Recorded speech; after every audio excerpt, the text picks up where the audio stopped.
God, please. My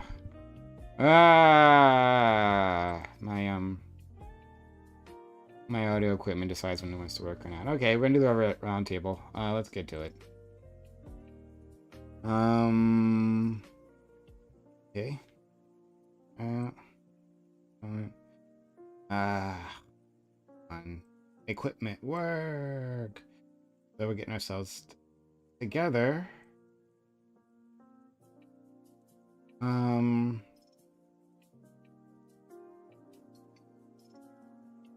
Please go to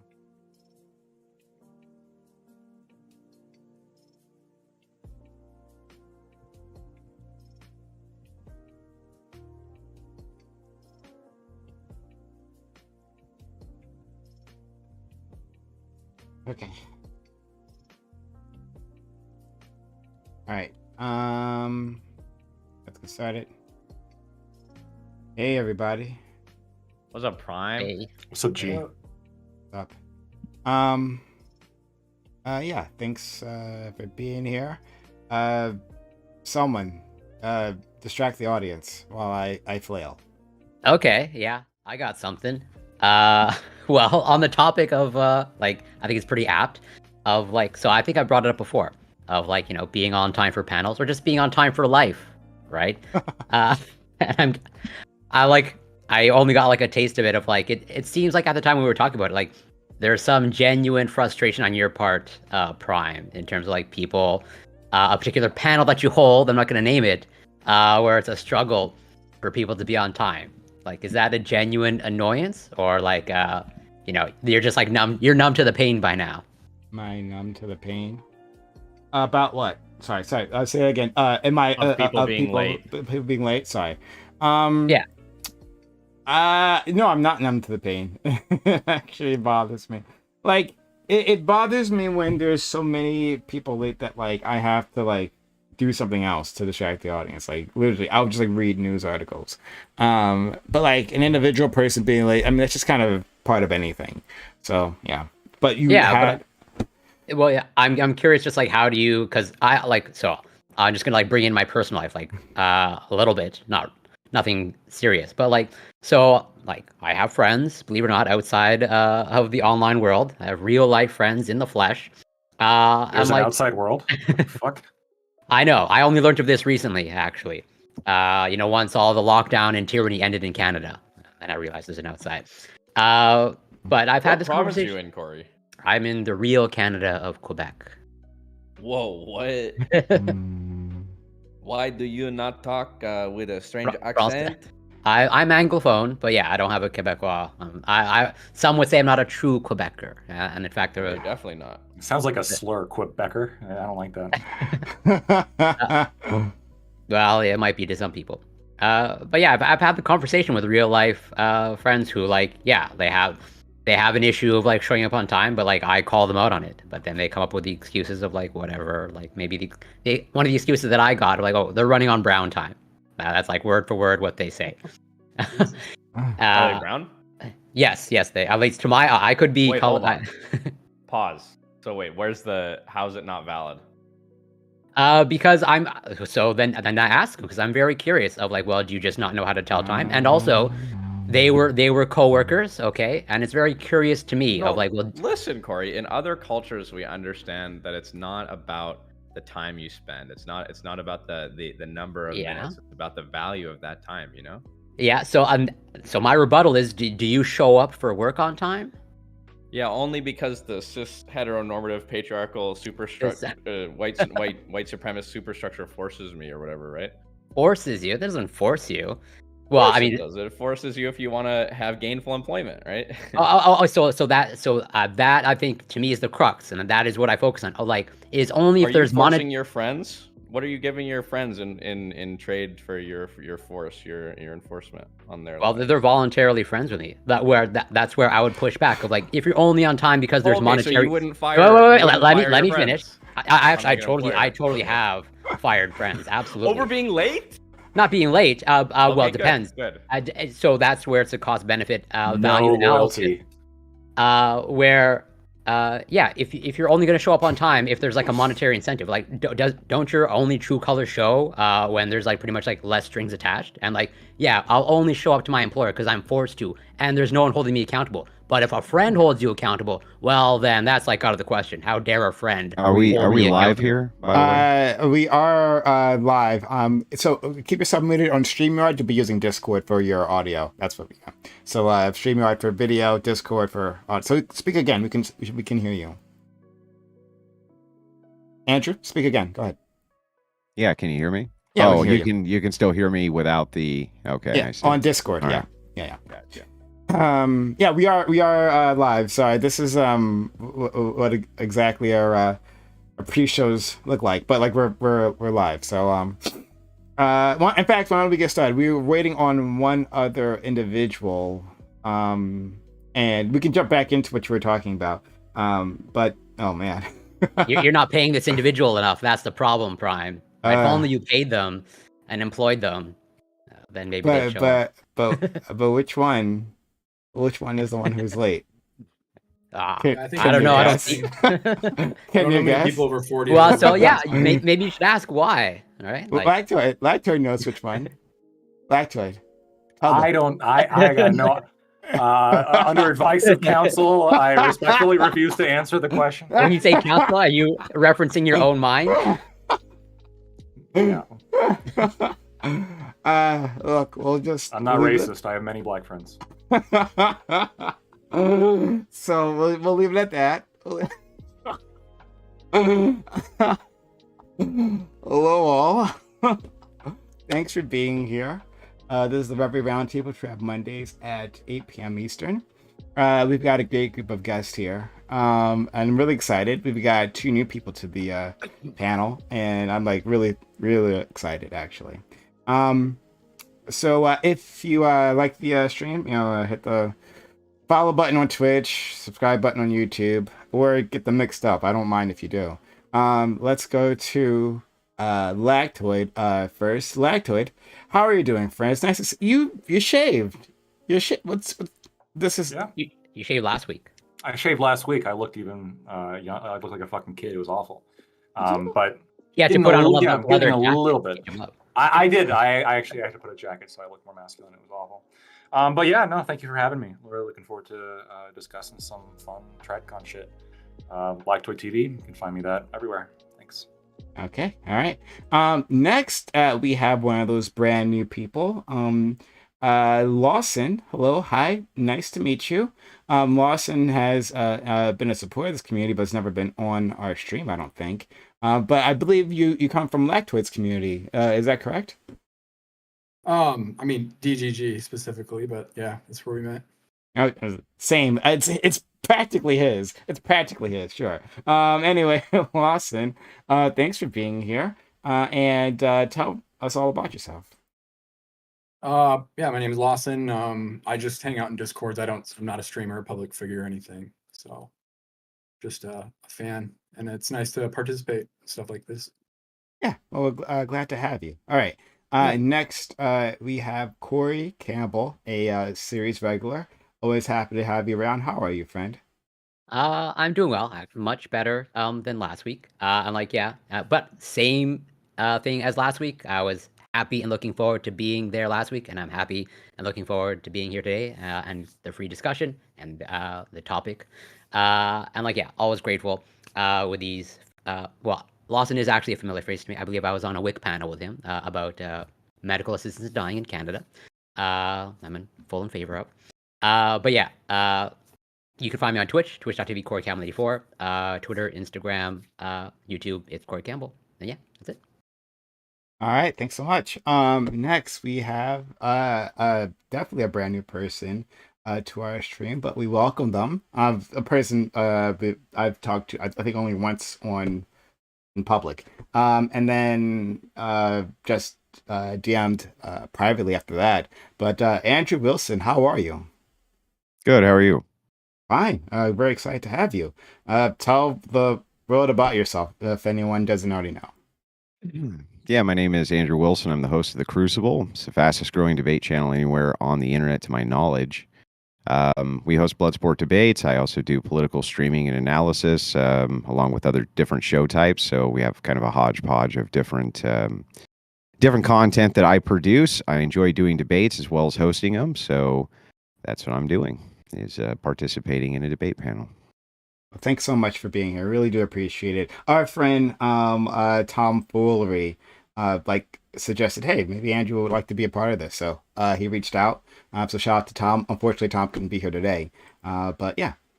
So let's our other friend, Nick. Are we supposed to refer to you as Big Nick? I feel like Whatever you want, man. You can call me Nick.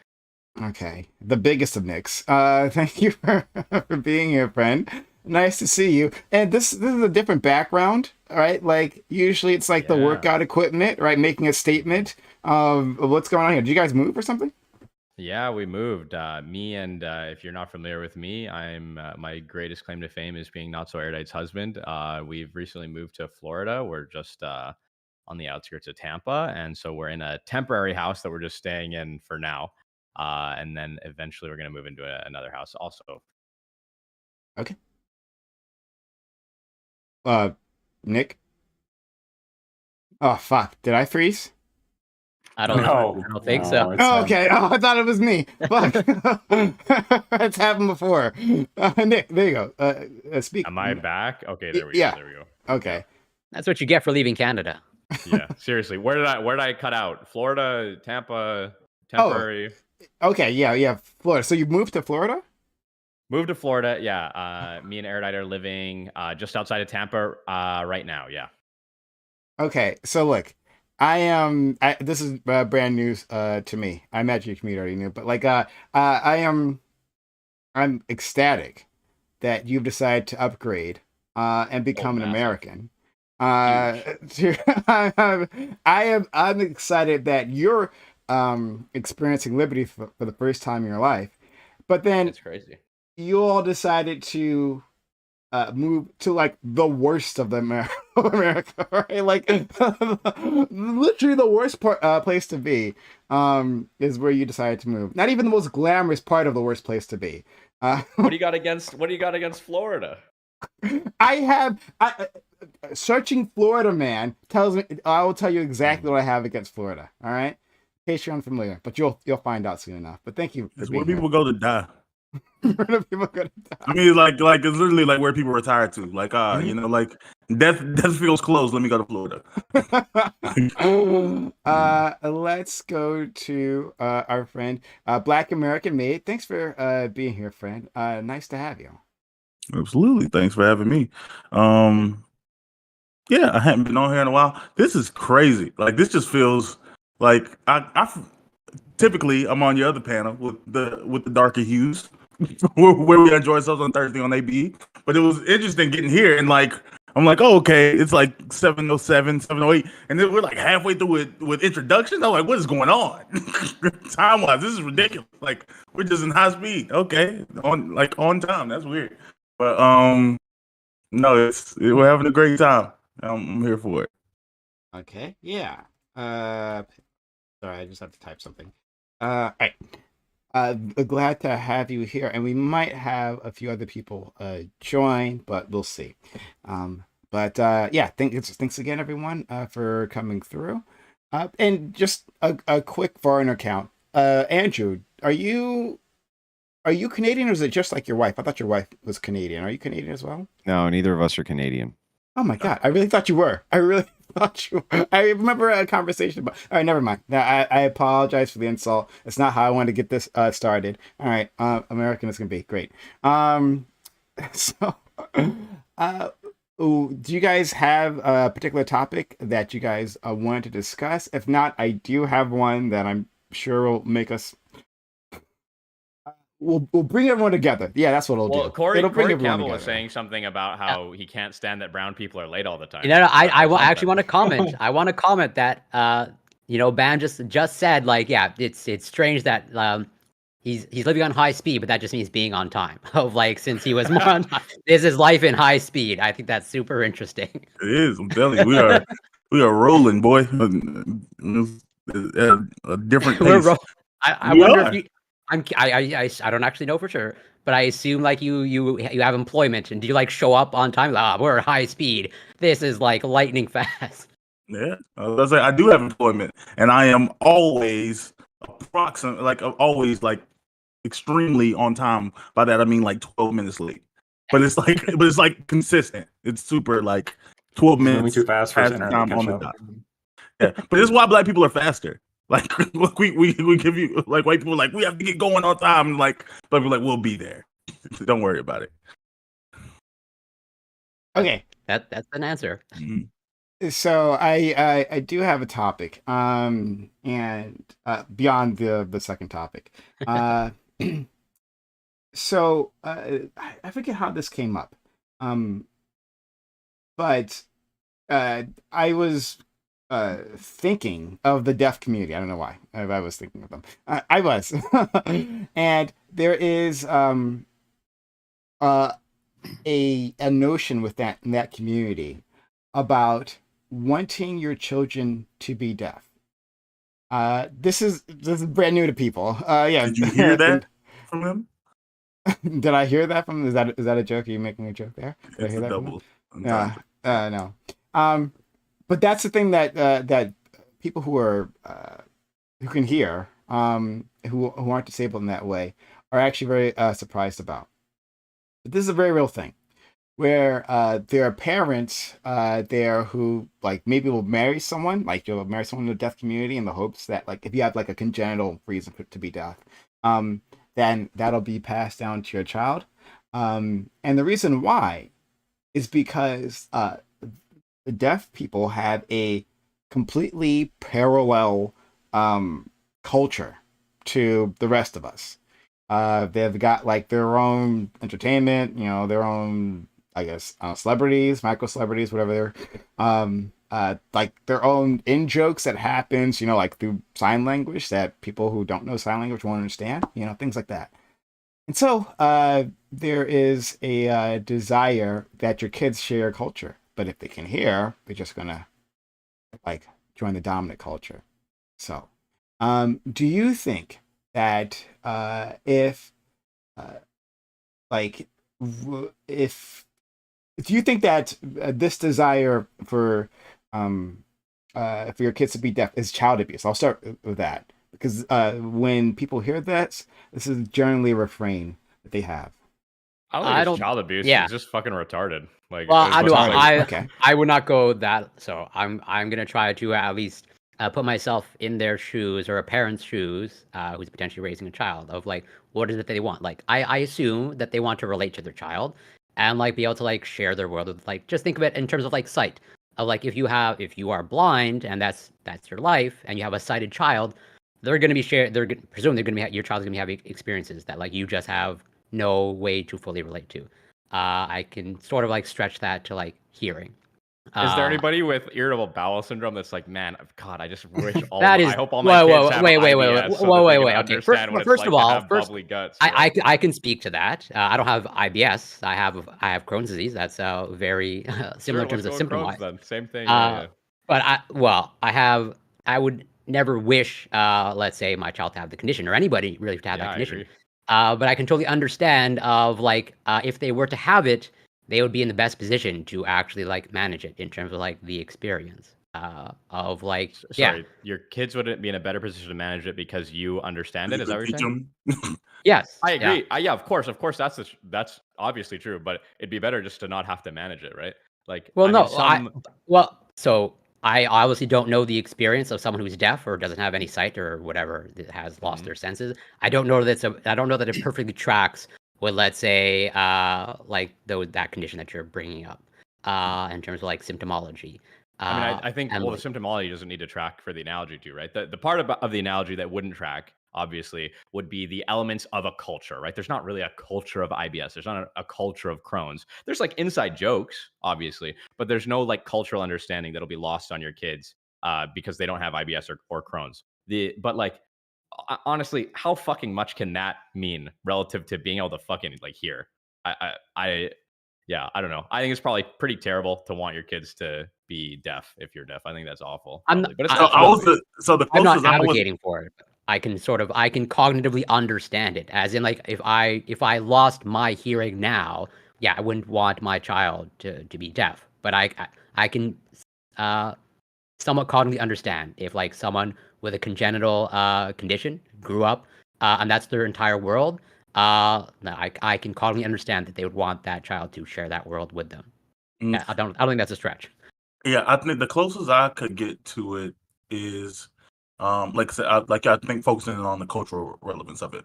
Like, of course, here you go, making everything racial. I'm black for people who can see. Like, if, I Wait, don't know if we got really? any of the blind. There could be blind people watching. You don't know that.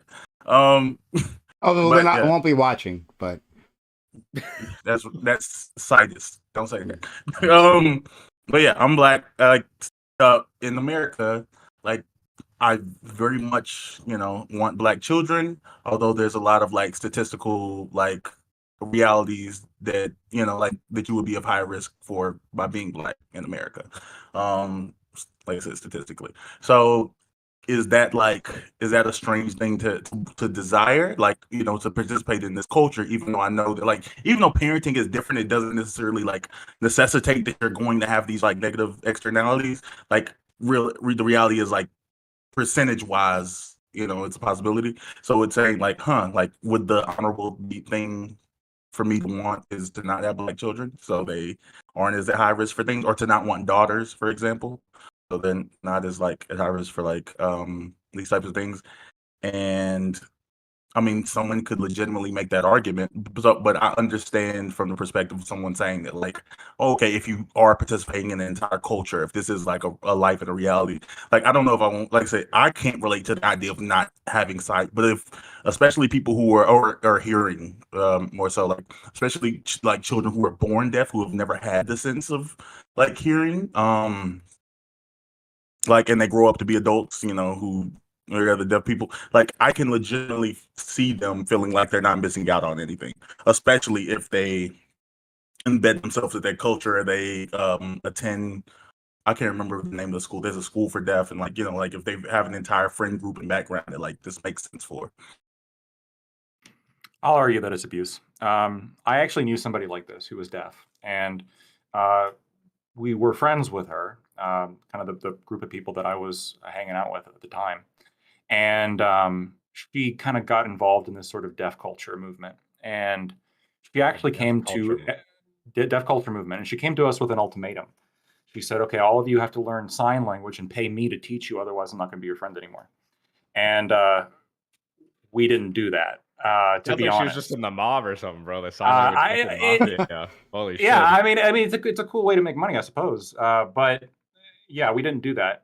Again, I'm not an expert on this, but a quick Google search indicates that hearing loss is associated with a wide plethora of negative outcomes: depression, dementia, overall like lower quality of life. Obviously, you can't hear, more prone to certain accidents.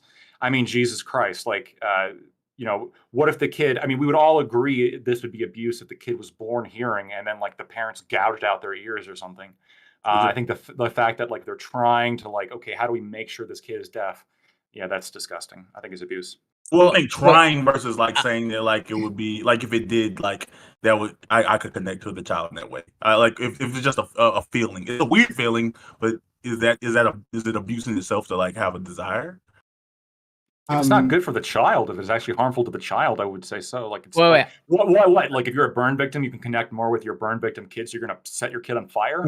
Crazy. Well, no, that's But not- I'm saying, well, like, wait, what wait, about- wait, I'm saying, wait, what about what I was wait. saying earlier about wanting a daughter? What if somebody Yeah. wants a daughter? Wait, And all wait, of the wait, statistical realities wait, equate to that.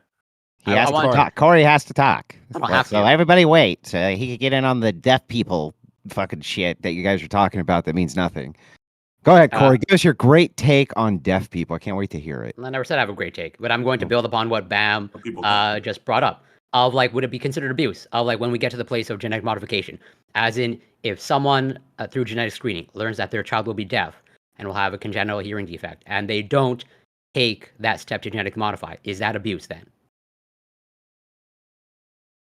Yes. It's like toys position. Imagine if you- being a if you're in a kid and then position- your parents. Oh, sorry. Go ahead, Lactoid. No, you go ahead. I mean, like, I would say I think it could be abuse. Yeah, if you have an opportunity to make sure your kid doesn't like seem disabled by modern standards, which if we were all like genetic superhumans, I would guess that would be. Does it depend on how invasive it is? Like, does your mind change? You Mine think? doesn't. Wait. You think? Potentially. I'm just asking, Corey. You think that that should even be an option, that you can make your child deaf so that you feel better about yourself? No, he's saying reverse. it. Did I Choosing say to that? reverse it. I think Are that's you- what you said. Are you listening, Andrew? I'm not. To my I'm great not take? really. I'm kind of tuning it out a little bit because it's the dumbest topic I've ever heard. Can we get to a Yeah, topic that doesn't surprise matters? He's asking if you have the ability to reverse it. You have an obligation to do so. Yeah, I Like, think in you the do. womb. Does No, I'm saying, anybody? like, would you have an invasive surgery? Because there's people who they're like, we say they're like, oh, this is obvious because we're dealing with hearing. But there's people who say that like, oh, I'm having a child that like you find out early on in a pregnancy a child has like some other like disorder, like autism or something, that like, oh, we can try some, or they may have some heart thing, and we can try some like risky procedure that may or might not kill the child, but we can, try to correct it, Yeah, and like but the obligation to do it or not. you're weighing the risk in a situation like that for the child's life. And of course you're going to weigh the risk, right? That's a whole different thing. So should you be able to weigh the risk and outcomes when you're going to give birth to a child as to whether or not you can do an invasive surgery that might correct something inside of the womb? Of course you can, but I think most people would err on the side of life, don't you think? What do you mean err on the side of life? In that I think a lot of case, if people the take that risk. procedure was too risky, don't you think that they would err on the side of life? Like they say, it's 50% chance that we can correct the child's deafness or the child dies. Don't you think most people would say, well, we would go with the deaf option? I don't know if that's true. I don't know if most people would That say makes do that. sense. You don't think most people would do that? I like dealing with a child with a loss of a sense, can like a major disability like that.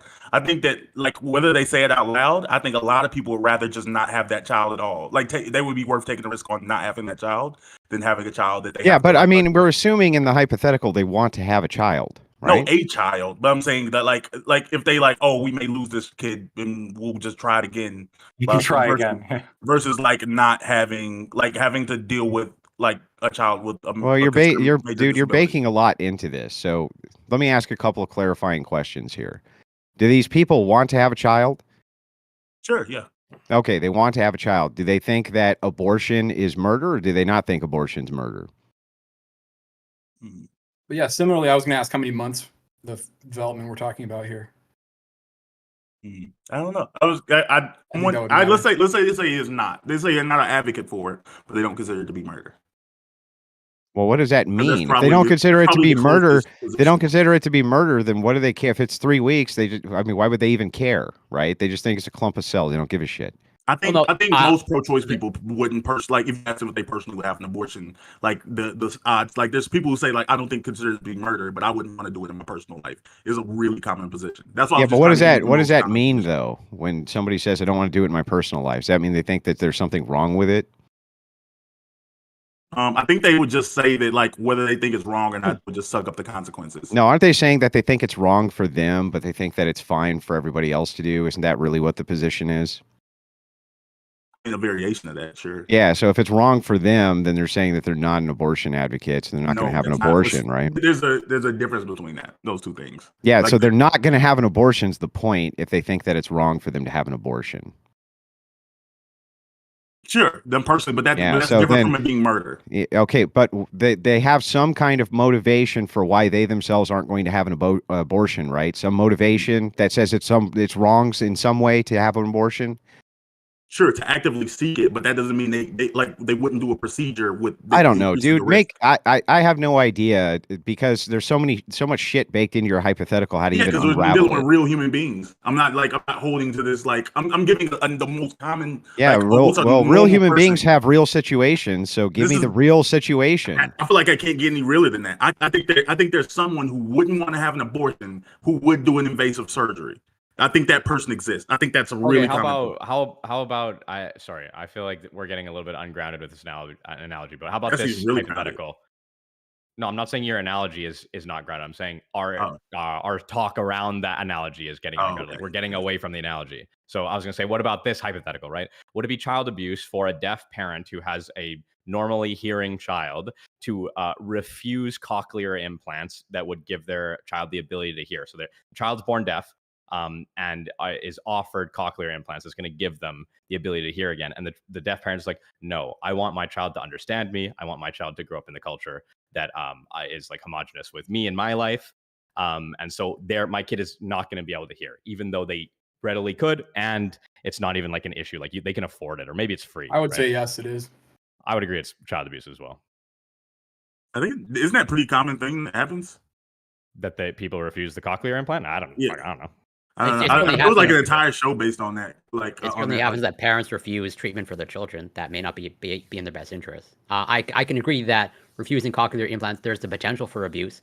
I think if that's on the table, like that child needs to be tracked probably and followed up. in terms of like meeting, whatever certain milestones. So Okay, so the how about Corey for you really quick? Okay, so you're saying you're like, oh yeah, it's not necessarily like child abuse under the technical division. Do you think it's basically child abuse? Like, would you be like, I have moral indignation towards this parent for doing this thing? Would you? I lean toward it being neglectful. Yes. Okay. so the So we all basic think it's bad, basically. or, Sorry, go ahead. no, it's fine. So the basic purpose of this discussion is to look at parental choice in the extreme, right? We have these conversations about parental choice all the time. Like the best example, obviously, is what happened during the pandemic with vaccines. We have these discussions, and we like things. I guess when these situations are close to us, like it's difficult to appreciate the all the complexities of the topic, right? So it's easier when it's far away and there's something extreme. For people who are able-bodied, like keeping your child disabled would be in the extreme. How could you, right? But in the end, what we're talking about is parental choice. And so, like, how far does parental choice go? There are a lot of people who argue that parents know what's best for their child. Okay, so if that's the case, then you can just follow the logic to say that, well, I guess this is best for their child, right? They're going to grow up in their family. This child, right, this hypothetical baby we're creating, is going to grow up in this deaf family, right? Not your family. It's within a deaf family. The best way for them to integrate with them and then the society they have is if they're deaf, right? If they're not, then that creates a rift, right? That as the parent, they know what's best for their child. Someone can easily make that argument. You can decide whether it's a good argument or not, but it comes down to this idea of parental choice. Do parents actually know what's best for their child all the time? No, definitely not. Yeah, no. Obviously I would not. say no, but also I don't think it should be like up to a vote of society whether or not they do, unless it's the extreme, like they're not feeding their kids, they're beating their kids, things like that. Oh no, but if the child if they disabled their child or kept the child from being abled, is that not part of the extreme? It's very close. Like I would call it morally child abuse to not like get this implant for your kid to let them hear. I don't know if I'd want to call it legal child abuse though. Okay, No. well, whose standard are we using for best? What's best? Mine. Yeah, what's best? Um, God. give me an example, I guess. Now, why would I It's give you not an gonna be a- example? Why it's would not I gonna be a give you? black and white Why would thing. I give you an example of what you think best is? No, I'm like in a situation, and I can tell you what I think. I don't need to give you a situation to get an example of what you think best is either. What's best mean? You just said you want what's best for children. What's best? It's the same as everyone else. It's what I think. Well, is well, best. no, it's not the same as everybody else. You and I can have two different standards of what best is. So, what is your standard of best? What makes Lawson the happiest? I mean, what I would think it would be justified, I guess. What is that? That's I don't know. You don't know what's How to put it, justified. Satisfies his emotional I- happiness. Well, I this would is need a- genius, just genius stuff. We're going to do what's best for the children. I ask you what best is. You don't know what best is. In You what say whatever's case? I need a justified. I ask case, you what's though. Like- justified. You say I don't know. Mhm. Okay, giving them food, that's always justified. I need Giving an them example food. What if or they're a fat case. kids? Is it justified to give them food then? Then in that case, in that scenario, less food or healthier food. Okay, got you. What So- I'm just trying to How get it at is changes with different examples. Yeah, best. I'll give you a hard answer. Best is whatever I think makes me happiest. Oh, okay, Whatever. great. So, what if it makes you happiest to abuse children? Is that what's best then? That's what's best in that situation. Oh, okay, got it. Great. This Wait, is what? high tier stuff here. No, because he asked a stupid hypothetical. I'm saying what makes me happy. This is what. Well, I he's would not. consider He's best. he's not. It's asking not a for stupid He's hypothetical. asking. He's asking for a common standard. Sure, I understand. What so-called He's- common no, standard of best? what? No, are we he's appealing not. to? He's saying that there's no such thing as the best. That's the Nope, argument. nope. I didn't say that. He would say from a Christian ethic. Yeah, that's what he would say. There is an objective best that exists in some kind of universe that we don't exactly have access to. Right You now, would at the too, moment in because time. you're a Or Christian. something I would like hope. that. I'm No, also. I agree with that. I'm just trying to help. So I want to translate know. the- I want to know what best means, because when you're sitting around talking about what's best for children and what we think is best for children, I want to know what your standard is for best before I make the decision as to whether or not I want to apply the standard to what you think is best for children. First of all, do you have any children? Me? Yeah. No. Of course not. Do any of you have any children? Next year, baby. Well, not one of you. So not one of you have children. Why we're applying your standard of what's best for children? Absolutely. You think that people who have children have the best perspective? I think that they have a better perspective than you do. Based on what? Based on the fact that most children all over the entire globe are not dying in the custody of their parents, right? Almost all children, most are parents. People actually children. If almost all of them, right, are doing fine in the custody of their parents. Almost all of them are. Right? You would agree that that's true. What do you mean by hold on, Andrew? What do you mean by fine, Andrew? Yeah, when I say fine, they're going into an adulthood without any type of physical ailments from abuse or things like this. At a huge bar. Okay, let me try to give an answer for the rest of you. This isn't exactly my standard, but some sort of perhaps not global, but societal, so local to your country, intuitive consensus that people arrive to, right? It's going to be hard to exactly pin down what that is, but it's something that everyone would more or less agree to, at least all reasonable, rational people above 95 IQ. Something like that. That's what good is. What all those people agree would be good is like good. Yeah, no, I'm not really going to accept the good is the good argument either as a standard, but if it is your standard, I can at least work with it. This consensus. Yeah, consensus. I'm not going to say that that's good either. Let Andrew answer. So he said, if that's your standard, then. Yeah, if it's your standard, at least I can work with that, right? So at least I have a standard. But just saying the good is the good doesn't mean anything to me. But you said consensus is the good, right, Nick? So their good is derived by consensus, is what I'm suggesting. I think that's what their answer is, probably. You mean this panel's? This broadly the panel, like liberal atheist people. Okay, so this panel standard for good is going to be consensus. Where they derive good would be some sort of intuitive consensus amongst reasonable people. What does reasonable mean to a liberal? People above 95 IQ with no super serious mental malaise, with the ability to give consent and vote, and that again, the consensus would say they're not like metaphorically retarded or. Do you think most reasonable people send their kids to public school? Yeah. Do you think it's an unreasonable person who doesn't then? No. Okay, well then I don't really understand this. The intuition would be that it would be reasonable. Hold on. The consensus there would be that it's reasonable to send your kids to public school or to do something else. It's not that it has to be one. The consensus isn't ever only one, right? Okay, so when you're saying private school, okay, yeah, I get what you're saying. So you're saying, why you don't get to challenge people's objective moral ethics when you don't have one either? Because Lactoid tried to draw in this Christian moral ethic. He does have one. But he doesn't believe that. Andrew does believe it's Jesus. He doesn't believe that. Yes, he doesn't believe that. I'm going to tell you 2 seconds why he doesn't believe it. Because as a fellow Christian, we don't fall into the biblical law. If he found out that someone found their wife cheating and he stoned her to death tomorrow, I don't think Andrew would fall into this is a good thing based off of my moral ethics.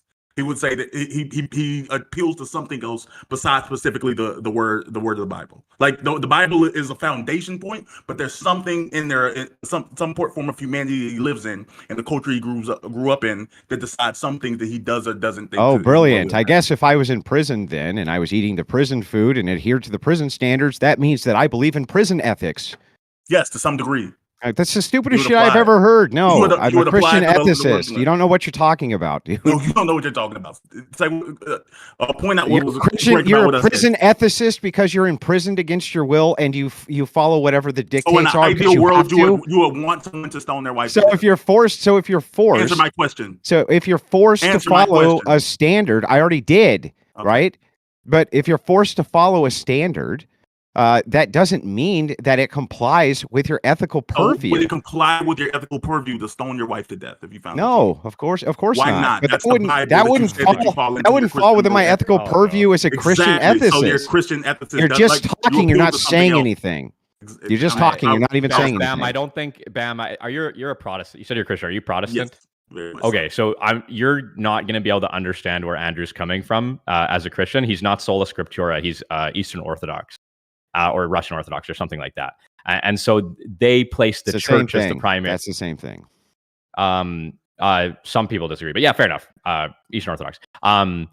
The Eastern Orthodox tradition puts a lot of emphasis on the church's ability to decipher kind of like God's word, even above the Bible on its own. Whereas Baptists are Protestants are generally sola scriptura, and it's like we only take the Bible, blah blah. So like you're missing him on that understanding of Christianity. So he appeals to like the society to make an The church. No, he appeals to the church. The church is society. Yeah, The church is ecumenical building councils of and shit like society. that. Isn't that just consensus as well? Usually the Just- patriarchs, right? Yeah, usually the patriarchs. That's correct. But Yeah. we have ecumenical authority. We have ecclesiastical authority. We have rooted authority. Absolutely. Doing the same I thing do all kind over. of agree with Andrew that a panel where like barely nobody has kids is kind of silly to talk about parenting. I mean, we can have our No, opinions, it's but not. yeah. I'm gonna push No. back on that. The Lived argument that experience is never an argument. the argument that he Yes, put forth, but it's not. uh, It's not any objectivity. the argument that he put forth is like he used pretty much the planet. I was like, aren't the majority of kids like pretty much like growing up to adulthood? By default, then the majority of people by default are just like good parents. If that's like And I first agree of that was all, stupid, but I- stop. That wasn't an argument. It was a contrast. It was to show you a contrast for what we could deride as better. It wasn't an argument for my position, you fucking idiot. It was to show a contrast how two people could have a distinction in what better means. no. So then I would ask you the question: then why? That's what it And why meant. do you That's why what do it you meant. The care? Lollipop Why do you Kingdom why do you Kim know it care? too. Why do you care on whether someone's a parent on the panel or not? Why does that matter to you? Why does someone have to be a parent to talk about parenting? Because I find it ironic and humorous Why- that a why bunch is of it dumb ironic? communists want to steal Why- our why kids is- and why is it indoctrinate them. I I just told you why it was So he just ironic. contradicted everything he said.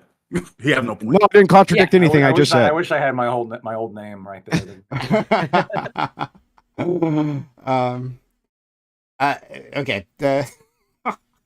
No, So- so I don't think I've lived experience this concept of like you can't have an opinion or like your opinion's worth less even if you're based on solid reasoning or statistical data, but your arguments are worth less because you don't have kids or really because you don't have any kind of trait. I think it's just a poor argument, right? Like this Well, is that's often great because used nobody by- made it. this is- Nobody made that argument. You're arguing against an argument nobody made. What was made was a contrast showing how two people could have different definitions of what better is. That's You what just was said made. You just said it was ironic that there's like a panel of people. Oh, yeah, who have yeah. kids that are disagreeing It is about it. ironic, Same people I irony, tried to pointing follow out down. irony is still not an argument. Okay, It's pointing forgive out me for- irony. Forgive me for thinking that was part of the discussion. My bad. Yeah. Oh, I mean, when you reference it as an argument, that is your bad. It wasn't an argument. Nobody made that argument. It was never an argument which was made. I think technically he only said that he only insinuated that Bam wouldn't be able to keep his kids alive or something like that. Well, no, he asked everyone. He was like, "Who here has kids?" So we shouldn't be talking about kids. That was his insinuation. No, I was I pointing think out he an actually irony. did say that. No Pointing out an argument at all irony. made. I'm sorry I brought it up. It's like if there's a race debate and like let's say one black guy is like, are any of you even black? It's like, well, I'm not necessarily saying you can have an opinion because you're white, but that's the implication. Well, yeah, I don't think he was actually. If I was a parent looking for advice, I would prefer advice from other parents. Is more what I meant. Not that like we can't have opinions on how like society deals with parenting. That's more what I meant. But Why do you guys think you're fit actually to seeking an speak on objective parenting? answer? What's that? Why do you guys think you're fit to speak on parenting? I wouldn't say I'm fit to speak on all aspects of parenting because I don't know what all aspects are, but I believe I'm fit to speak on some aspects of parenting, as in I take strong stances against corporal punishment and striking of children, and that aligns with the science and the research. So I have no give me a problem general saying though. Give me a general. So if you ever think you're able to speak on the basis of anything in regard to parenting, what's the basis? Why? So like Andrew might say because he has like a moral backing with an understanding of Christ, right? Blah blah whatever. He might say because he has kids and his kids are flourishing or whatever. But what about the rest of you guys? I don't. I'm about to say I'm not seeking to give an objective answer. Like if the requirement for answering the question would be I have to be 100% objectively correct. There's a lot of things that I Nothing needs to be 100% objectively correct. All I'm asking is why do you think He's just anyone asking for a should care standard. what you say? No, I'm saying that I don't about believe that. parenting. I don't believe that any topic is special, unique. I don't think there's any unique topic in that way. I don't think I need experience. I think I enjoy having my perspective. It gives me personal enjoyment to have my perspective on things. Yeah, but what's the standard that you're using? I don't know if I need a standard. I think if anything, it's the opposition to the idea of a standard. I think that people can have talks on things. You can give your Well, opinion. okay. I can think it's So dumb. what's something, Bam? What's something that you have, like, I don't know, context dependent, or what's the fucking Something word I'm like looking for? I have experience with, like Yeah, yeah, yeah. Or comfortable you with conversations. understand. Yeah, something you feel very Um, comfortable speaking on. Yeah, like football. Okay, where's that come from? Why do Yeah. you feel like you have any reason to speak on this, or any Yeah, I ability to feel speak on more football? confident on it because of my time playing it. And Okay. it's like, Yeah. So obviously, it's not the reason why you feel comfortable speaking on parenting isn't because you've had a lot of experience with it, like you have with football, but is it because you're a generally intelligent person? Is it because you've gone through any sort of study on it? Is it because what's the reason? I think I just like have my opinion. Like if you could make up something today, you could make up like Andrew thought like this topic was dumb, like deaf kids. I know 2 deaf people in my life. I've Mhm. only known 2 people be deaf, and I still like, this is a conversation. I can think through it in real time. I feel like I maybe I could say maybe I am appealing to some level of intelligence, but I don't. But the Okay. thing is, my degree of certainty is like really low. Like Yeah. I don't have to be correct on it. Got it. I'm not saying you have to be yeah. correct either, but so just to be clear, I'm saying, you're saying like, even for there's my no satisfaction. Yeah. So you have no reason why you think anyone should take anything you say seriously about parenting, other than you're probably a little smarter than the average person, you think a little more than the average person, and you like to have opinions on things. I'm not saying any of this to be disrespectful. No, Okay. I understand. Yeah, Got it. that's Okay. exactly. All right, I'd like to hear from everybody else too. Nick, this is like a poor comparison. So the actual comparison would be like if like having kids is to playing football as like reading stats about parenting is to reading a book about football, right?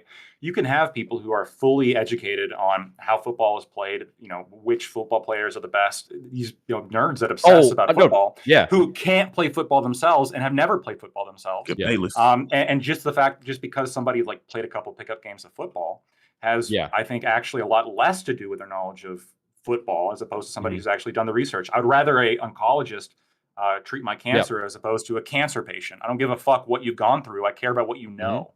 I wasn't trying to draw a knowledge versus understanding or a knowledge versus skill comparison. I'm literally just trying to figure out, why the fuck do any of you think anyone should give a shit about what you have to say about parenting? That's explicitly what I'm asking. Yeah, I don't think they should care. Like, you don't have to care. That's fair. That's fair. I'm just curious. I'm not saying they should necessarily listen to, as I generally serve as, or attempt to serve as, a mouthpiece for what the empirical research says. As in, I take strong positions against corporal punishment of children, and I can cite a wealth of literature. So the science, that I've done multiple times. Great. Yeah, absolutely. Yeah, you're educated on the knowledge, the study of parenting or whatever the fuck. Well, specifically a corporal punishment of children. Yes. Sure. I also do think that like generally intelligent people can probably give better advice than most like low intelligent parents, right? Like I can imagine like a low IQ family who's like, yeah, sugar is fine for my kid. Who gives a fuck? But like anybody with any understanding of dietary knowledge will say, well, no, actually, we shouldn't be like stuffing children full of high fructose corn syrup. It's probably a bad idea. And in this case, the fact that they're a parent is nothing, right? It doesn't mean anything.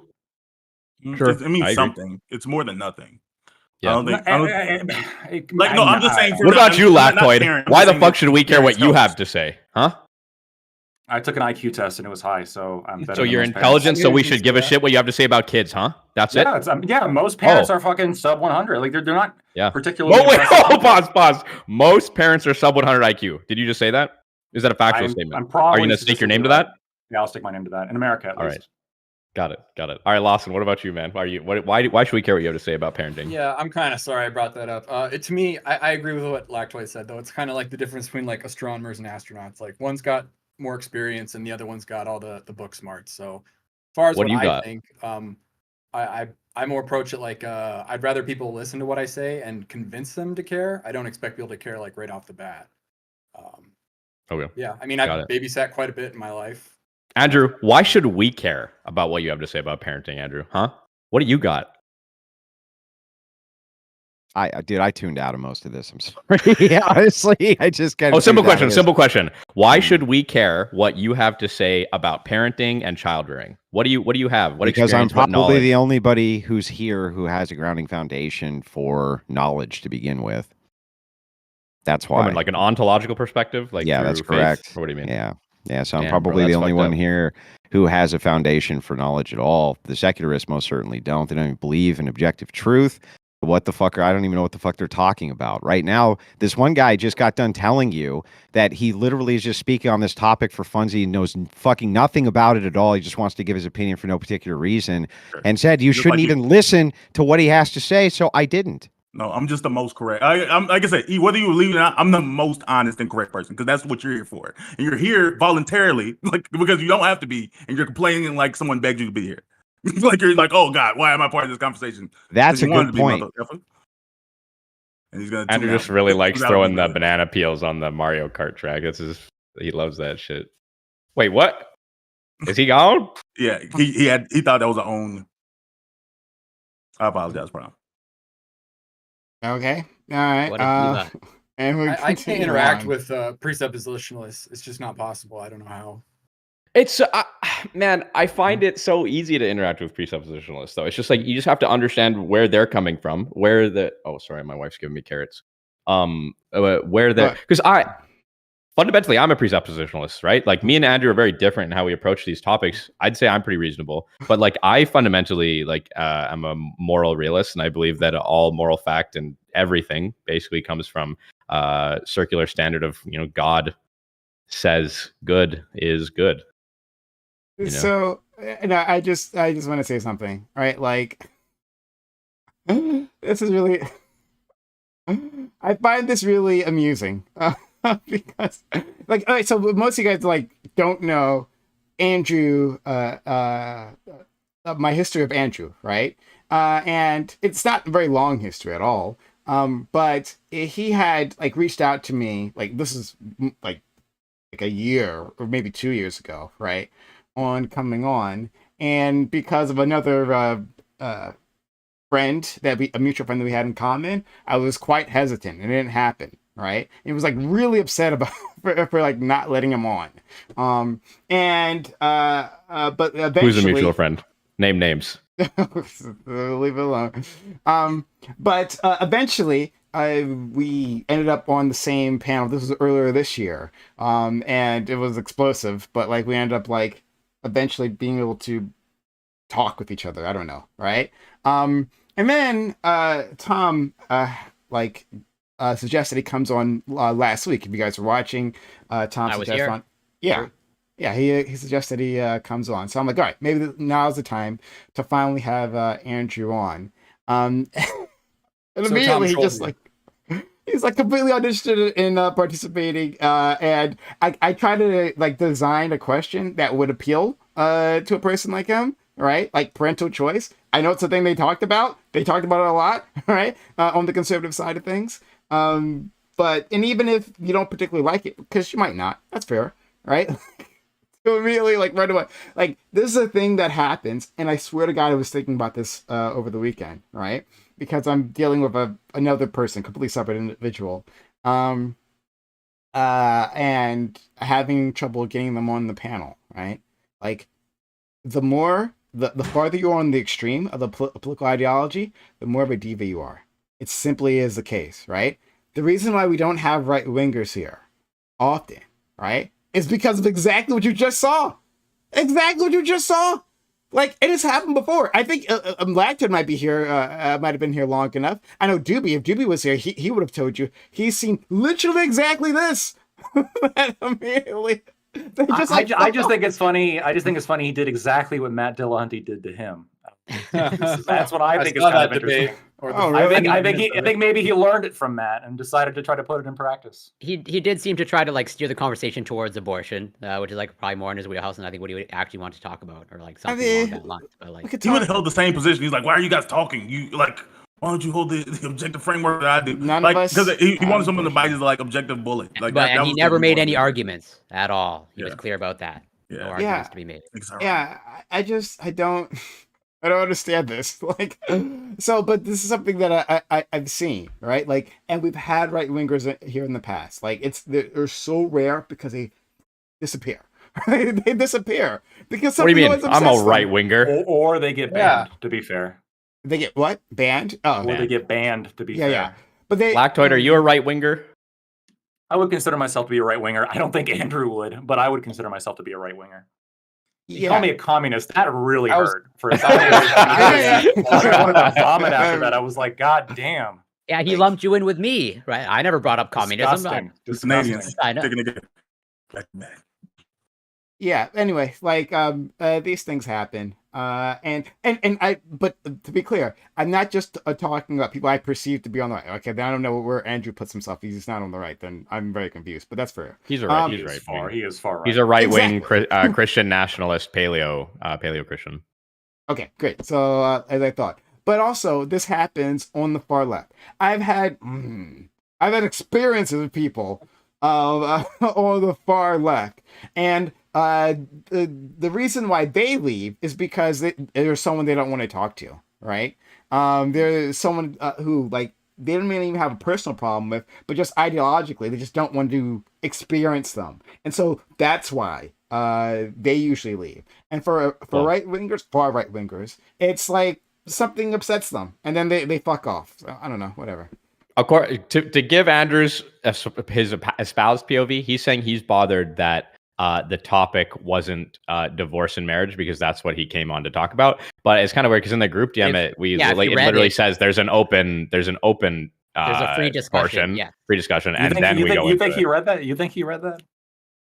But He's Andrew Wilson, guys. He doesn't have time to read. He's But Andrew I told fucking Andrew, Wilson, baby. I specifically told him in our DMs, like because he's unfamiliar with our program. I'm just telling you right? what he said on his okay. stream right now. That's all. All right. Listen, chain smoking deprives the brain of oxygen. There might be some sort of factor there.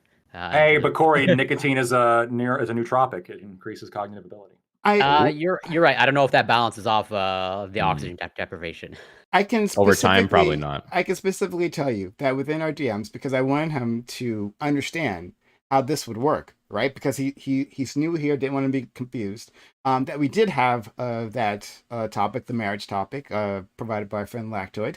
But the first half of this is usually free discussion, and we bring up anyone can bring up topics. So he was aware of that. And he said okay. He said okay to that. Like so that was told to him. But maybe he was still confused by it. I don't know. But we're gonna leave it alone. I don't feel like fighting with a person that's not here. It's just that's really disappointing because I actually did want to interact with Andrew. I really did. I actually want to give it a try. You probably shouldn't have invited me. I'm good at pissing people off. All right, hold on. I'll save the day, okay? I can get Erudite on if you want, so we can have another person in there. Oh, okay. See, I'll take it. Perfect replacement for Andrew. Yeah, I'll take the Andrew position. I'll take the Andrew position for the rest of the panel. You're flexing the marriage benefits, right? Making sure you can. It's part of the contract. I'm starting off strong. I said, listen, bitch. Andrew left. We need you in here right now. I don't give a damn what you were doing before. Okay. So hold on, but I'll say this to Andrew in case he ever hears it. I'm not sure he will. He probably won't. But I actually would still like to interact with you. Right? Like I was actually very excited to have you here. So if you want to come back in the future, we'd love to do it. Okay. Now that Erudite's coming on, he might come back now. Who knows, right? Maybe, I don't know. But yeah, so I'm putting that out there. I'd still like to interact with you. This was unfortunate. I don't know why this happened, but we'll move on. Okay, so let's get back to the topic at hand, right? We were talking about like parental choice, essentially, right?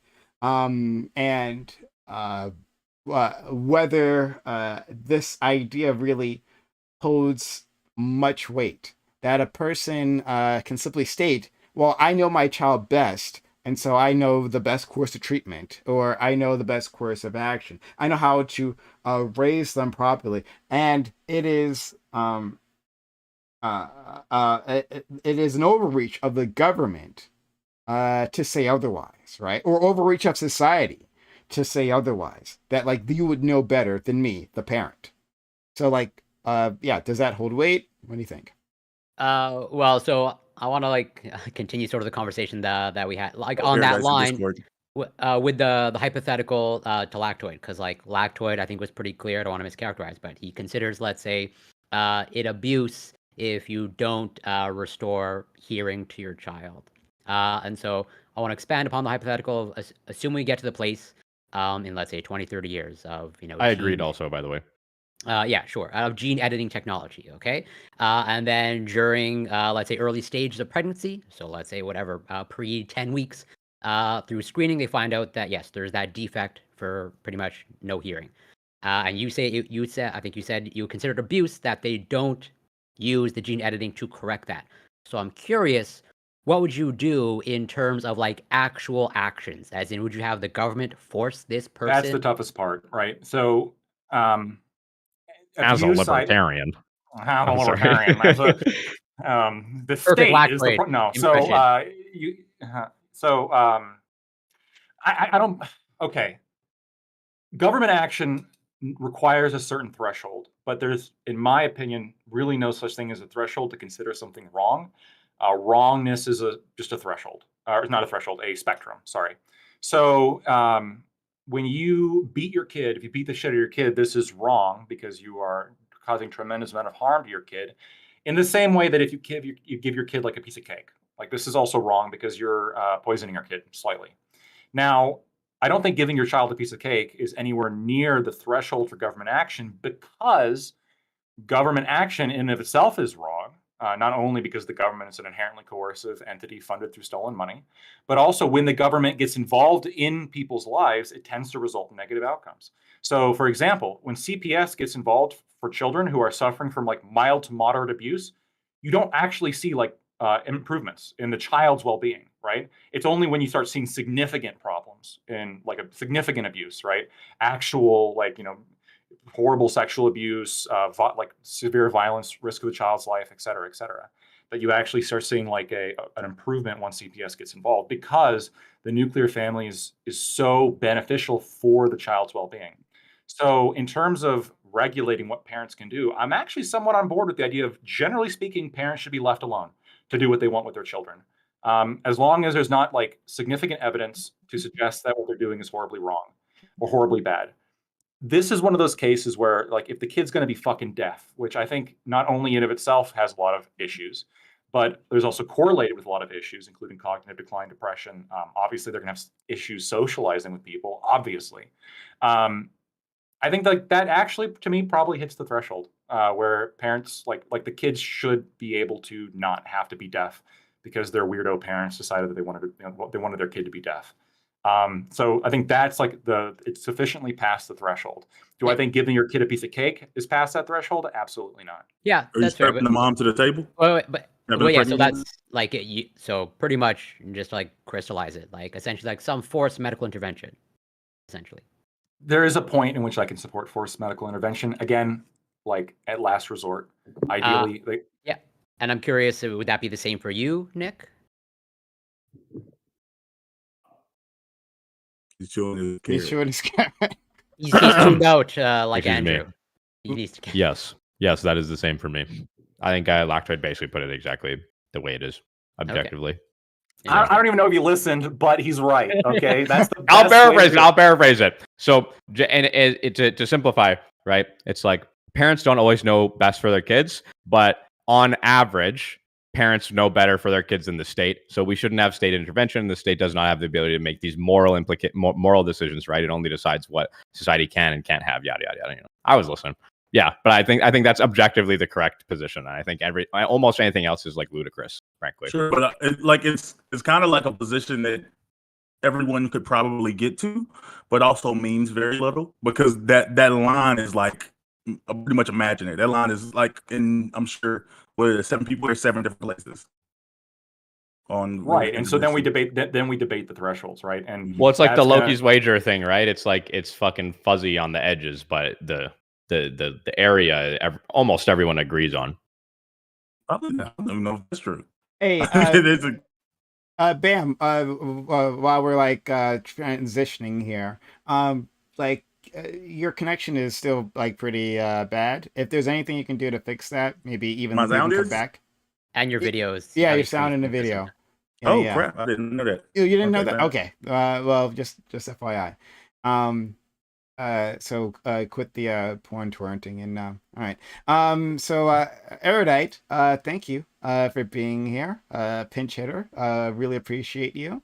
And we haven't had both you and Nick for a very long time actually. So I'm really excited to have you both here. So Erudite, you've been here listening to the topic. What are your thoughts?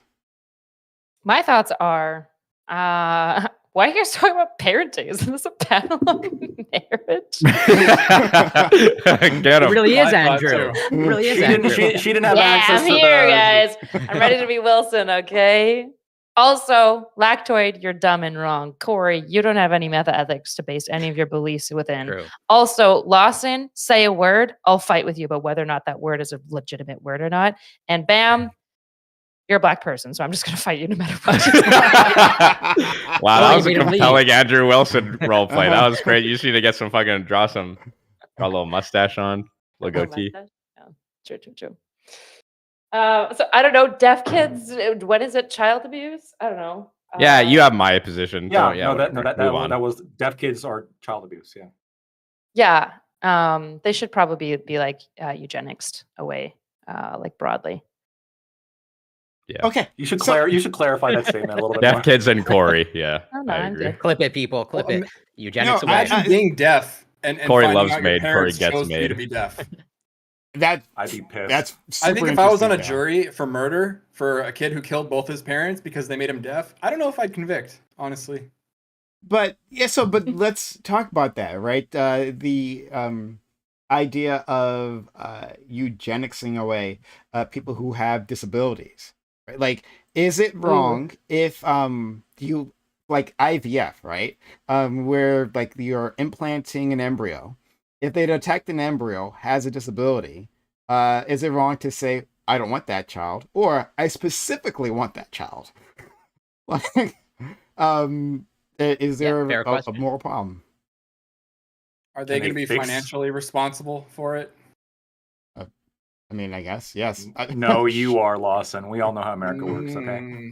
Yeah. Pay enough taxes already. Yeah, if they can take care of it, I think fine. I mean, are we obviously, tweaking all at it? forms of IVF is evil and wrong and not grounded in anything objective. So yeah, it's not. It's a Wait, okay. I was gonna do the Andrew Wilson. Wait. How would you say Devil's Advocate, but make it Andrew Wilson? Play Andrew's Advocate, Devil's Wilson. I don't know. Jesus' Got advocate. it. I don't know. Yeah, I was gonna do that, but if you do it, that's way funner. I think. Okay, I got it. I'm here. All right. Okay. Yeah. It's evil. You're playing God. Like, why would you do that? Why would you just? Why would you just? As humans, like, what can you base? What is there any reason to base for why you would select like one embryo over another specifically? Superiority.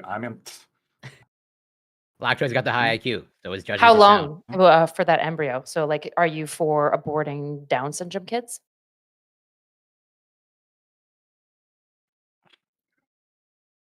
Is our Twitch mods watching? I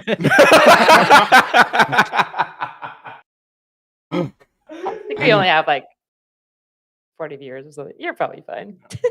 Well, look, abortion I think is one of the most difficult moral issues for me. If you're gonna abort, though, I think like that's probably if you're okay with abortion, that to me seems like a pretty good reason.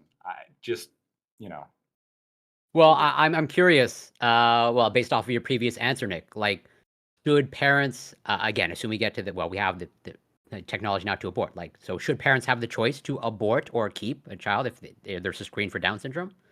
Like, should that be an option for you? I mean, I think that generally speaking, on a like balance of positive versus negative, being alive with Down syndrome is better than being dead. So I don't think it's like a moral obligation for parents to kill their Down syndrome fetuses or whatever. But yeah, once if the technology evolves, like you would want that forced medical intervention. If we can correct it, so to speak. Oh yeah, sure. If it's like if we're doing that argument about like the okay, so I haven't decided. This isn't an abortion thing for me, but yeah, I have not decided if a Down syndrome life is like more valuable than a regular life, or like less valuable, or whatever. I don't know what I think about that. I'm glad I'm not streaming. What do you think God thinks about that, Nick? I don't know. That's what I'm trying to figure out. I don't know the answers there. Because I think that he just made a life, but he's like, yeah, this one's not actually valuable. here would be my take, I guess, right? Well, so okay, when I say life, I don't mean the life itself, right? If when I say life, I mean it in a loose sense. So imagine you have a kid that's born with leukemia from the day that they're out of the womb, right? Is that kid's soul, is that kid's spirit, is that kid's life worth less than another? But is that lived experience worth less than another? Yes, absolutely. No one wants that lived experience. If you could trade lived experience points for lives, no one's picking that one, right? And so I wonder if it's the same for Down syndrome, not to the same extent, but like, would I much rather not have Down syndrome if I lived with Down syndrome? I don't fucking know. Like, is your life okay with Down syndrome? Doesn't seem to be terrible, except for like your early years. And I don't know if that's hard on you or if it's just hard on your parents. So I think kind of getting rid of people with Down syndrome by like the gene experimentation thing that Corey is doing, it's not like a societal good. I don't think it's a moral good. I think it's fundamentally it's a pragmatic thing that parents do. It's a selfish thing that parents do because they don't want to have to raise a kid with Down syndrome. You're right. And that might be fine. Selfish. It's selfish. It's fine. You just want a society filled with selfish people who choose to kill their I children. mean, it's selfish to have a job you like versus a job that you don't like. This doesn't mean it's wrong. I'm actually curious now. I'm looking it up if there's polling done on Down syndrome people. I don't even know if that's a thing. I did not know. Like on whether or not they want to be alive or what. I'm sure they do, but you know what I mean. Well, hold on, but this like we're ancient close. Sorry, what? Yeah, we can hear you, Bam. Yeah, I just not realized I was muted that entire time. That's so crazy. Do you think Down syndrome people have their own heaven? And like in that heaven, everyone looks like John Cena. I wish you were muted for that one. we have a new Andrew contender. I mean, like, or do you feel like in heaven they like still have Down syndrome? Or do you feel like they've like, oh, like this is heaven, this is a perfect place? Now that's a good question. That's a really good question. Yeah, are they like the same person anymore? And it's like, hey, do you still like grilled cheese sandwiches and John Cena as much? And like, now we kind of worked it out. Like, is that the same person? That's honestly a really good question. That is a question within I Christian think thought. Alzheimer's is the best question. It is a question. Yeah, but Alzheimer's and having you have your memory restored. But it is a question within Christian thought. Like, in what state do you arrive at heaven in? You know, like, do you arrive if you die old? Do you arrive at a heaven young? Right? If you were mutilated, like if you were pieces. Sorry, there's definitely no one with Crohn's in heaven. Not because God gets rid of it, but because like you're not getting in, bro. You gotta put yourself together like Iron Giant style. Yeah. So like, but yeah, but like if you were because people will say like you'll be healed in heaven, but what if the thing that you're quote unquote going to be healed on is like an integral part of you, right? Like Asperger's. Asperger's. Yeah. If you're on the spectrum, then that's like if you're not on the spectrum when you get to heaven, then that's a completely different person. Right? Or Tourette's, bro. Like, are you walking around having like, come in my ass? Like, oh God. Sure. Okay. But what I was gonna say is that you guys were inching closer to like real life debates. So like the Down syndrome thing is something that people have discussed, right? Obviously. But beyond that, right, there was a specific discussion like a few years back on gay individuals, right? The idea of finding a gay gene. And if you did find like either a gene or a collection of genes that controlled for homosexuality, right? Would it be moral to be able to screen that out? Could parents say that I don't want that, right? Like if it's found either within the fetus growing within the womb or during like IVF, can they say like, oh, I don't want a gay child, and so that's the end of it. And people were thinking, oh, this would be like a gay genocide. That's what was coming. This is a big fear that people had. So I know what's coming. I think it's a valid fear, personally. I think it's extremely pathetic that people would choose their like silly feelings of fear or worry about suffering over the ethics of what it means to be a good person. Obviously, good people don't kill babies. That's obvious, and you're stupid if you believe otherwise. I can't argue with that. Whether you want someone to or not, like no, I'm just like actually like 2 seconds of serious. Whether you want someone to do it or not, like if you are pro-choice, which I am, do you feel like we have any ground to speak on what type of baby someone should or shouldn't have? If you say that like you could kill it, but not for that reason, Depends on who's paying for it. Sure. I mean, if they're paying for it, I mean, like that's just an interesting thing to address with pro-choice people, because like I'm sure I don't know what the overlap is, but I'm sure there's like being pro-choice and there's like being like extremely pro-LGBTQ, and like if you get to that solution, like oh yeah, like I'm pro-choice, like I'm never having a gay kid, like we figured it out, like, and they're like whoa, you can't do that, and then like what? Well, yeah, I've posed this hypothetical before, talking about gene editing technology, where it's like, how would you feel like so? As much as I think the technology is potentially cool and can do a lot of good. At least for me, from my perspective, like I see a lot of, at least in my opinion, some really detrimental or negative outcomes. Where it's like, how would you feel if like, okay, you know, if you have black parents, okay, and they're having a child, and to give them all the advantages, like they're going to change their skin color. I don't want to get to that world personally. Do I want to control that per se? I don't want to have to control that, but I Wait, can make an You argument. don't want people to be able to change their skin color? Not necessarily. Why not, bro? What if I want my kids to be fucking purple? Why are you trying to control my life? I'm not saying, like I said, I'm not making the strong argument of like, but I don't Fucking want to get to the communist? world. I'm pretty transparent about that, so to speak.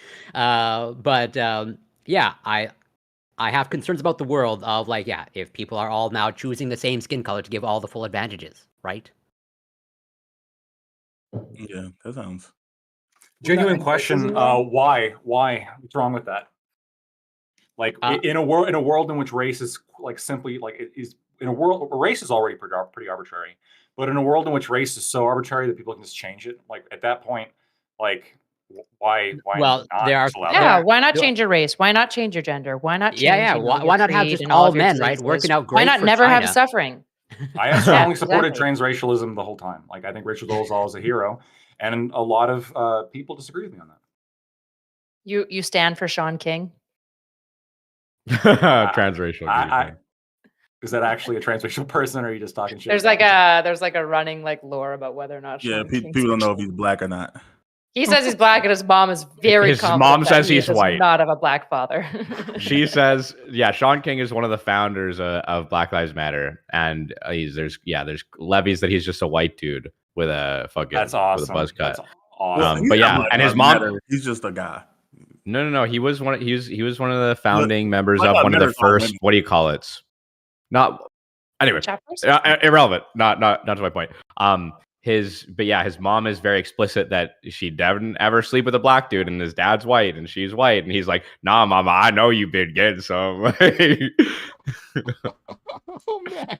But it's crazy. like it's close. It's like honestly, I'm not even sure. Like there's a possibility, like he could be, but I have no idea. He's on the spectrum. You calling Sean King's mama a liar, bro?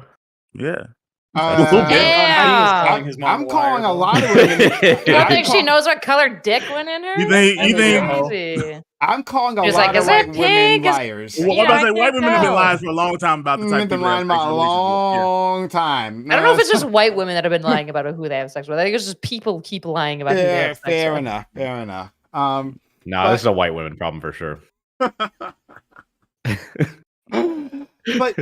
Black yeah, Tide, show your lips. Doesn't have to be Not only about Nod who, to that with your Not only lips about- covered.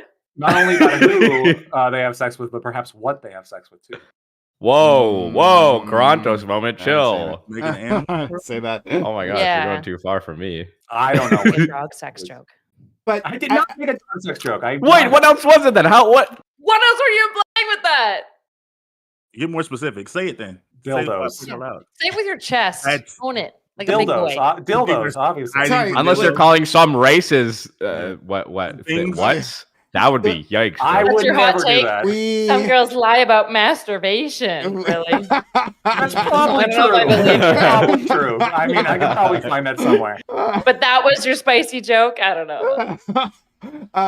We've had the bestiality talk here. I don't know why you laughed with somebody shy today. Because You it, can't Oh, remember boy, the Erudites here. Yeah. before it was support, that was kind of like a joke criticism. But I didn't even make it about that, so I don't know why you keep bringing that up. Wow. What was her name again? The one who got busted for that? Shit. I think one? maybe a couple Bunch of people. girls. Which one? Yeah. Girls but, and horse? What are you talking For about? research purposes only. Of course. For research purposes only. It was like something. German Shepherd. It's the girl with the German Shepherd, right? I think German Shepherds are common choices. I didn't for watch this. the video, so I don't know. Huh, I don't know what you guys are referring to. So There was a woman who was arrested. There was a woman who was arrested for Marriage, by the way. her. She had an intimate experience with her dog, and I think that's It was normal. special. I defend. Okay. It was special. It was special. Yeah. Well, you think that's normal, as in like that should be the baseline for everyone?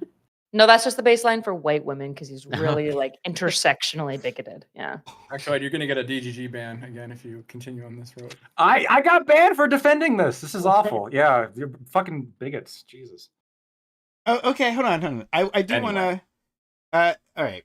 So this is away from the parental safety parental choice topic, but that's fine. But we have seen instances where people have quote unquote married objects, right? Like inanimate objects. That's the thing. And there might be in some countries. I think there was like Jesus a court married case. the church. What'd you say? Jesus married the church. Oh, corny, there's bro. that. Okay, bro. They did. You have sex with it too. Shit. But people have married or tried to marry objects. I believe there's been a court case about this. I'm almost certain, like even if it wasn't even in this country, right? I know there's like been a court case about this. And like if someone wants to if someone wants to marry something that's non-traditional, should it be of anyone else's business? Like should that actually matter? Well, what are the benefits of If marrying it's an inanimate object, I don't care. Like you It's an can have actual joint object. tax returns. I mean, what's the point? I don't It's think we have to express your legally love. allow it. I don't think this is the what about me thing of society. Like even if you have personal freedom, like I don't think that the rest of society would have to engage with it. Like I don't think someone should have to go file the paperwork for that. Like I think that's literally legitimately harm that someone's like I want to be legally married to my bedpost. Like no, like you can say it, but no one's filling out this paperwork. Like we're not putting this in a book somewhere. We're not keeping a record of this. It does seem like a waste of effort, like legally speaking. I would Or would argue. it change? I don't understand. No, I'm just Your saying that marital like status? you shouldn't. Like it's a weird like True. society can appeal to the most people and saying like, oh, it doesn't hurt anybody. But just because it doesn't hurt anybody doesn't mean that like society is required to engage with the idea. Like we have like everyone else doesn't have. Oh, to so you have participate in it. some meta ethic lines, is what I'm hearing. Oh, is this still going? I didn't know it was still a thing. I thought she was past It's it. got the Still, cigarette. it's still going. Okay. All right. She needs I'm to, serious. So you have some meta ethic lines. So you're not wanting to appeal to consensus. Then how do you determine like what gives you the right to decide who can marry what then? I mean, there is some appeal to a consensus, aren't I? Like I'm saying that like Yeah, he did just literally appeal to consensus. You fucking idiot. Yeah, but you're a Christian, right? Stop. Oh, shit. I love God so much. He's the greatest. Why would you want to see a whole bunch of like degenerate, mentally ill people bastardize the like one of the few things that the church still has sanctified? I feel like I'm making the exact opposite. Why am I engaging? Like, I don't know what I'm doing, but I'm engaging. Yeah, like I said, I think I'm appealing to actually the opposite of all of those things. But you don't have Exactly. any standards by which you actually appeal to them. Okay. So I you're saying, actually- like, yeah, I feel like it would be a bad idea. I feel like actually- it wouldn't be so good. Do you guys actually appeal to consensus for this shit? Like, if you lived in For what? if you lived in a society in which like the vast majority of people were against gay marriage, do you think that'd be a sufficient reason to be against gay marriage? Well, no. Again, I like said he like what you call it, called it dumb earlier, but like legitimately, I feel like it does come down to like, oh, okay, whatever I think is good is what I would want society to do. But I'm allowed to live in a society where they do things that like I don't think is good. Yeah. I actually do have a little bit of an opinion on this one. I feel like you secularists, you guys have kind of like stolen marriage. I don't know what you're doing with it. Like There we I go. think fundamentally this is an actual take. This is an actual take. Okay, I'm being legit here.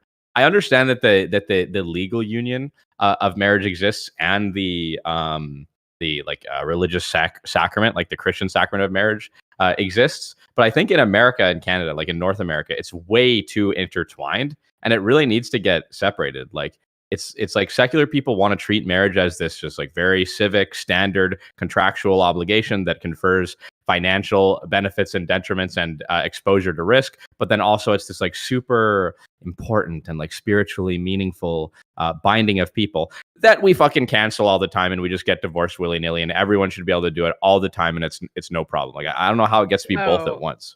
I agree Absolutely. with Nick, actually. And I'm an atheist. Like, it's kind of like a group of people having a bar mitzvah where they get drunk and eat shellfish. And it's like, that's not really, I mean, Yeah. call it something else. Wait, I'm It's not weird. I'm Give us not sure back I'm under- marriage. I'm not sure I'm understanding your argument. That could just be ignorance on my part. I don't like, do religious be? Are you saying like religious be have a monopoly on love or spirituality, or like the ability to like? You don't It's need on marriage for marriage. love. Well, On you think marriage. marriage is like a Yeah, like it's like a religious ceremony, and like they're saying that like we get to have that too without any of the other parts of it. Like, but we don't do that with anything else. We don't, like regular 13-year-olds don't get bar mitzvahs because like I want to become a man. Like, well, it's a religious ceremony. Like this is something we do. For Well, I Yeah, don't know it's, I don't know it's that we like call it's it. like secular people are borrowing all of the depth of marriage with none of the responsibility, and it's not working out for you. No, well, religious people get divorced all the time. I don't know the actual numbers. I haven't looked into it, but like I would be curious to Not see. good religious people. Got his ass. Touche. No, no, all correct. people, even Christians fall short of the glory of God. Yeah, I agree with that. I'm not saying that Christians are perfect with marriage. Yeah, so then I don't think you have an Well, actual what does marriage argument. mean to you then, Corey? Like, why would you get married as a Oh secular my person? god. She's so good at this. Well, if you're talking about like assuming aside from the legal benefits and whatever tax benefits, like I do see, just as I'm not a religious person, I'm strongly like atheist agnostic, but I do consider myself a spiritual person, absolutely. And I don't think spiritual. I don't think Spiritual religious soy. people. I don't think religious people have a monopoly on spirituality, and so I do see value of like having a celebrating love, celebrating someone that I really want to be in a monogamous relationship with. But why is it a marriage specifically? Why don't you just call it common law, or like we like to fuck and stay together? Why you have to Well, call like, it a marriage? okay, yeah, I'm I can tell you, it's disregarding only grounded in the that. ethics Disregard why that it's one part marriage. here. But like the general consensus of, I think amongst Westerners is that marriage is a death to until death do you part union, right? And that comes from the religious component, right? We clearly don't treat it that way legally, you know what I mean? And so I don't know why we imbue the same spiritual power that comes from the Christian sacrament of marriage into the civic union of marriage that exists here. Like, I think it needs to get divorced. Well, I still want to respond to Andrew and why call it marriage as opposed to fucking stay together? Because on the invitations, it's more difficult to write out and doesn't come across as "come to my fuck and stay together" So for ceremony. aesthetic, But just yes, stealing an absolutely. entire religious practice for secular aesthetic. I think in your guys' snowflake world, we would call that cultural appropriation or something like that. Yeah, I'm absolutely Big not Papa against. Erudite. That's a good one. We should steal the good from religion and spiritual people and reject most of the bad, which most of it is. Absolutely. Mhm. Something else that I think is strange is people who walk away from religion but keep maintain Christmas as like a holiday, which is literally the celebration of Christ. Like, and they don't even change the name. Well, they tried to do Xmas, but Xmas did not work. Yo, Like, that shit flopped, bro. Yeah, That shit yeah, that- flopped. But they maintain. Or happy holidays. Oh my. Yeah. So I think you're bringing up another thing that is really interesting. So the reason why, so gay marriage is where this really started to fray, right? Like that was the nexus of all this. And this argument was made that this is specifically a religious thing and institution, and the religious people get to define it. They're defining it as man and woman, then that simply is what it is. And we're not against gay individuals getting together necessarily, at least not in public. We're not against that, but do it under a different name, right? And have all those benefits. But I don't know if that seemed was like- the crux, though. Weren't Christians explicitly? Go ahead. Oh no, you go ahead, and I'll respond. I was just saying, like, even from in my Christian circles in Canada, and Canada is way more liberal than the United States, Christians were explicitly being like, no, this whole thing isn't for gays. It's an abomination. And, like, it literally wasn't just like, Well, he was trying to give they the could best have their faith. thing. Yeah. Okay. Yeah. So this was, and at least, and I don't know the timeline of the marriage debate in Canada, but I remember, I know the timeline for like in the U.S. like how that evolved, and part of it was like especially at the tail end Civil when unions. yeah, marriage was becoming more and more popular, and it seemed like the pop culture, the general society was turning against that. Like they fell back to the position that you can get married, you can get together, you can have a union, right? But just don't call it marriage. That was definitely part of the debate. In any case, right? Um, the response to that is that at least here in America, we have so much civil law that's built on the idea of marriage in of itself, and that like having a parallel system would be becoming a second class citizen, trying to construct this parallel system. And beyond what's happened in civil law is that there is a cultural weight to marriage that is respected in a way that civil unions simply wasn't. So simply like why not simply be a part of this existing institution than trying to construct a parallel one which will always be looked at as second class. I hope that was Well, clear. it's mainly because I don't think it had anything to do with that. Like the issue why civil unions weren't enough is because civil unions don't have federal protection. They're a Oh, state. really? They're a state protection. Yeah, Oh, shit. but like inside the state, they cover all the same protections like of a marriage. But yeah, like federally, they couldn't. Like I think if federally you could approve civil unions, I think they would like I think they would have actually had an argument. I think it would have worked more long term from a legal perspective that you don't have to like affect the sanctity of marriage. I guess I'm not trying to come at this from the names, like the name marriage. That's not what I'm getting at. I'm talking about the emphasis. I'm talking about the function, right? So the way that Christians look at marriage, the way that we treat it is like, oh my gosh, this is like the biggest decision ever. This is so important. You guys are getting tied integrally, the two of you. I'm so happy. This is amazing. Blah blah. Huge, big deal, very big, right? Very final. And then the way that Christians look at divorce is like, oh my God, this is like the biggest decision you could possibly make. This is huge, final, right? And then secular people look at marriage the same way, like, oh my gosh, this is the biggest decision, blah, blah, blah, parity. And then divorce, yeah, I mean, I don't know. Fuck it. I don't think that's true. At least like By comparison, I promise. I mean, in terms of that's hard to gauge, but at least going on, let's say the Do you remember the Mia effects of divorce. Khalifa video? The little thing with the like about marriage, about like getting out, blah blah blah. Do you remember? Yeah. Do you know what I'm talking about? You don't know the TikTok I'm talking about? Fuck. Sorry. I mean, of course, this is true. You have nothing by which you stand your marriage upon. Like, what exactly do you stand your marriage upon? The reality is that if, like, people mostly just believe it's this silly contract and your contract gets uncomfortable and unpleasant, as every single marriage is going to, there is nothing binding secular people together because at the end of the day, it's kind of just whatever you feel like doing, which is why would you stick it out when it feels pretty crappy? Why would you even call that marriage? Because marriage, historically, to all religious people, means a very different thing. A very binding covenant contract. Yeah, Thank you, Big Mama Fascist. so much binding that, Mama. like, yeah, you're forced to stay in abusive situations. So why don't we just, since we're apparently moving that direction, why don't we just like start I was the gonna second say. topic? Yeah. So I'm gonna read the topic specifically. And yeah. So topic 2. It is often argued that modern marriage is too fleeting. That people enter into the institution with low expectations and no real commitment. This, in turn, allegedly leads to an inflated divorce rate and broken families. One proposed solution is to increase the express stipulations in the marriage contract. For instance, specifically stating that a wife is required to maintain a household or that a husband agrees to raise the children as devout Christians. This would make clear the expectations of all parties and give recourse if they are violated. Should marriage contracts be vastly more expansive? Should it be required to specify all these stipulations when people can change and grow over the span of decades? And separately, should no-fault divorce be allowed? And credit to my good friend Lactoid, this was his proposal last week. So I would love you to start us off, and then we can jump into this.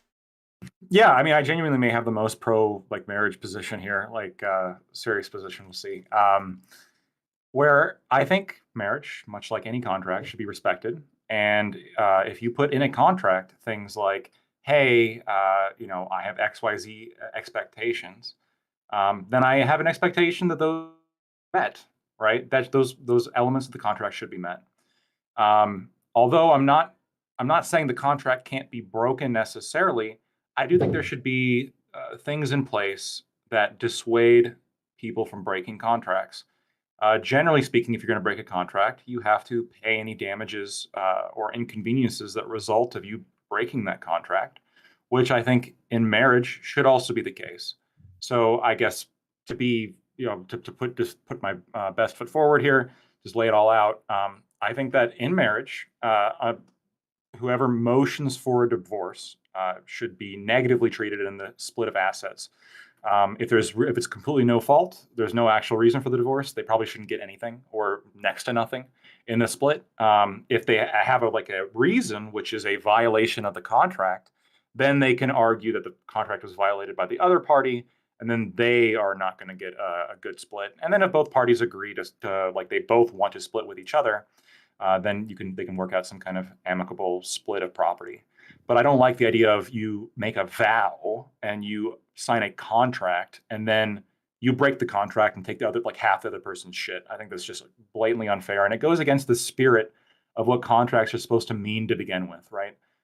Contracts are more. I mean, this is a vow. This is your word. This is a contract, and you should be held to it. Okay. Let's go down the line. Lawson, what are your thoughts? I think prenups are fine, like very basic ones, like whatever assets I had when I enter marriage, I should be able to keep, and vice versa for the whatever wife I have. I actually just got divorced like 4 months ago. Luckily, it was not an ugly divorce. But I do think that extending the contracts to things like, so and so needs to keep a clean house, or the other person needs to stay in shape. I think that is unfeasible, because part of the marriage contract is also for better or for worse. And I think people kind of dip out of marriages a lot without heeding to that principle of it. Yeah. Let's go to our friend Corey.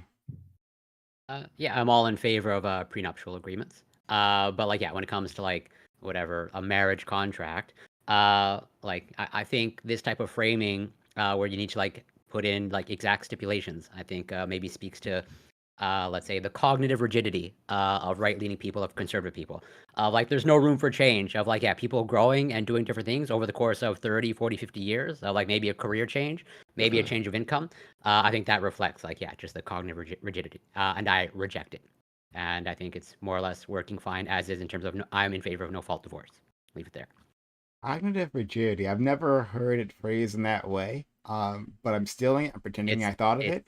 It's a psychological concept. Cognitive and psychological rigidity is an absolute thing. Okay, interesting.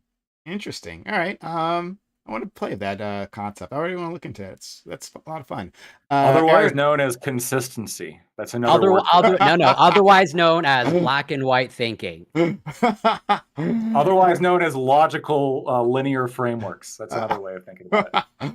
So we're gonna go to our friend Erudite. I don't know which we're gonna get here. We're gonna find out. Smokes up, it's not me, so that I can have plausible deniability if I get clipped poorly. Okay? Understood. Erudite, please. If it smokes down, it's probably You should change your name on I don't know how. I don't know how I think to you have to change it on rejoin. StreamYard. Yeah. No, you don't have to rejoin. You can I think Prime can change it. There is can I change it? I'm not sure if I can. You can change it. Hover over your screen. You'll see the 3 dots in the corner. Hover over your video. The 3 dots. Yeah. Oh, really... there we go. If I pull out edit. While she's doing that, we'll go to Nick. Okay, yeah. So in the prompt, I feel like there's 3 questions or 3 points. Should no fault divorce be allowed? Yes. Should marriage contracts be more expansive? No. And the third is something like The third was like a statement baked in, which is that some people think that people these days are entering into marriage too willy-nilly with no commitment. I actually think it's the reverse. I think in the secular world, people are entering into marriage with a lot of commitment and a lot of like serious thought and endeavor and spiritual buy-in. And I think it probably shouldn't be the case. I think secular people should probably stop taking marriage so seriously, and they should probably be about as serious about marriage as they are with divorce, which in my estimation, relative to Christians, is just less. Like I think it would serve everyone better if secular people just took marriage a little bit more lightly. That way, when divorces happen, it's not the destruction of this really big thing. It's the destruction of something that, like we were okay with coming and we're okay with going as well. I think that'd be a better fit for secular people. And in response to something that Lactoid said, he said the thing about contracts, right? That contracts are a bond of your word, blah, blah, blah. They're very important. I don't really agree. Contracts are just for keeping people safe, as far as I'm concerned, financially or fiscally or biologically, right? And as long as that's happening, I think I have no problem with the contract ending if it's more inclined to keep people safe. Not so Wilson. Could you? Not so Andrew. Yeah. Pretty sure he's 100. I'm wholly opposed to no fault divorce. I think no fault divorce has just like created this situation where people can get in and get out, and I think that's like bad, not just for people but for society. Unlike Nick, where I just want secular people to be degenerates, I actually want a good society, and I think a good society is fundamentally what Christ and Christianity ethics have put forward, because I actually believe in what I say that I believe. And so in that case, I don't want secular people divorcing more than often. I want secular people to understand that if they're taking on a marriage covenant, they're taking on a religious marriage covenant. And if they don't want to take on that covenant, they don't have to. That's exactly what it is. I don't believe in no fault divorce. I don't know if he would be for expanding marriage laws. I'm not really sure. I don't want to. I think he would. He'd definitely be. I Sure, would say we that would there's expand it, but it would expand to like exactly what is outlined by like the church leadership already. Expectation of raising the children under the faith and stuff like that. Thanks so much. Next, Bam. Is this like role play for y'all? Are y'all gonna like do it nasty later? Ew, as Andrew Wilson grows. Ew. It seemed like this was a thing. I'm not getting fucked by Andrew Wilson. God. I didn't know. Jesus. Maybe like it. I'm not judging. Is a role play for you? Should I stop? I'm just curious. It seemed like you were saying it like a certain way. It's a very specific question. Like that we're looking at the else screen, but I feel like it was looking specifically at him somehow. Like I was like, what? Like, okay. No. This seems to be a topic that's like, this is one of the places that I guess more liberal people like who typically love empirics try to like move away from empirics. And I wonder what that's about. I know what that's about. Like if when we talk about contracts, this would probably like Lactoid, for example. I mean, this would probably serve you really well to follow the model of Jewish people in their marriages. They have the ketubah, I think it's pronounced, which is like their own added level of marital contract. And Jewish people have one of the lowest rates of divorce, I think, in the entire country. Maybe the lowest. I'm not sure of the exact. But in the ketubah, there's like all types of like financial like bindings and things that are marriage. There's all types of like expectations of the type of marriage and household you're gonna leave. Like there's a whole thing to it. And for whatever reason, like it seems to work. I don't know if that's alone's enough. There's probably like other socioeconomic things you could point to for their marriage success. But yeah, I think that we shouldn't want people doing something like we know what bad marriages do. We know like having a failed marriage can lead to like a whole lot of other negative externalities for your life, for your children, for all these other things. So we probably, instead of just saying like, oh, we just let marriage is just about love, let people do what they want. We should probably try to do things that empirically lead to more successful marriages. And so like some added level of contracts or stipulations or counseling being I'm not saying legally required, but strongly pushed for as a society in marriage would probably be a good thing for everyone involved. And yeah, that's what all the data seems to point to. Okay. Next, we have our good friend Joe Lewis is back with us. I'm really happy to have him here. Joe Lewis, who I really wanted to talk to about this topic. First, Lacto is the one who came up with this topic originally last week. But on All Black Everything, Joe's views on marriage became apparent, and that was enlightening. And so I really wanted to engage with you on this one. So please, Joe Lewis. Yeah, I'm gonna see how it works. My mic stand's broken, so I had to like jimmy rig it together. So we'll see how this goes out, and hopefully this sounds pretty okay because I haven't checked. Sounds shit. fantastic. Yeah. So generally, I guess for the sake of this conversation, I've looked at the topic question, but I think I know what Prime's getting at. So I'll just kind of say my position. Maybe it relates to the header. For the sake of I guess like what I'm gonna say, I treat dating, being in a relationship, and marriage as a trichotomy. So these things should hopefully lead into each other.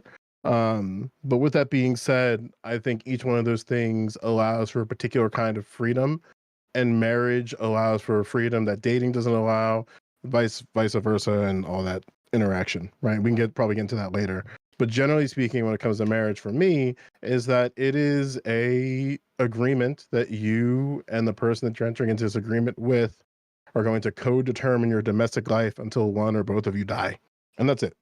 I don't know how much. I mean, we could probably get into more like the nitty-gritty on that, but that's generally the case where it's like, yeah, no fault divorce is a problem, but I don't think the problem is going after the solution is going after a no fault divorce. I think we need to have a more thoughtful conversation and education around marriage so that people enter into these things knowing that you are agreeing to co-determine your domestic life with someone else until one of you dies, and all of the nuance into that. So when you're Sure, entering but in what do you think marriage is? Like, what's the purpose of a marriage? What is it? because it allows for the freedom of having somebody who you can co-determine your life with, and they don't leave. Yeah, but like, why do you need a contract? Why do you need to call it marriage specifically? Is there any spiritual meaning there? Or like, why aren't you just common law? Contractual common law. I don't know what you mean by contractual common law. Can you elaborate on that a bit? Well, marriage is a religious practice, correct? It could be in certain societies, sure. Well, it is. Okay. I don't understand the So, like- question. You up to is what I'm speed trying on to say. the role playing going on here a little bit? I don't understand the question. I'm trying to I understand. don't know. I think it's What are you trying to- better if he doesn't know. So I wanted to just keep going. So my question is, what is marriage? Marriage Why would you, if you're not religious, what's the purpose of marriage? What differentiates it from common law with a contract? A contract you can get out of. A marriage you can't.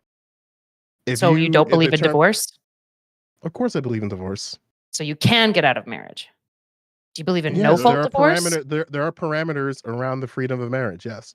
Do you believe in no-fault divorce? Yes.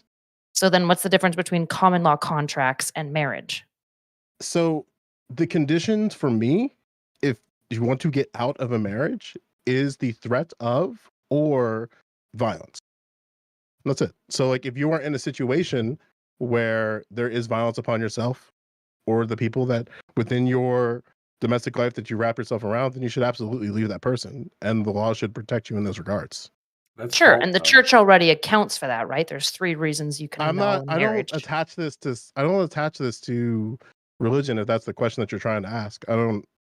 Well, I'm trying to understand what's the difference between common law contracts and marriage for you if religion isn't A involved. contract you can get out of at any time. I think a problem is that people do enter into marriages as contracts where like, oh, we're agreeing of X and Y.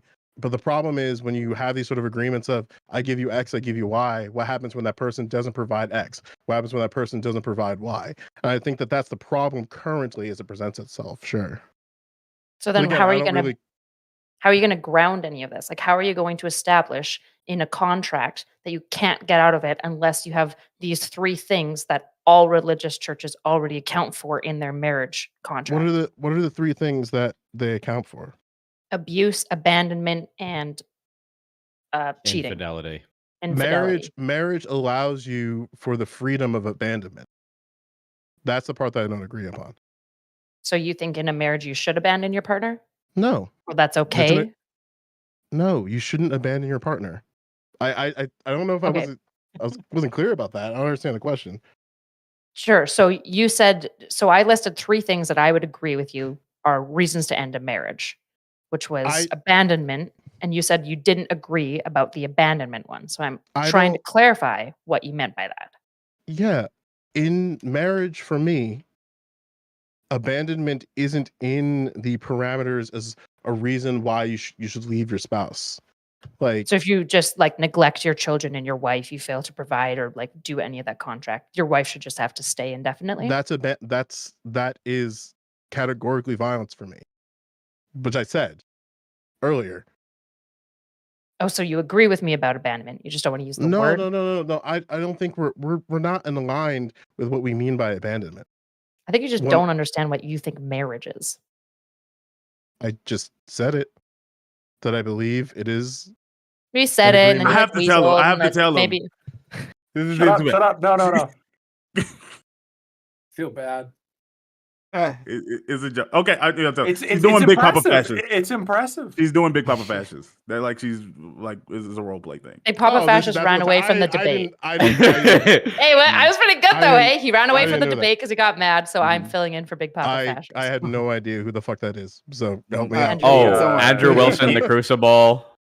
Yeah, he Matt Dillahunty us, Oh. unfortunately. Oh, I damn. don't know. I do have a question. He's though. some white I dude that know. chain smokes. Okay. that's cool. Before we like That's get cool. into the marriage stuff, like I assume everybody feels very strongly differently about marriage with kids and ones without. One obviously affects society way more than 2 people that don't have kids getting divorced. I mean, I don't think that. Well, I think the variable changes when you have children for sure. Like because I think you owe it for your children to see their parents, regardless of the circumstances. So like it doesn't matter to me if your mother is a murderer or your father is a predator. Your children still have the right to, at any point, to be able to see that individual if they choose to do so or want to. You know what I mean? Yeah, I'd agree. I think that just like it's interesting. Oh, I know Joseph differentiates it from contracts, but like let's say we do a larger contract. Typically, let's say you're selling a home. Typically, people take loans through the banks or whatever. But let's say for some reason somebody's dumb and tries to like they said they're gonna own or finance it, and someone makes an agreement like, oh yeah, I'm gonna pay, $300,000 for this house, blah blah blah, over a period of time. I'm gonna pay it directly to you, and there's no bank to go after them. Let's say like that you make that agreement, you sign the contract, you fill out that paperwork, and then that person like burns the house down and they walk away. They were supposed to get insurance, they didn't, whatever. Like, would it not be crazy to say that like no, you still have an obligation? Like this isn't a contract you get to walk away from because things didn't work out. Like this is a big deal. Like you made an agreement between 2 people, and as a society, we're not going to encourage that you can just step away from it because it got tough. Like in other words, you would say somebody just don't make that agreement, don't make that contract if you're not willing to follow through on it. Well, I mean, like from what I can see, like if some people are dating for 2 years and they break up versus 2 people who are married for 2 years and they divorce, I don't know what the like substantive difference is there. Well, Unless I there's guess child something they involved. didn't have to get married. Well, I nobody agree. has to get married, But- right? but- Yeah, no. No, that's what I'm saying. Like the argument would be like you didn't have to, but you did, and like with that, shouldn't there be extra things that come with that? Like this is more than just boyfriend girlfriend. Like if you do this, like I'm happy for you. Hope it works out forever. Yeah. If it doesn't, there's like consequences. There should be some level of consequence. For Why the though? decision I'm you not make. saying Well, you're I wrong. think- I'm just curious why it's different. Yeah, I'm wondering that too. Not necessarily punish. Like it's not about punishment. It's just like Is this if your argument, or are you just saying it generally? not. I'm walking through. I don't know. I think it's pretty close to my argument.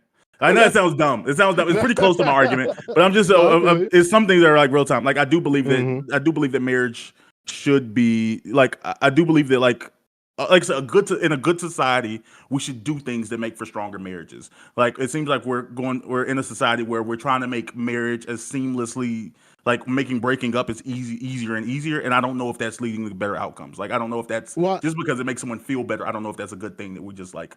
It's yeah. okay to just end your marriage. That's why I don't think. I think in the current state of play, I think we need to have more thoughtful and however degree you want to have it, just having more thoughtful conversation, discourse, discussion, and education around marriage. Where like if you do not want to get married, there are other expressions of being in some type of co-partnership that exist. But marriage is a particular kind of freedom. It's saying that like, okay, between the two of us, we're entering into this agreement where we both co-determine our internal lives, regardless of what happens externally. So a hurricane can blow everything you have down, but you still have each other. Where in a relationship, you can have a set of circumstances where a hurricane blows everything around you and you can leave. But in a marriage, you can't. A hurricane can't be the thing that forces your marriage to fall apart. Sometimes the wife can blow everybody around them, right? That's why it's a requirement. That's why you have to have like deep conversation and discussion about things that some people might think is like unattractive. Like 100%. what happened? Yeah. One question I have, I think what we're trying to grapple with is like, does this have any meaning or does it have no meaning at all, right? Like, what's the difference between two people who don't promise something, who never agree to something, breaking up, as opposed to two people who do? And I guess the question we have to ask ourselves is a agreement valuable in of itself? Is there some kind of is there? You don't think so? Okay, so like if I vow to you and I sign a contract to buy 100 cartons of cigarettes from you, and then you spend a lot of time and money acquiring those cigarettes in order to sell me, and then at the last minute I just rip up the contract. So you asked you asked if contracts were meaningful in and of themselves, and then you gave the context for why the contracts are meaningful. So yeah, of course, contracts are meaningful because they protect certain outcomes, right? So they protect people from getting fleeced, they protect people from getting harmed, they can protect people from being exposed to liability that they're not aware of, et cetera, et cetera, et cetera, et cetera, right? So contracts are important because they protect people, not because they're contracts. Okay, let's talk about harm then, protecting people from harm. So you would agree that if you sign a contract to well, buy I'll cigarettes, just agree with you now. Yeah. Sure. So if you sign a contract in order to buy cigarettes and you don't follow through, you would agree there's some kind of harm there. To not buy the cigarettes? Yeah. There's financial harm because you've exposed the person to loss of profit that they were. If the person can make an insurance claim and let's just say it turned out that they actually wouldn't lose profit, would it be wrong for you just to go back on your word and refuse to buy the cigarettes? I mean, I guess in a theoretical I feel like this is bending reality, but I think technically I would say yeah, but obviously it wouldn't in our reality, but also that wouldn't be possible. And that would really hurt your insurance. That would really have you up there. I don't know. I think that all like vows and agreements and contracts, I mean, obviously, because I think that's like one of the most critical moral things for me. I think it is very critically moral, right? And not only in of itself, when you agree to something, that breaking that agreement carries with it a negative moral weight because the other person is relying on that. And that is negative consent value right there. You made an agreement and you didn't follow it. And then we know this. There are a lot of harms associated with divorce. I mean, we just know this for a fact. So if you're somebody who gets divorced and you made a contract to, not do that, and then it happens, I mean, how could you possibly say that you weren't harmed by this other person breaking up the marriage contract that they signed? Do you think it's bad if a contract is waived by both parties for mutual benefit? Is that a problem? No, I even talked about this in my intro. I think if both parties want to divorce and they both agree to some kind of like equitable settlement or split of the assets, I don't have a problem with that necessarily. I could have a problem with it in some circumstances involving children, which I'll get into. But in terms of one party divorcing the, not to cut you off, what was your position on the open? My position is my position, just like the elevator speech, is just marriage contracts are contracts. Contracts should be respected. And although I'm okay with allowing people to divorce, I think unless the contract is broken through like physical abuse or infidelity or some other reason, that the person motioning for the divorce should be disfavored in splitting up the assets. So shit. All right. Yeah. So like if you marry a guy and then like he's the perfect husband, and then you like file for a divorce like 20 years later, you ain't getting shit, right? That's what. Oh yeah, I don't agree with that. But all right. Why not? Oh, You signed Okay, an so agreement. what about, so you said yes, that's fine if a contract is mutually waived to the benefit of both parties. What if a contract is unidirectionally waived for mutual benefit? Unidirectionally waived for So mutual one benefit? person waives the contract because it's in both people's best interest, but one person is trying to like stop the contract from being waived, even though it's in both parties' best interest. I'm not okay with that. And Okay. in order to, I use the cigarette example to, where, if I make a contract to buy a pack of cigarettes and you don't sell it to me, even though it's probably better if you don't sell me cigarettes because of how harmful they are, right? Overall, it's probably in your benefit to fleece me there, or sorry, probably my benefit in terms of a cancer risk to fleece me there. I still am being like, harmed in the sense of we agreed to do this, and you are violating my consent by not fulfilling the contract which we agreed to. Got it. What if, Yeah, I was just trying to figure out what where if a wife finds out her husband's gay? He hasn't cheated, but like she finds out like, oh, okay, he has like a longing partner, and like I'm just trying to apply this hypothetical. You just But he brought up. hasn't cheated? Yeah, like he just has like a man. He like she can tell. She knows when her husband's attracted to someone. Maybe he wears the right thing. Like, oh, okay, you like this man. You're in love with him, and she's like, oh, okay, this is weird for me to be in, and you will probably be happier doing whatever that other thing is. And he's like, no, like you're my beard. Like I'm not gay if I'm married to you. Like I don't Yeah. know. Do You you still say like do you want to force her to stay That together? could be put, yeah, or not necessarily force them to stay together, but if she wants a motion for a divorce, she should not be advantaged in the asset split. You could even put it in the contract, because I think every marriage contract should be more expansive. You could put it in the contract, like if we find out you're gay, that's breaking the contract, or like Damn. XYZ split will happen if you turn out to be gay. I don't know. You could like build that in, and you might say, well, like it's a lot of things to build in. What are all the circumstances? What do you have against gay people? Yeah, I have nothing against gay people. I'm fine with gay people. I know gay people. He has I'm lots just of gay saying, friends and I've got lots lots of black friends. but I'm just to finish real quick. Yeah. Like if people should be taking these fucking contracts seriously, and they should be going through and making agreements that explain exactly what what should happen in XYZ scenario. And the fact that we live in a society where people like was it Britney Spears who had like a 3-day marriage to some guy I like would in fucking agree that Vegas? you're saying that people have thoughtless marriages, right? That they kind of Yes, walk in. yes, Yeah, and if you're going to do that, just like if you willy-nilly sign any contract, you are putting yourself at legal risk, as you should. And so I just want to, just quickly though, I want to know that, like, when you're taking your vows, like when Nick and I were taking their vows, should they read the entire contract, right? Like paragraph 2, subsection C says, I will love line you 1000, whatever. yeah. Well, If I think- hear well, Dubai end up gay, if I'm- Well, you if do I'm sign a gonna real be- contract outside of the ceremony. We do Yeah. like understand that the ceremony isn't enough. Like Yeah. you can't just do a ceremony and get married. You still have to sign whatever that life There's that still you're shit married you gotta license. do. Yeah. But I would assume, Lactoid, what you're alluding to is that within everybody entering into a marriage, that there's also a part of, for lack of a better term, for the sake of time, litigation of like, let's walk through the parameters and like defining the parameters, whether it be before, during, or after, right? Something like that. Before, if I understand your question, if I understand your question Yeah, correctly, this should be done beforehand. And Sure. just like I'm not treating it any differently than any other contract in my mind, right? In my mind, it's just like it's a contract that tends to have cultural significance. That's all marriage is. All right. I don't have like a spiritual belief about this. It's just all marriage is a culturally important contract in which, like, yes, just we should legally recognize it just like all other contracts. so but the that also stipulations means we have under this- which. Oh, sorry. No, stipulation should be legally recognized. Yeah. Well, yeah, I just want to make sure that you have a better understanding of law than me, obviously. So I'm trying to be like, okay, so what, generally speaking, are the stipulations that would void a contract track generally? So coercion, ignorance, deception. What else? Yeah, basic. So there's a whole there's several cases in this. Don't make me fucking don't put me in the spot. Make me go get my fucking contracts book. So generally speaking, like contracts have to be a number of things.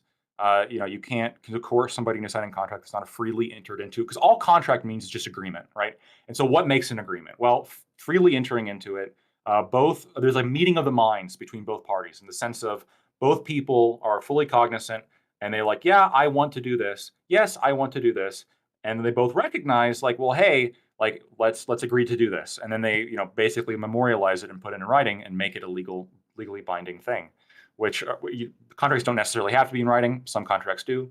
I'd be fine with this being one that perhaps has to be in writing, similar to real estate, just because of the importance of it and the potential risk of fraud. I mean, like, look at what secularists have to do to get like even half of a modicum of what marriage actually is. You got to write multiple I'm not advocating for contracts with this. multiple lines over and over, so that you can both agree that, like, yeah, you probably shouldn't fuck the dog or the neighbor. You should probably treat each other well. This is why, honestly, surprisingly, Nick is right here. Non-Christians just shouldn't be calling it marriage. Just call it a common law contract. It would match better to everything that you're talking about, because when it's marriage, there's a religion unifying the two individuals that understand the negotiation that they're falling into, and what we call a covenant is what they're agreeing to, which is a more binding than just a simple contract. So that was a bit, right? I'm not getting. Yeah. It's all gonna be. It's all of it. Yeah, Can you it's pretend all it? gonna be a I bit. get the vibe. I get the vibe. All right, I'm with it. I have a question. Like, how many, what delineation, like percentages, would everyone put on a marriage as far as it being financial or like emotional? 80, Oh, you 20, mean emotional. I'll go as far as say you mean legitimate and non-legitimate. I'll go there. Like I love that It conversation. depends on, like, are you talking about my own personal, or are you asking, like, how do I think of it, like, So global? give Well, me- my marriage me- is entirely yeah. financial. I don't Well, feel anything for this bitch. Hell yeah, bro! What's the personal and then what's the I have no problem. I have no problem. Does it go all the way to the diapers though? Like, is there a diaper situation? Is the full just like? I'm just fine. I don't really care. But Max, I have a question. I don't want to be toxic. Because Bam might get activated on this too. So, are you familiar with a Robert Kelly? I'm not familiar with Robert Kelly. All right. So Robert Kelly decided to enter into a relationship with a wonderful woman named Aaliyah, who at the time was 15, but it found they mutually falsified. Well, depending on who you ask, mutually falsified the marriage document so that she would be 18 and appear 18 on the document. It was found to be false and it was annulled. In your sort of framework of marriage, what should the consequences be? Yeah, I don't think contracts can be entered into between minors or between a adult and a minor. Minors can't enter into contracts. So because they can't be a meeting of the minds because their minds are underdeveloped and they can't consent to agreements. So for children, we just simply default into What about 18-year-olds? And yeah, 18-year-olds as an adult, you can sign They're agreements. not fully developed. What if this is a you good have question. Like, what happens is Because you don't They fully at like develop. 25 or Or something. 30. It's actually like early 30s. So really? it does take a while, for the final pruning to take effect. Why is 18? Why is it not okay at 17, but suddenly 18-year-olds are a wise decision? So I'll defend the age of consent here. Now, my defense of this, honestly, is that it doesn't actually have to be completely developed, just sufficiently developed. And this is going to be obviously based on my fucking arbitrary judgment as to what level of experience and brain development I find to be sufficiently developed. I think it's somewhere There'd between be like 18 a and 21. 17-year-old who's reasonably developed enough to make that decision. There could be. And so ideally, we would have brain exams to determine age of consent for all citizens, but that's financially prohibitive.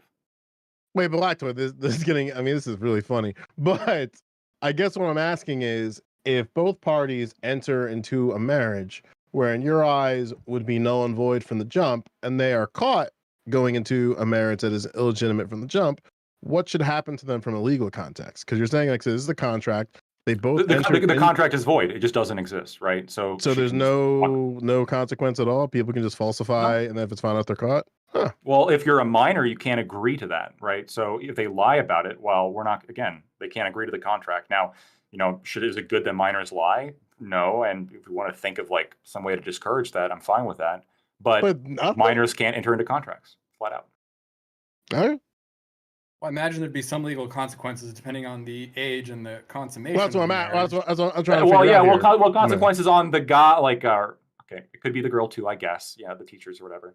But Why would like you send the the legal guy? consequences on the older party. That's just. I mean, we all watched To Catch a Predator. So in Okay, this let's case- just be honest here. We all know who it tends to be, who's doing this shit. So from what I'm understanding, in the context of Robert Kelly and Aaliyah, for you, if there was anybody who would see consequences, it would be Robert before Aaliyah. Is that what I'm understanding? Yeah. Robert Sylvester. Even if we could definitively know that they both entered to this mutually, but you're saying because minors can't mutually yada yada yada, then it goes on Robert. All right. Exactly. Same thing about like sex or selling drugs or any of that Hmm. shit. Do you think it's You just- wrong to have sex with a minor? Yeah, I think it's wrong. Okay. Wow, By Based what off of, standard? based off Very of what moral brave. foundation? By Very what brave. Like it. standard? Oh shit. But what standard? That was just a vibe check that she was doing there, just making sure the vibes are good now. But yeah, I think that our friend Lactoid, like he, as usual, I feel our friend Lactoid is being extremely reasonable, like so reasonable that sometimes it doesn't make sense, like practically, right? So all he's asking us is that, like, shouldn't it be the case that when you're going into, for most people, the most meaningful contract of their lives, right? The most meaningful agreement, and like, in terms of like the legal consequences, like they're huge, right? That people don't understand how big the legal entanglement that you're entering into when you get married. Most people don't understand that, right? So before doing such a thing, that you'd simply state that, okay, well, here's what I expect, right? I come into this marriage expecting this much. When people do enter in this contract, and this, I guess, kind of to what some things that Joe was saying, and maybe to some things that Nick was saying previously, that people will enter into this contract, like, they have a vague idea of what the other person wants, right? But it's not like stipulated, right? And then Yeah, I mean- when they find out otherwise, right, there's big friction. Then we get marriage counselors involved. Then we try to save a sinking ship. So all he's saying is that, why don't you specifically stipulate, this is what I expect, right? And this is what you Yeah. expect. And if I can't agree to that and you can't agree to that, then we shouldn't do this. It seems like Well, that- ultra reasonable then. Yeah, well, Prime, that's the thing. I mean, you remember that dog pile that happened to me when I said like Steven Crowder and his wife need to pick better. And insofar as like Steve, like that's that nigga's name, right? Steven Crowder? Steven Crowder. Yeah. Sean Crowder? All right. Yeah. That's why like I look at the nigga and go, like, if you wanted a woman that even when she's pregnant to do shit for you, that should have been something you talked about before you got married. And then Why'd you in get her dogpiled for that? I said both men and women got to pick better, and then some male feminists got on my ass. But Yeah, I'm that's just all curious. right. I mean, like, what did they find objectionable about that? I feel like that's just obvious. The in idea this that Crowder women need to situation. also the idea that women also need to pick better. Oh, That Jesus, was it. boy. It's because Steven Crowder raised his voice and that makes him abusive, apparently. Well, no, I think that like if There's you more to it want, than that. like again, like if Steven Crowder, he's more than welcome to find a woman who's like, despite her being pregnant or despite her being in a day where I don't feel like it, then you go to the store and get me groceries, bitch. And then you got to find a woman that's gonna go to the store and get you groceries despite all the external factors. And then like this, and like talk about that long before, where it's like something that, I mean, there's like a bunch of stuff that I'm not gonna say on the internet that my girlfriend is totally fine with doing, and I'm like, that feels like misogyny. And then she was just like, we live in the patriarchy, baby, whatever. But it's like, this is what I want. And I'm like, all right. Am I gonna test those waters? I don't know. Maybe I'll get a prenup first. But But and Nick, to be clear, the reason why they would push against that is, I mean, the thought that Steven Crowder's wife is in an abusive relationship. We don't know the extent of which, but people have an assumption that's an abusive relationship. And then to say that, well, women need to pick better in that context implies that you're blaming the victim of abuse. So there you go. And not even just that, like the idea that people had an issue, people have an issue with the idea that like Steven Crowder's requests in any regard could be considered reasonable. Like the idea that, like, you know, like there is a person he could have married that would have done what he asked of. Like, oh, okay, you know, feed the dog, give the dog, whatever. Like they're pissed, like, no, that would never be okay under any circumstances. Like, no, well, there's circumstances where it would be okay if you married someone where that was the expectation. yeah, and then there's even like some shit where it's like like even if you're in the context of, and I understand there might be some undertones of it, but the first thing that came to my head, so sorry, but it's like if you're in a marriage and it's like, well, my partner wants to fuck other people, and then if you got to talk about that, and it's like, hey, despite we're being married, are you cool with me fucking other people? And it's like, okay, well, if I'm only cool if X or Y, then you're gonna know that walking in. And you don't want to marry somebody who's just like, well, I thought it was okay. Like I thought it was okay that I could just, fuck whoever, shit like that. Just like you got to talk it all out. Yeah. Well, So one of the best examples at Prime, I think I forget who brought it up last time, but somebody had it was a basketball player, somebody who had a contract where if like she gained a certain amount of weight, then yeah. like It was a then rapper. XYZ, it was There's a a rapper. few. Yeah. Bozy has So that. so people look at that and we laugh because on its face value, like it just seems ridiculous. But I actually think it makes tremendous amounts of sense, right?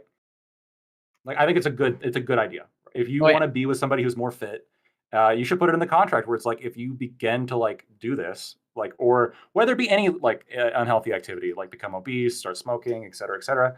I mean, that should be grounds to leave. I don't know Well, about marriage contracts. I know it's a big thing in like there's a lot of like entertaining contracts where that's the thing. Like I know a lot of athletes have stipulations on like when they're on certain days you have to meet certain weight requirements.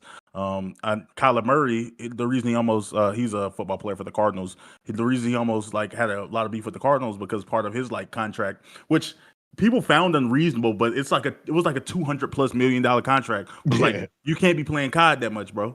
Like, you can't be playing Call of Duty because apparently like that was a thing that's like he wasn't doing any studying because he was playing Call of Duty and he found it disrespectful. What's up? But I'm like, if someone's willing to pay me $200 million, I feel like you can get pretty specific on what I got to do for this money. Like I wouldn't have been offended at all. Um. So yeah. You guys are all touching on this from different angles, but like another example would be a chauvinist, right? A straight up chauvinist, which was Steven Crowder. I think we can say that that's what he is, right? That's what he espouses. If a chauvinist marries a woman, and not a loud one, then he would have certain expectations of her that maybe the greater society would feel is unreasonable. But this is the agreement that they have gotten into right now. Right now, it's more implicit that you will submit to me in certain ways, right?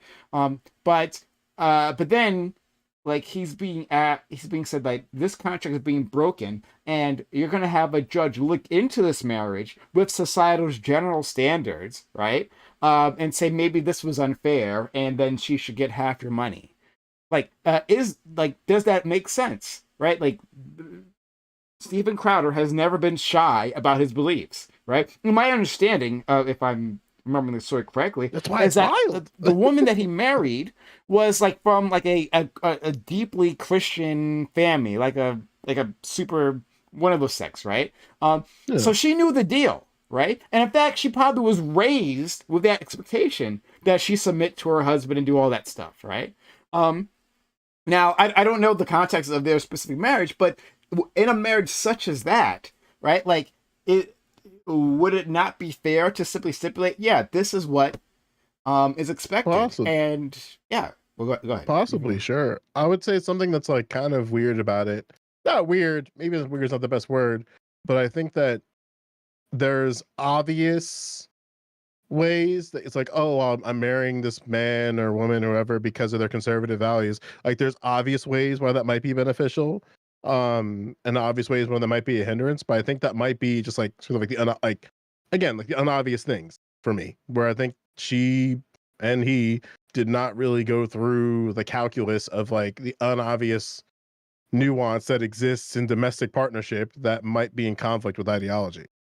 If you're just marrying someone for exclusively that, or even like, oh, I love them because of their conservative values, and it's like, well, you better know the ins and outs because conservative ideology, because she gets pregnant and he says you're keeping it, you can't act surprised, you can't Pikachu face, so it's like, I can't believe you said that, shit like that. Well, in that specific example, I don't think like for whatever abortion and keeping a child, I don't think you should be surprised. But I think there's something to be said of like it's understandable that until you actually like in the marriage and see how the dynamic plays out, like despite how you were raised, it's like, oh, this is not the reality I thought it was. Like, yeah, you can be raised in the environment of whatever conservatism and Christianity and like all the whatever values and expectations towards marriage, but until you're actually in it, and I don't know the actual case in terms of Stephen Crowder's wife, but I assume that's their first marriage, and so until actually you're like faced with reality, like, yeah, you might think you can deal with something, you might think that something sounds good, but once you're in the thick of things, like I think there should be room to like change your mind of like, yeah, this is not for me. Like this also I think plays into where some people, especially like secular people, they think that living together is like a test of like before getting married they want to live together, and they sort of tend to think that like, oh, this is like the test of like, well, if we can live together, that will predict some sort of marriage success. As opposed to like if you actually look into data, that's actually counterintuitive. As in like living together does not predict success in marriage, and if anything, it seems to be the opposite. Whether That's it's actually surprising. like That's probably because the kind of people who no, wouldn't it's not the kind. live- No, please, no, it's not that.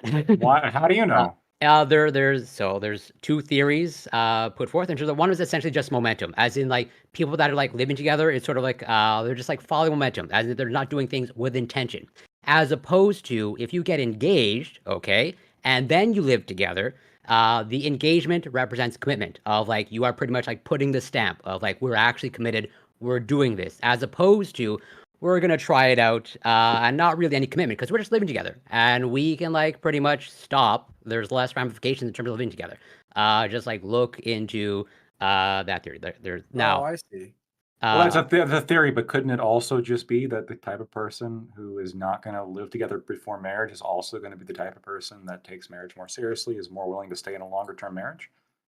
There's an overlap for sure, but totally there's still religious people that go through the process of like living together and then getting married. But yeah, you would be correct in terms of like, yeah, it's more secular people that would like, yeah, they do the trial run of marriage. Well, trial run of living together and then marriage. Where like, yeah, I think until you're actually faced with reality and you're actually experiencing what marriage is, like, I think it's understandable that you change your mind or it doesn't live up to what you thought, and you should have the ability to back out of that. I think that's fair. Well, Corey, is the data saying that like people that live together end up not getting married more, or they end up getting married and then getting divorced? End up getting married and getting divorced. I will dig up the data. Yeah, people who cohabitate before marriage and then get married get divorced more than like the vast majority of demographic. Gotcha. Well, I think that's controlling for a different thing. Like people who have like a strong, people who have a strong feeling about like, not shacking up are probably going to tend to be like really traditional religious people who are going to have lower divorce rates for a number of other reasons. Like I don't think it's like it's correlative, but I don't know if there's any strong ties to find it to be causal. Corey, I think, was just underlining that there's studies that controlled for that and included people who are religious that cohabitate before marriage also divorce at similar rates. Sure, but I'm saying someone who's religious who cohabitates is going to have a. Oh, you're questioning the devoutness of the people, the religious people who cohabitate. That would be my question. Only the well, good. I mean, not necessarily the devout. I'm just saying, just a less traditional religious framework. Like that doesn't have to.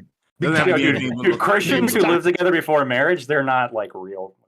No, I'm very Christian, and I've lived with an ex. But I'm saying that like I wouldn't call my Christian. To my point, right there. No, I'm saying I wouldn't call my version of Christianity traditional. Like something being traditional or non-traditional is a different question for something being devout or not. You haven't seen the statistics for people who are church going and cohabitate before marriage, have you, Corey? Specifically, so not nominally Christian, but also okay. which that would be the next church.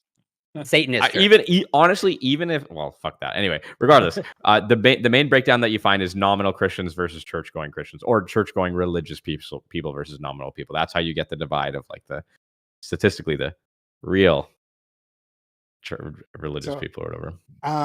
So Erudite has suddenly joined us. Oh, nice to see you, friend. And I'd really like to get her opinion on all of this, and then go to Soleado, who is nice enough to join us. Go ahead, Erudite.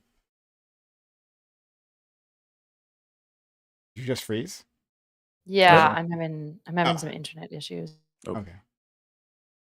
All right, why don't we go to convenient excuse? Why don't we go to for Lactoid? So okay, why don't you ask your question first, and we'll go to Seattle. All right. I was curious, Lactoid, if alimony wasn't a concept, how much would that change like your take on the marital contracts and stuff? I think alimony should have to be agreed to in the contract. Otherwise, like it wouldn't be a thing. I could see that like perhaps alimony, it wouldn't be alimony as we know it, but I could see a scenario in which, let's say the moving party for a divorce, like the divorce causes damages that a jury determines for the divorced party, like the divorcee, I suppose, the person who's getting divorced on, causes enough damages for them that the person, like there's actually financial damages now to pay. I can't, I guess I can't think of a situation in which that would happen right now, but I guess I'll just conceptualize it. Then I can imagine a scenario where it's like, okay, they don't have enough money to pay right now, so we got to garnish their wages for like the next some period of time in order to make right. Most alimony doesn't even kick in until after like a decade.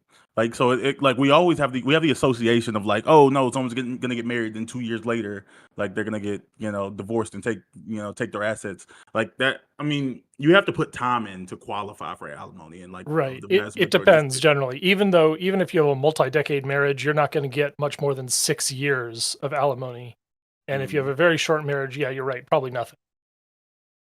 That's I good. don't That's know. actually really good context. I I got haven't lead attorney really on here for this. heard that.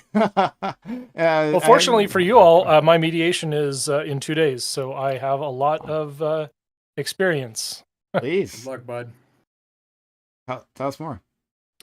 Oh, well, I'm not going to tell you about on my case. No, about that. Sorry, but I mean, like, Give us all the what- details. But yeah, it's alimony, and sort of Lactoid's point. Yeah, there are damages involved certainly, and when you have a long-term marriage and one partner decides, hey, I'm going to sacrifice my career for yours, that's very significant. And this is usually the case where women will sacrifice their careers to stay at home, take care of the kids, and all sorts of stuff like that. And so this is the traditional case for alimony. And I'm wondering unfortunately, the religious folks are AFK right now, but if they were here, I'd ask them, what is the superiority of a religious marriage when it comes to this? So I'm not there you go. AFK. Yeah, Nick, tell us what is so great about a religious marriage in terms of alimony, and why should we trust your statistics about religious marriage when a secular contract would be a superior legal vehicle for this agreement? I don't know what you're talking about. All right. I don't know how to answer the question because you presuppose Andrew my Wilson position is that back. a position that I don't have. Wait, am I muted? Yeah. So the we question can hear is, you. when it comes to things like alimony, is there a solution for this in a religious contract? And if not, why do we care about your statistics? If I don't a think I've woman said anything about sacrifices her alimony. career for the husband, what's the conservative religious outcome? I think Law said I'm so sorry. I don't know what I'm being at. Like, I think that alimony is good. I think that Okay. if a woman can demonstrate that her career has been sacrificed or harmed as a result of entering into a marriage with a man, that there should be alimony, there should be child support, etc. Is there a I'm scriptural not background? anti-divorce. Okay. Unless okay, wait, but wait, unless she breaks the contract, right, Nick? No, I don't give a fuck about your thing about the contract system. yeah. So But- you're but is- telling me she can break the agreement and then take your money? Yeah, for it? your wife Jesus can cheat, can Christ. sacrifice her career, cheat on you, and occasionally punch you, and she can divorce you and take But your. if she's been with you alimony, yeah. 15 years, like isn't it? I don't think that like. Well, maybe you're not pointing to this, but it seems like you're bringing in the argument of like it incentivizes this behavior. Like, I don't think that people are incentivized to like wait like 10, 12, 15 years to like, oh yeah, the check's coming soon, boys. Like playing the long game. Like I just don't think that that's No. the reason for I'm women to marry. not saying that's. Hold on. Motivations can change, right? That's like the why contracts are so important. The whole point of contracts is to avoid motivations changing when resources are invested already. So if you have a situation where like 5 or maybe 20 years into the marriage, she's like, okay, like I've been fucking all of his friends, right? And I really want to get married to this other guy, or like maybe not even get married, just do that. But I really don't like the idea of not living in his mansion, so I'm gonna take it. Like that's the concern that I have. Like the whole reason why you get to live in that mansion, and why you signed the contract that allows you to live in that mansion is because part of that contract also made you agree to not fuck his friends, right? That was the whole point of the contract. That's why you get to That's live in the already a thing, mansion. isn't it? If you can prove infidelity, Hmm. I'm pretty sure like that wipes out alimony in a lot of cases. So, Yeah, well, but it it's doesn't, gotta it, be- not doesn't- in it no doesn't, fault. it doesn't necessarily eliminate the It split could of be spousal property. report.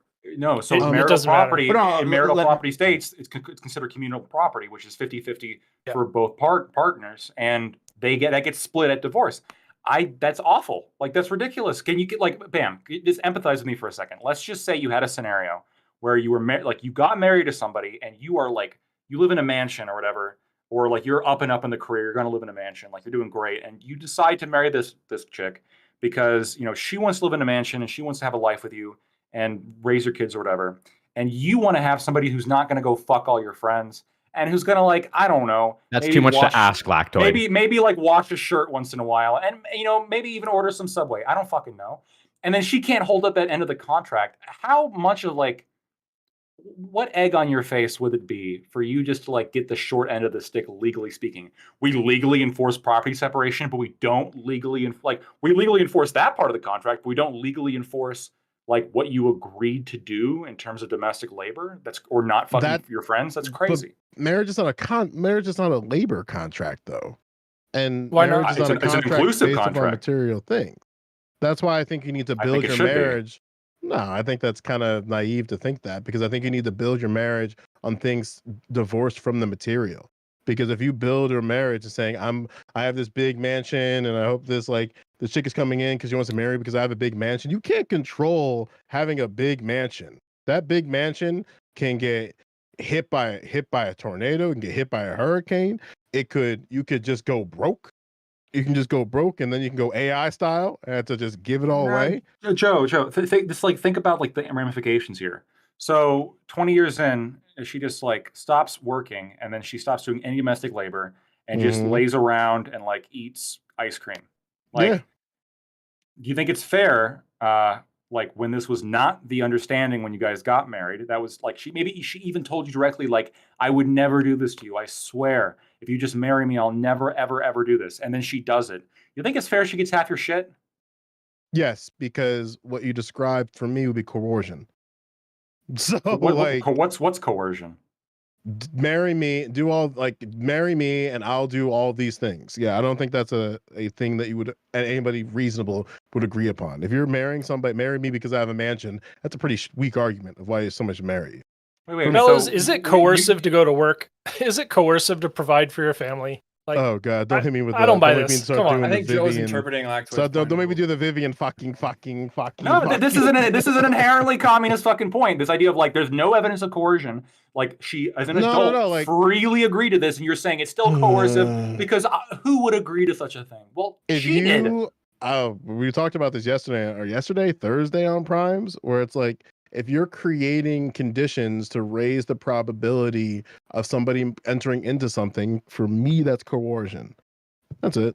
Wait, I'm just curious because I can agree with you. So what would you So say? you're How would you apply for it, this to okay? Steven Crowder? Like, what if he said that, like, you know, a requirement of this marriage is, like, when you're pregnant, you gotta feed the dog the pills. Pick up the dog shit.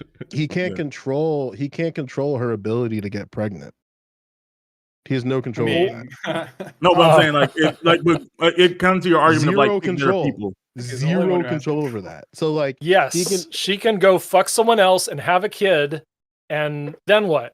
That's what you're talking about. Yeah, All and, right. and then she takes half your house, and Joe is saying that's a just outcome. That's a good idea. It's not good, but which is why, again, I don't think we need to, like, pin down the flags on divorce. I just think we need to have more thoughtful marriages. Like, we have thoughtless marriages and thoughtless divorce. You can't go after both of them. I think you got to go after the thoughtless marriage. And this I is don't think you right. have to, you don't it's go nice. after them in the legal sense of it. You have to change the social institution of marriage so that people treat it seriously. That's nice. That's nice, right? To say that, and I don't disagree that I would be pushing culturally for people to try harder in relationships more, I suppose. Yeah. The reality, though, is that, like, for this to have any teeth, for this to actually like be some kind of like proposal that we're talking about here, unless we're just literally talking about like canvassing for be nicer to your spouse, like the concept of, again, like I can violate every single implicit or even explicit understanding that you and I agree to in a contract and still like get away net positive. This concept, I can't think of any other kind of contract this applies to, where you can Well, break it and fuck think someone about else it. over and then you get rewarded for doing that. Well, So think about I'm gonna- think about it this way, fam. Like, and be honest, don't lie, because we have 1, 2, 3, 4, 5, 6, 7 niggas in the room right now. Well, not niggas, but you know what I'm saying. But yeah, that's 7 people in the room right now. Who we got 2 niggas in the room, 3 niggas in the room right now. Fellas. But anyway, fellas, we got a bunch of fellas in the room right now, Fellas, so I can always yeah. ask the other fellas. Is that where in your educational development and your educational development was marriage a topic of discussion, starting from K through 5? What was the discussion around that? Wait. Specifically in like primary education, like home and we use home and primary church don't count. as the baseline. Like, what was that education around? So the concept, like, it's hard to put a point on it because, like, it was sort of a progressive learning curve, I suppose, where, like, I from the very earliest I can remember, like, people talk to me about what like marriage, like, hey, they are married, right? And then I, obviously being a small child, I didn't really understand what that meant. And then as time went on, I learned more and more and more things about it until I have more knowledge now that I learned about it. I think he means what the state out of a law Not what your textbook. parents Right? taught you. Yeah. I'm saying what the state did, because we're talking about states and shit here. So Formal education. Yeah, formal education. Was there any formal education on marriage So from K through 5? So through K through 5. Yeah, No. we're starting there. No. Two What sex about- ed classes. Yeah. What Nick? 2 sex ed? Like Two what- sex ed classes in sure. my What K- about from K 6 5, through yeah. 8? No, That's what in Canada we have CALM. CALM, or we had CALM, CALM, Okay. career and life management. And they talk about it a little bit, like Yeah. very minimal. Do you think that? And I'll skip some steps here. Where do you think you had a better understanding of marriage? By the states and institutions that formulate the society that we live under, or entertainment? Legally speaking, like information from the state and information about the law, like it's a much more important thing to understand about marriage than just the sort of fairy tale of, like, oh, I ran away and got married. But I'm because saying that leads to specifically in K mistakes. through 12. I'm talking specifically in K through 12. What formed your ideas of marriage more, the education system or the entertainment system? So I don't know where you're going Easy with this. entertainment. Easy. Yeah, I mean, the answer is easy. obviously entertainment. I don't think anybody should be getting married K through 12, and I also think No, that. but that's a point. That's the only That thing is that's the required. point. Brave. What's the Brave. point? What's the point? What's the point? Yeah, the point is that it's kind of fucked, right? That's Like, the only education our society requires. Yet none of it teaches people how to be married couples. Yet Just after that point, that. you allow people to be married couples with Yeah. none of the knowledge. Okay, so are you Don't Sure. Are you advocating? Like, I can agree with this if we want to, like, We okay, don't before, care about marriage. before you get No. married, you get like an informational pamphlet from the state. I'm fine with that. Yeah, No, right. I think So that- there is Bare there's minimum. marriage You counseling. Much Fuck like- your much neighbor. like- Don't do that. much like we shame, much like you get some history nerds, like I can name all the presidents. Well, it's like, all right, that's cool. We should also reinforce the ideas of what marriage looks like, all the nuances that exist in marriage, long before we have to go, hey, you're 18, congratulations. You trying to fuck? You trying to get married? Like, Sure. we see the consequences of poor sex education. Like, we see those consequences, and we should see the consequences of poor marriage education. The reason that I don't care is that most people who you talk to, you're like, hey, I have a marriage certificate here. I want to get married in front of my family. And they'll be like, okay, we're going to have like a 30-minute talk, what marriage is. And they, like, everyone who does this will, like, every religious person who does a marriage officiation, unless they've been like signed up online for the whatever Universal Life Church thing, everyone is going to give you that talk.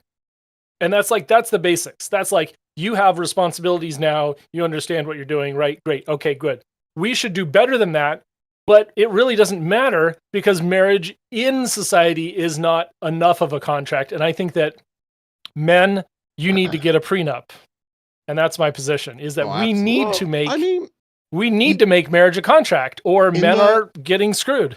In the field of play, don't say it. I No, know. I mean, no, I had no, the same no, thought. okay, I'm Don't going say it. to- Don't say it. I don't know what meaning, but in the current state of affairs, that would be the more, we'll say, quote unquote, masculine argument of like, regardless of how you feel about the person that you're entering with in domestic life, you should get a prenup because we created conditions that say she can leave off anything.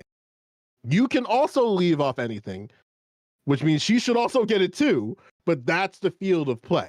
Right. Exactly. Yeah. And also when Therefore, you're entering- men, yeah. we need to get our money down and start marrying these rich bitches and then take off. No. That's the move. That's the thing. Listen. As much as those. Oh, short I love kings- you, as baby. much We as don't need a those- prenup. as long as those short- as long as- I mean, like all those short kings, right? Those short kings that are going after those like 6'1", 6'2" goddesses. We have to say, hey, we have to start going after the Beyoncés, even if you think it's unattainable, right? The dishwasher can also marry the manager, so we gotta get our game up. I don't know how that works in a practical sense. I'm curious. Like I asked this Because question dishwashers earlier. be smelly. What how much you guys view marriages as like a business contract versus more like an emotional. Yeah, you I said don't know. emotional. Yeah, emotional. Yeah, and I think I tried, that- to, or what I tried to society? answer it at the time. Where Corey, yeah, answer I it. wanted to clarify. Are you asking like personally my view, or what do I think the world view is in terms of? So I'll give both actually. As in, like I can agree that for the majority of the world, it's probably some sort of like financial transaction or like some sort of I pretty much strongly an disagree. exchange.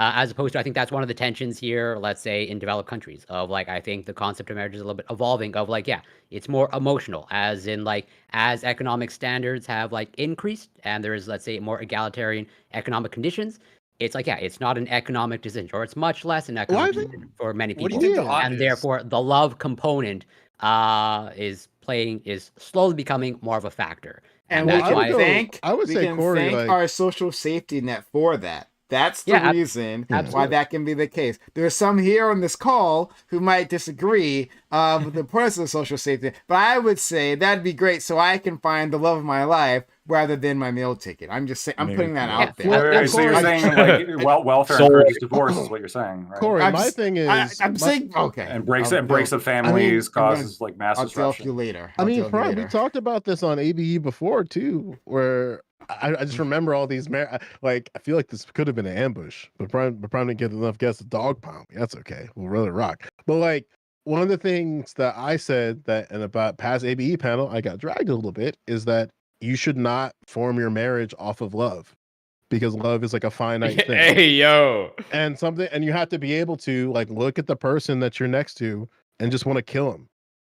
Like you got to be able to look at that person at like be able to see the person at the highest that you could have for them, and I the put that lowest in the you could have for contract them, too. I get to and say kill that, you like, when. Are you married, no, Joe no, no, Louis? No, I'm saying despite being at This your is bumming me high out. or at your low, that you're not gonna leave me because I'm at my low. You know what I'm saying?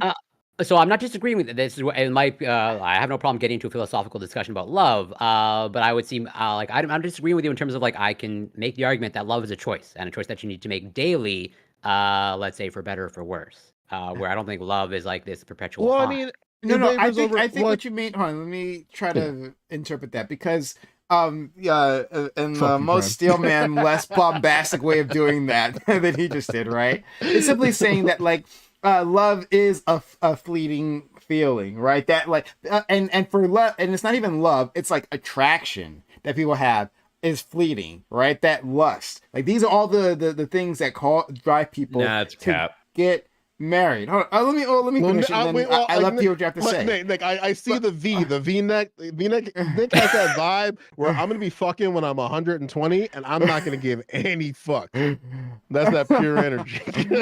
but yeah. So but the point is that like these are feelings that can change, right? That instead, rather than basing on like an emotion that is regulated by like the ups and downs of life, rather you should maybe base it on a general commitment to spend life together, right? That like if you have that promise down that we are going to be together one way or the other, then everything else can Yes. flow from there. That even if and you are to less that- attracted to them, or if like the spark wanes, you know, that isn't a reason to leave. Like you already have that commitment, right? Yeah, yeah. And then also with that, I don't only extend that to love. I extend that to everything that could be deemed as external, that could be fanning. So like money, attraction, hair, sex drive, all that stuff. Oh my god, yeah. When Nick balls, I don't know how long that's. He'll still be fucking. He'll still be and that's part of the co-determination where it's like you got to be with a partner where it's like even if I'm bald, we're gonna figure it out. I don't know what that looks like in practice because I've seen what some people's browsers look like. So Can I mean, we all agree to this? No, because in practice, like that kind of shit doesn't make it through the prenup. Like so I'm a little bitter, and so I'm looking through this, and like child support, child custody, and infidelity are not enforceable and will be thrown out in my state. So you've got to do some major work in order to make your terms like that work. So I'm leaning more towards marital anarchy with prenups, with structured settlements, and all that shit. But that's me being blackpilled. Yeah, no, I mean, I think you're, like, I think you're super valid in that. Like, this is the thing. This is where I'm basically at. I think now is like, we have I really think that, and I was talking about this earlier. I think the religious idea, specifically the Western the Western Protestant idea of marriage, has really muddied the water for secular people. I think probably what should happen is we need a bunch of different distinctions for marriage in the same way that we have a bunch of different distinctions for visas, like for immigration visas. Yeah, that is. And so kind of like more of a Build-A-Bear system where it's like, okay, I'm going to take a little bit aside of section B3 and a D4A and a few things like this that have these kind of like predetermined codified ideas about like, this is what a relationship is. This is the rules around my relationship. This is how and why you can leave me and what you get if you do. Because you guys have talked a bunch about the fact that it's like in a relationship, we need to figure out what's okay. Can you have sex with other people? Can you look at other people? Can you talk to other people? Can you work? Do you have to stay home and look after the kids? All of these things. And that should be reflected in our contracts. Otherwise, it's fucking nonsense. Like right now, it's like everybody's signing up for the Christian idea of marriage. And then no shit, it doesn't fucking work because we don't have the same script. We don't have the same basis. It's not to say it's working for Christians perfectly either, but like at least it makes sense for a Christian to adhere to this unified idea of what marriage is. Hold on. Before you jump in, Joe, just 1 second. Lactoid, but that seems to be basically Lactoid's position, right? Lactoid's asking for a more thorough marriage contract. You're saying that, but you just put that in different words, like we'll design our contract for us, right? Like it'll be a designer contract where we're laying out like the rules and expectations, right? So it seems like that's exactly what Lacto is saying. Do you agree with him then? So I agree with him in that there should be room for the thorough contract, but I think there should also be room for the super default contract. Like, so when I'm thinking thorough, I was thinking like that every contract is going to be the like stipulation A, subsection B, quartile 4, like tons and tons and tons of shit baked into it. I don't think everyone should have to do that, but I think that should be on the table for the people that do. It is. That's what a prenup is. Yeah. Wait. Would you be okay with like a really complicated contract, but you have it be on a computer and like there is like a list of like preset like pre-selects? That's exactly what I was advocating for. Like you know how like you're like custom character creation, but you can also like like exactly presets. Literally like Build-A-Bear. Yeah. And so you have like but you can also do the preset, right? You just be like boop. Yeah. You can just like oh, I'm a Catholic. I just click in that one, and then it has like all the ones recommended by the Catholic Church, right? And then you're good. I don't really agree with that sort of liberal approach of it because insofar as and maybe that might work for some individuals, but I think we're all people, so there's going to be nuances within that, which is why I think again it needs to not be these things that are written down and legally binding, but these are things that we have to culturally and socially reinforce over and over and over and over, so that they are things that when people enter into those types of relationships, marriages, they are stigmatized in a certain way. But wouldn't it be good if our contracts reflected our values. Like, I agree with you that we should have those values. We do need to have more of these conversations. There should be discussion. Like, if you get married to someone before you know if they want to have kids, you're fucking retarded. And everyone in your life should tell you you're fucking retarded. But all of these ways that we communicate and all these decisions we come upon about how to do marriage, shouldn't that also be reflected in the standards and the regulations and the contracts? I feel like it should, generally. No, not at all.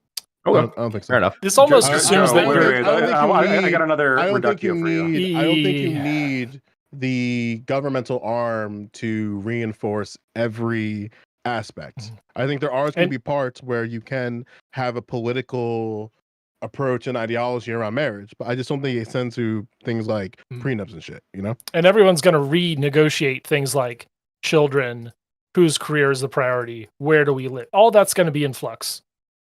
Well, hold on. That was actually one of my reductios here. Joe, let me ask you. Let's say you get married to a woman specifically because you want children, right? I would never marry right. women because I specifically want children. I would Let's never marry just women. say, let's just say you have somebody, not you. As Bam, don't ask me. I would never enter into that. Okay, let's say you live in a country, and in this country, there's more people than just you. And let's say there's somebody else who gets in a marriage, who like wants to have a marriage for children. Okay, that's why they want to get married. And so they. I thought you meant that the other way. Yeah, you have, and then she's like, "Yeah, I would love to have like 8 children. I can't wait to be a mom." Blah blah blah blah blah. And he's like, "All right, then I'll marry you specifically because I really want to have children." And so like, and he's like. Let's say he's in law school. He's about to become like a big shot lawyer afterwards. Who knows? Okay. And then like that actually happens. Like he graduates and then he gets like incredibly high like paying job. He's like he makes partner super This is early. Lactoid's biography. And he's raking in the dough. And then he buys And a he's Canadian. great big old. No, he's not. And he buys a great he buys a great big old mansion. Okay, he gets a giant mansion. And then it's like, all right, well, I think we're like in good financial position now. Let's have a kid. And she's like, nah. Do you think that she gets half that mansion? Yeah, because he can easily adopt. There's Wait, but more she to didn't- children. There's more to children than it is. What if she Like, says no to wounds and adoption? She refuses. She refuses. Was Yeah. she sacrificing her career prospects all throughout that period before they had when they weren't having kids? Let's say she did, but it was always under the promise that she was going to have kids. That's cool. And that's why the marriage happened to begin with. Well, Yeah. so can I ask a so how would you feel like, so let's say everything you said plays out, and they're also Canadian, but like, and yeah, they promise 8 children, but like, yeah, after like the 5th one, maybe the reproductive organs aren't really holding up, and they can't really fulfill the promise of 8 children. Going. Yeah. Look, if there's like an actual talk, like, you piece of shit. if there's like yeah. So ideally, this would be put in the contract ahead of time. So I can agree that like if you just can't fulfill a part of the contract, like it's not because you're like reneging on it, but you literally just can't fulfill it Yeah, she because finds out she's in you're- Like, your problem is the fraud of it all. because the uterus came out after the 4th one or something. And it's like, Right. well, sorry. It's like that I would be more sympathetic to. Okay, But the Just fra- a little bit, just No, a but smidge. yeah, just a little bit. The fraud, And the of course, fraud throw it aspect. out. It, The- the- all the prenups fraud aspect.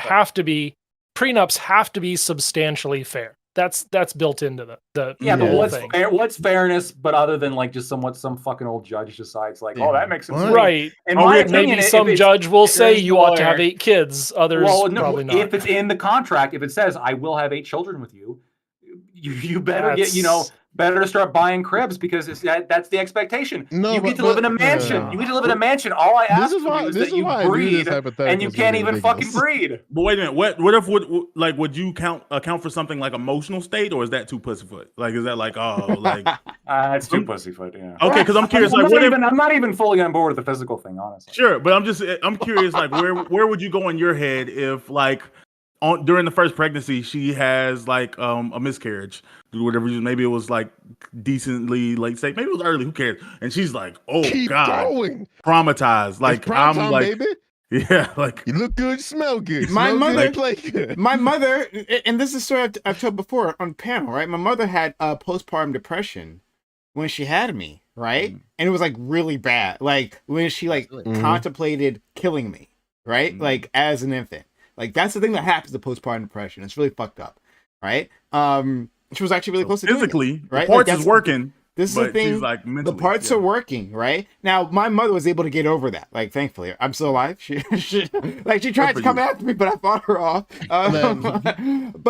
But like, if she didn't, and some women's brains completely change after this, right? Because your body has gone through a trauma, right? And trauma changes brains. Then does that woman have to fulfill the contract of like having 7 more kids? My mother, 7 more kids because she agreed to Listen, Your according mom to figured it Detroit out. Lions- What if it's even one more? I mean, like, if you're just like according to the exactly there. Detroit Lions, you I got to would play them say- games, got to catch them balls. Come on, Calvin Johnson, let's go. We got 2 seasons. If you ain't giving us to us, we're gonna take your money. I'm gonna trade you Well, so on the I, block. unironically, I actually do sort of view it in that way of like, let's say you had like somebody who signs a 7-year contract for like so many millions of dollars or whatever, gets an advance on it. But like after the first year of playing ball, like they're like lose interest in the game or maybe even like get depression and just like don't want to play anymore. I don't think that's necessarily like in my mind, the only way you should still have to do it. With exception to Thank you. if somebody else is in trouble, like if somebody else's life is actually threatened, like if we're actually concerned about the well-being of, let's say she actually is threatening to kill her kids or something, I'm okay with the state intervening there. I don't exactly know what that intervention would look like. I think that like the life of the children there would take precedence over the contract. So if like the contract had to be voided in specific specific parts of the contract in order to save the life of this child who never signed the contract. But I would agree with this with all contracts, right? So it's like, yeah, like I fully agree to sell you this type of ice cream. Oh, I fully agree to buy this type of ice cream. Oh, for some reason, it's like a crazy hypothetical, and it turns out that if I sell you this ice cream, a city blows up. I don't know why, it just does. Well, now we have a See, reason well, to this is stop why- you from selling the fucking ice cream, right? Listen, Now we're this gonna is- roll this the is tanks why- in because we're gonna stop you. So this is why. This is why. Joe listen, and this is then why I Corey. think. Yeah, sorry, I was gonna meme, but I'm still gonna meme. This is why. This is why the Los Angeles Rams need to go up to Stetson Bennett and be like, "Nigga, you got ball. All right, we got to figure this out. Got to push through it." I think only Bam gets that joke. God damn, he has. Yeah, I Fuck. really, Christ. I'm not don't sure even know this is if the those crowd. guys have been in. He got drafted. Okay, if he got drafted first round fourth round, excuse me, by the LA Rams, and he's not playing due to reasons, and that's all we got. It's just Make an reasons. anime reference for fuck's sakes. I mean, honestly, What's, right? what's Read an the room. anime reference? Oh, I don't know. Actually, no, One actually, Piece too long. wait, I'm about to say just on this because I want to address what like what we're Kyrie. talking about. Right? There No, was not Kyrie. well, I was gonna point to there. This happened semi recently. Ole Miss and his college, which makes it more complicated. A kid that was on a football team at Ole Miss University ended up having took 2 weeks off of practice because he had like a health breakdown. He said he needed a mental health break, and the coach Lane Kiffin just kicked him off the team. He said he voided his scholarship to the university. He was like, we ain't got time for sadness, mofo. Like we got games to win. Like this That's is basically what he said too. I mean, like legit. He didn't say it like that. He did that in That's like the reasonable. college coach way of just like, Mhm. we're just looking at other options. I mean, Nick Saban wouldn't say shit. He'd just be like, Honestly, I feel like gone. he said something worse. I feel like it was mean. I think he called him a bitch. So, I I'm wanna- Okay, like, that's a too recording far. that came out. I promise. But- I'm gonna find a recording. It was wild. Oh, he can't call him a bitch. He can't call his employee a bitch. I don't And know. he, I and he was- like put, and that's he's a like weird removed way. his at college Unless he education. agreed to be called a bitch, then it's okay. Okay, all right. I don't. All right, I really want to examine more of this, Corey. First. Yeah, just maybe this hypothetical maybe hopefully crystallizes the potential issue I see. So yeah, lactoid, same scenario. Your 8 children. Husband and wife sign the contract. And let's say they have the 4 children, and then at the 4th child, through some tragic accident, the wife falls into a coma, but the reproductive organs are now still intact and viable. Is the husband justified in watching impregnating? Mad Max. Yeah, Oh. yeah, pretty much, yeah. Don't make Uh, me answer this question, Corey. Come on. it. You want Contract's a contract. nigga. right there? I think this crystallizes like the cognitive rigidity, as in I think we all intuitively recognize that there should be space to change your mind, and that even if they've No, I just Even think if- you hide the Mad Max. But in this DVDs, case, you we don't just even know roll that she that. changed her mind. that's right, and we can't. but we Oh! recognize that we value that there's Come the on, Joe. potential there. Even if they sign the contract, they should have the right to change their mind. So now, I now actually as- no. as- I disagree. I Oh, don't like okay. this bullet. I'll bite this bullet because I can think of a scenario where it's like, let's say even if you're not even married with somebody, let's just say like you sign a contract to like have sex with somebody while they're asleep because they're into that. If you sign a contract like saying, yeah, you can fuck me when I'm asleep, we all agree that you should be able to do that, right? Well, that's Usually why they I'm are. against putting that stipulation. I dropped it in chat. It's 45 seconds of gold. My bad. I put it in chat. It's So, gold. so just to crystallize it, like the husband is justified in. Yeah. Okay. Gotcha.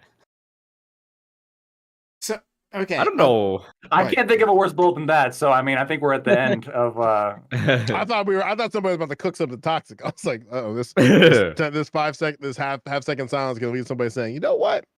Actually, but no, like something that bothers me is.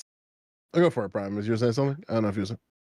No, I'll wait till after. Oh yeah, I think this sort of situation is exactly why like prenups and postnups aren't the greatest idea. They're like better than nothing. They're better than what we have right now, which is this fucking weirdo Frankenstein institution that in every way functions in the same way that the religious sacrament of marriage does, except all this extra shit.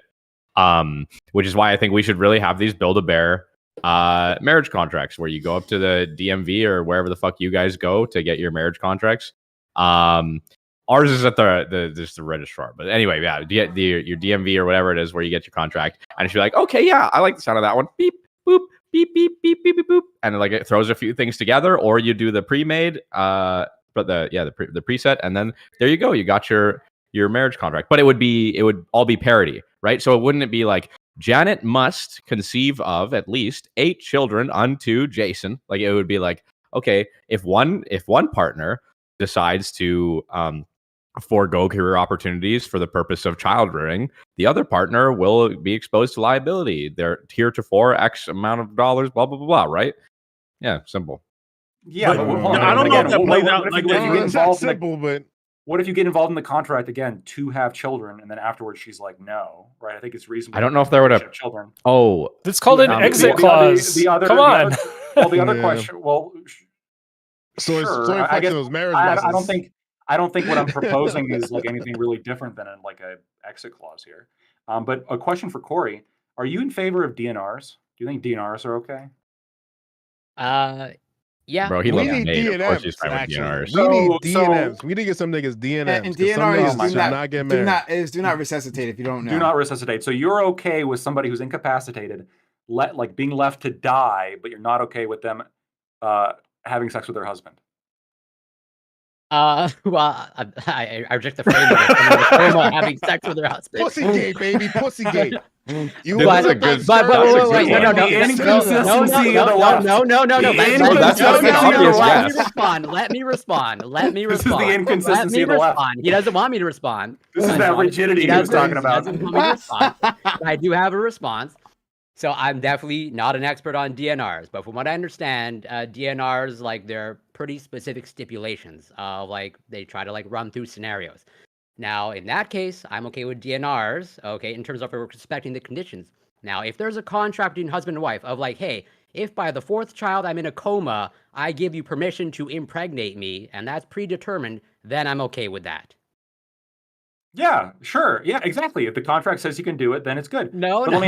let me ask you, or if it's, I guess, reasonably, again, I guess contract interpretation, like this requires some level of, I guess, reading into it potentially. Ideally, these contracts would be like pretty thorough, so we wouldn't run into these issues. And that's any kind of contract that I would support. But like, just to be clear, right? If she promises 8 children to a husband, you think it's like a step too far here. But like, if they say like if I'm going in a coma, like pull the plug, like you can consent to dying. That's called a living will. That's literally could be a part of the contract. Right. So if you can consent to dying when you're incapacitated, it seems reasonable to me that you could also consent to getting impregnated by your husband. But so he's saying, but the heart of the matter is This seems so not ridiculous that like because it's like it's not like, it's not the end result that you're worried that your focus on should be here. It's like the start of this, right? When you are capacitated, right? Like when you have a thinking mind, you are making an agreement for a future state, right? Like the future state with All contracts do conditions that are unknown. right? So you're making an Nah. agreement for that, but now we're saying that but we're saying that for this particular contract, this marital contract, well, because it's so personal, right? And the stakes are so intrinsic to our beings, right? Which are changing things, right? We aren't the same person we were back then, and we can have a different mindset that I want to be able to exit this contract or like ignore these parts of the agreement. And so he's saying that, well, you shouldn't be able to do that, right? That even I feel like even it's if pretty simple you're- here. Yeah.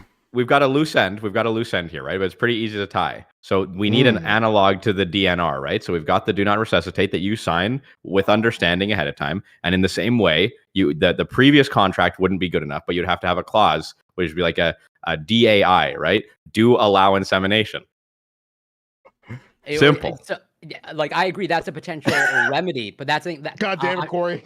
I bring up my scenario, okay, and I'm not in favor of that. Do allow inseminate. Why not? What's wrong with it? Because so one of the Okay, listen. wait, if I can finish my point, please. No, please, I just please. want to say, if I saw a woman with that tattooed on the inner DAI. thigh, I'm not pulling out. I'm just saying. I'm just saying that is a bad bitch, and you gotta lock that shit down. All right. Damn, Joe Lewis got a breeding kink I confirmed. think God one of the damn. core issues, at least for me, okay, and I think it's actually like crystallized in a word that Joe Lewis used. Like I think he used like the term like co-determined pretty frequently, and I think that's a kind of a problematic thing because like at the end of the day, I think like in my opinion, like whatever marriage or civil unions, they're somewhat unique in terms of like this is a life partner, presumably, at least for most people, if you're getting married or a civil union, and like that's potentially whatever 20, 30, 40, whatever 60 years. And like, can you co-determine that type of trajectory in terms of timeline? I think that's impossible. Just as like, sure, if you want to make a contract of like, in my scenario of like, okay, if I fall into a coma after baby number 1, you can inseminate, and if I fall into a coma after baby number 2, you can also can inseminate. If I fall into a coma after baby number 3, well then yeah, you totally can inseminate. If it's clear enough, like if the contract is clear enough, it's clear enough, right? If you wanted specific like exceptions, then you should put them in the contract. I agree, but like I Can we put ourselves? I don't know if what I want to fight back against, and this is like a broader point. I really want to fight back against this concept, like this sort of idealistic, like I understand why it exists culturally, right? But this sort of idealistic fantasy of what marriage is, right? Marriage is when you get a life partner. Well, that's not true. For more than half of them, that's not how it works. It's not a life partner. They divorce. Right? Well, If you're talking about divorce, more than half of them, it's not even a life partner. Okay. It's a divorce partner. So- Let it's them for leave. 6 to 8 So years. For most people, it is a Average. temporary contract. That's what it is. Yeah. Yeah, but just But- because, but it just also- because that no one's gonna exists, go into that with that expectation. Like I think it's crazy. Like even when we talk about like this ideal fix, like you'll be able to mix and match and figure out the thing that works for you. Like it's weird. Like someone's getting on their knee, like pulls out the ring. I want to love you forever, baby. We're going to the moon. Like like for better or worse. Like I've never met anybody like you. You changed my heart. I want you to be my wife forever. Like and then like tears are rolling. You go through emotional moments, and then you like go to the place and like.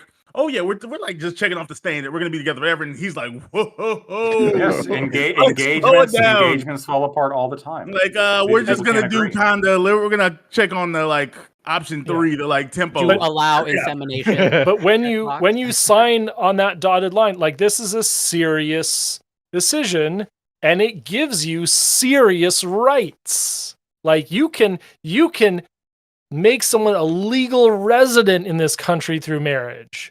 You get tax discounts through marriage. Yeah, You get rights and You responsibilities. can take And half I their think- shit. Well, I Okay, think yeah. To sort of to your point a little bit, that's kind of why I don't think the road here is the legalization and the parameter aspect of it. We have to actually treat it as serious as it actually is practically, and we just don't do that.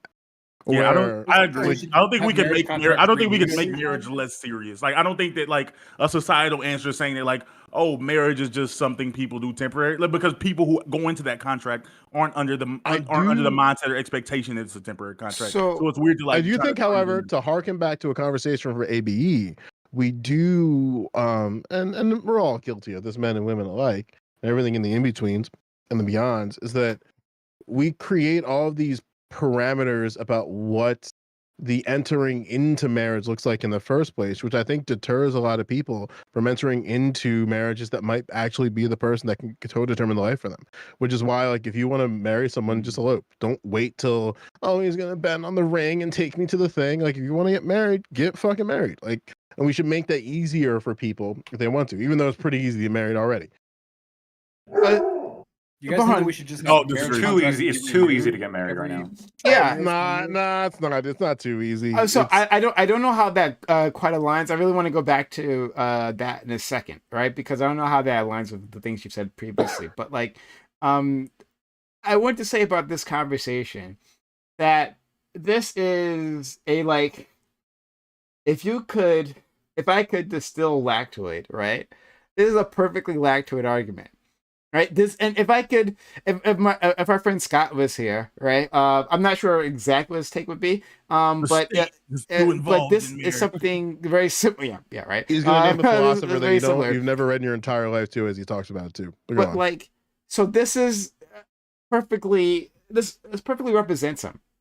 So it's an aspect about him that I like a lot, but also one that is problematic, right? So Lactoid I'm is ready. extremely consistent, right? He's consistent in his ideology, and everything builds upon like his base value system. And so, when he arrives at these positions that seem extreme to the rest of us, but these are all logically follow from his base assumptions.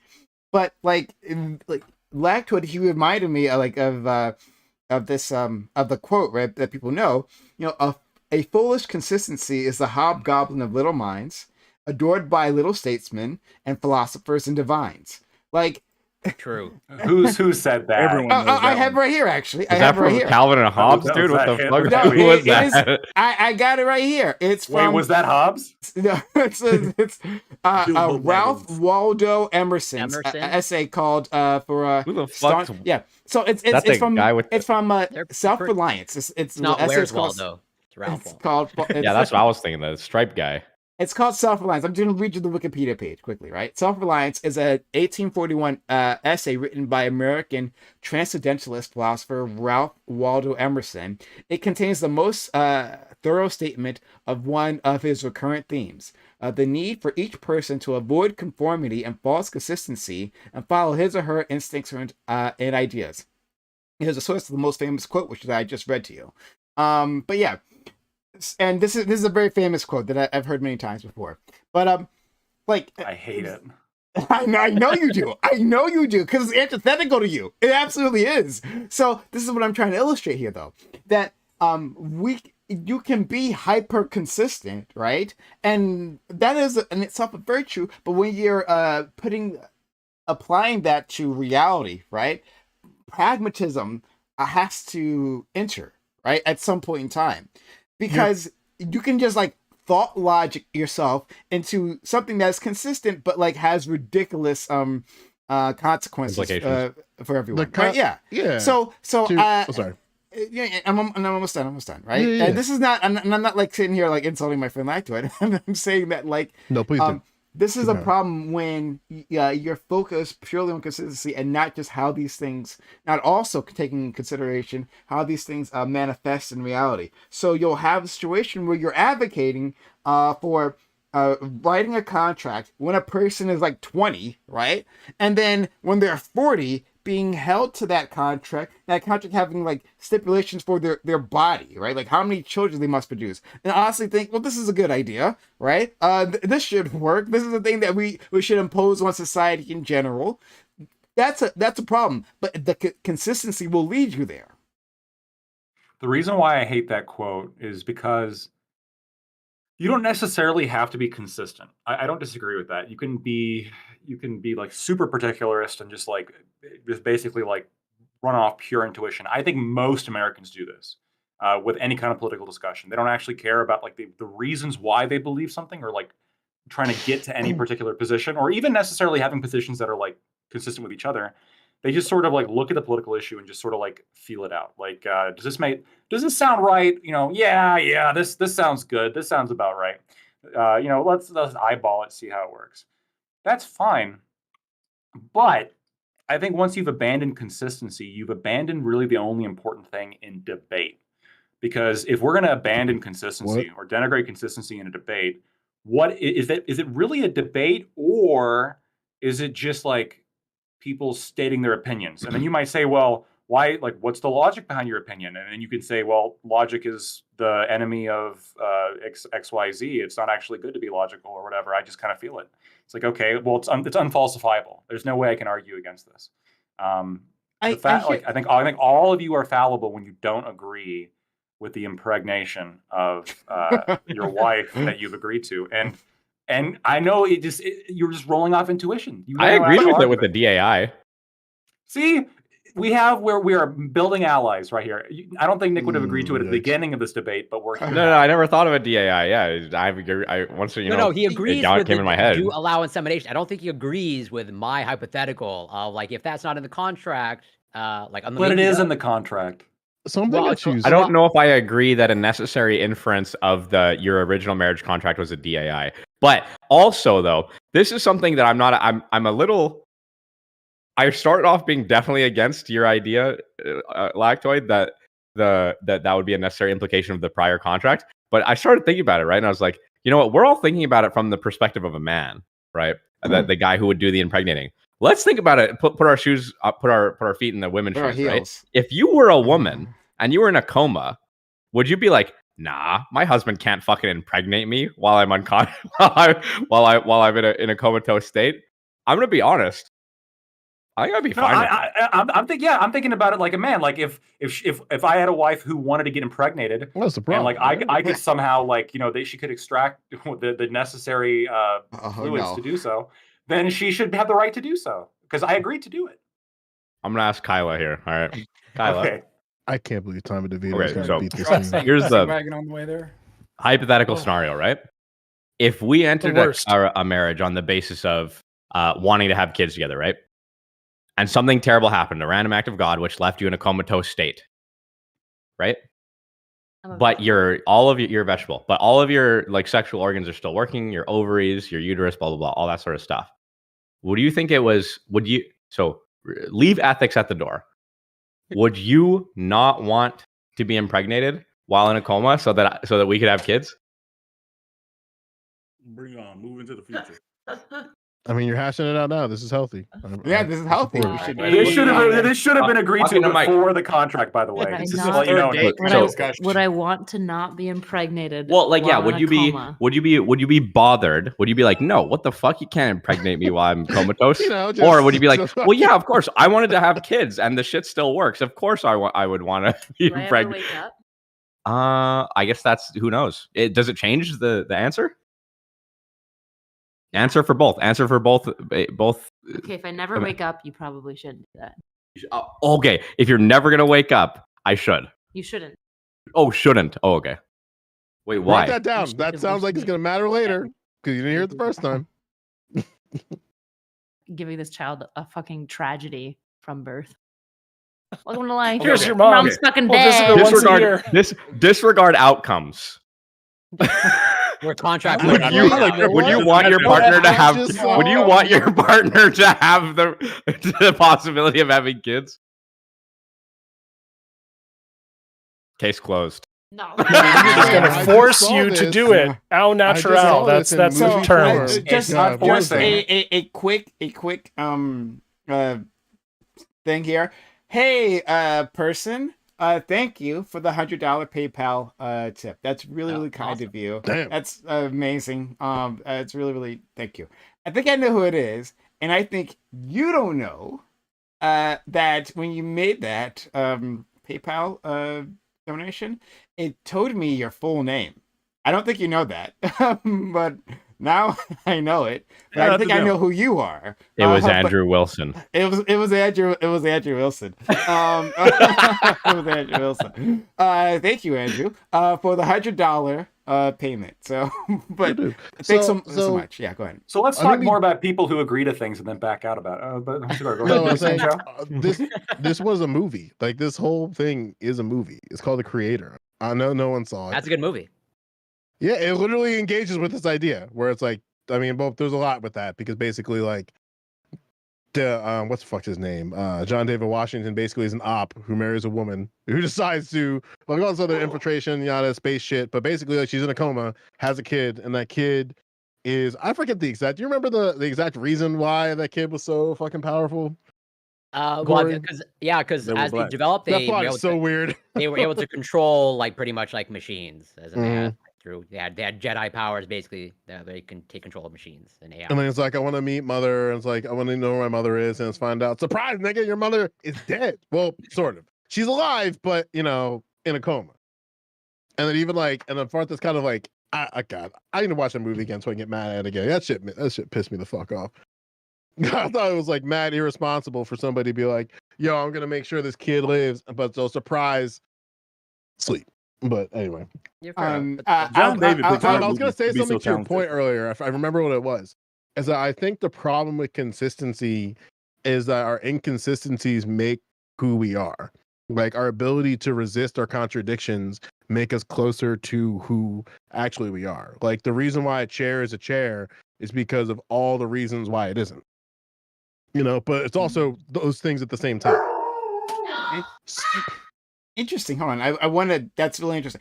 I'm going to read off the message of the person. Read it. Who gave me the PayPal. They said just got home from the office, so I don't know what you guys are talking about, but I disagree with Lactoid. I'm too lazy to come up with a witty insult. I agree and with all insults and criticism directed his way. So Nice. I'll take it. But that's an interesting, like, philosophical question. I think, you know, like, what is a chair? And you're saying it's a chair is a chair because of all the things that it isn't. It is and it isn't. But That it that's is a and it isn't, consistent. But that's a consistent line of thinking, right? A chair is a chair. How would you deal with somebody? How would you deal with somebody who is like, "Well, I don't really care about consistency. I don't think a chair is a chair." Yeah, a chair is a hammer. A chair is a stool. A chair is a bar. A chair, course it's a chair. is a table. Well, no, I didn't But- say a chair couldn't be used for other things. I'm saying a chair is not a chair. No. Those chairs can be those things. I know, but a that's chair my is. point. But I am asserting that a chair is not a chair. That's my. I'm assertion. asserting that a chair is a chair and all the other things. Like But a no, thing. Here, Like, it's open. This is a pen. This is also a hammer. In one context, it can be a pen. In another context, it can be a hammer. But it's I both of agree these with you. things It's at once. sure. I agree with you. It's a pen, but I don't actually fully agree with you that it's a pen. I don't think it's a pen. In what context do you don't believe it to be a pen? Because for me, the context matters. You can't just say, "Oh, it's not a thing," devoid of its context. No. I'm saying it is a pen, but it's also not a pen. That's what I'm saying. But again, What does that mean? I'm saying you can't. What does that just mean? say It sounds that. inconsistent, right? But No, I'm just Lactoid, showing off my You're inconsistency. You're not listening. Chinner, A thing Oh, I see. is a thing within its context. If you strip it from its context, saying that Well- it isn't X or Y doesn't mean anything. So if you say a chair is not a chair, okay, why is it not a chair in this context? Because a chair can easily not be a chair in certain contexts. Sure, and you're gonna have to come up with some kind of like reason, some kind of like consistent line of thinking as to why, I guess, in a specific Yeah. context, this thing is not a chair. That's reasonable. But I'm saying somebody who just rejects consistency and will make inconsistent claims. Like, so a chair is a chair, and it's also not a chair at the same time. How is this possible? I'm gonna at the be an same time. asshole. No, Because- wait. I'm gonna be an It wouldn't asshole right at the now. same time, You it would be two- sometimes. You If two A are equals talking A, about some bullshit right now. All this discussion that we're having right now is whatever your theory of mind is, right? What are the three? Are you an eliminationist, a functionalist, or a I'm just talking Hegel. Don't pull this But- psychology bullshit you learned. Are you a functionalist? Are you eliminative, or are you a materialist? Right? Because a materialist says there are things that are things, and eliminativist says, well, a thing is anything that it is not, and a functionalist is a thing is whatever the thing does. Right. And whichever one you decide, that's just how it's going to work. I don't think this even really plays into consistency at all. I might even be more extreme than Lactoid on the branch of consistency. I think if you drill down into the consistency of your positions and you come up with crazy outcomes, crazy implications, it's because your position doesn't make sense. consistent positions make sense all the way down. There might be like these kind of apologetic reasons why it's like super stipulative and things change depending on context, but that doesn't make it inconsistent. That just makes it dynamic. That just makes it complex. Consistency is completely is like the center of logic, of rationale, of everything. And honestly, I haven't read anything from this Ralph Waldo Emerson guy, but he sounds like a goofball, and I think Lactoid could beat him up. But I caught beat up. He's dead. But I caught right at the end of the mix. I don't know if you're memeing or not. So then you believe that angels are all good then, based on that logic tree. Because an angel, as it presents itself, is a being that is all good. So can an angel be all good? Sorry, I don't understand. Who's like who?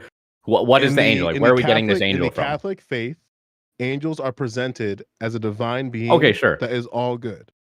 Yeah, sir. Well, I don't know if I would. That's how I would describe it. But yeah, angels were a creature given one choice, right? Whereas humans are given choices day to day. Angels were given one choice, and what they're left with is goodness. Sure, I would say that is what an angel is. Sure, maybe. But I'm a functionalist anyway, so I don't know how that even plays. But the only thing do. I would say, I caught back into what y'all were saying right then. Like, I think it's true. Like you said, the chair is a chair, but not always a chair. Like a father is a father, but a father isn't always a father. Sometimes a father is a son, or sometimes a father is a teacher. Like you are what you are contextually. Yeah. Like in class, at job, I'm not a dad, I'm a teacher. Yeah, and the way that and for me, like, not to get too deep in like Hegel and shit, but like for me, like the way that like something no longer becomes that thing is its resistance from other stuff. So like the reason why a father isn't a father in this context is it's because of the resistance of the requirements of what a father looks like and needs to be. So a father in one context can't be applied for a teacher. A teacher in one context can't be applied, et cetera, and so forth. I'm just going to reiterate what Nick said, which I think is perfect, which is that consistency is the foundation of logic. It is the core of logic, I think, is specifically what he said, which is true. You can't logic without consistency. Inconsistent logic is no longer logic, and if you don't agree to logic, you can't debate. So okay, but it's not. Again, it's like that's the part I don't understand. Like it's not like going back to the topic of marriage. Marriage isn't debate. So what? This is a debate.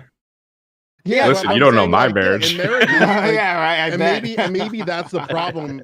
Maybe that's the problem where it's like marriages are going to present inconsistencies in the way that you look and approach things, and then because you make an agreement to co-determine each other's domestic life, those contradictions you're going to have to engage with and figure out.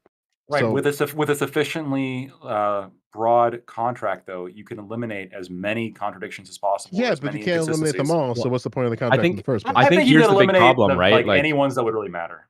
In basically all of your hypotheticals, in basically all of your hypotheticals, Lactoid, when it came to these marriage contracts, the issues that you had the biggest trouble with were the points of deception.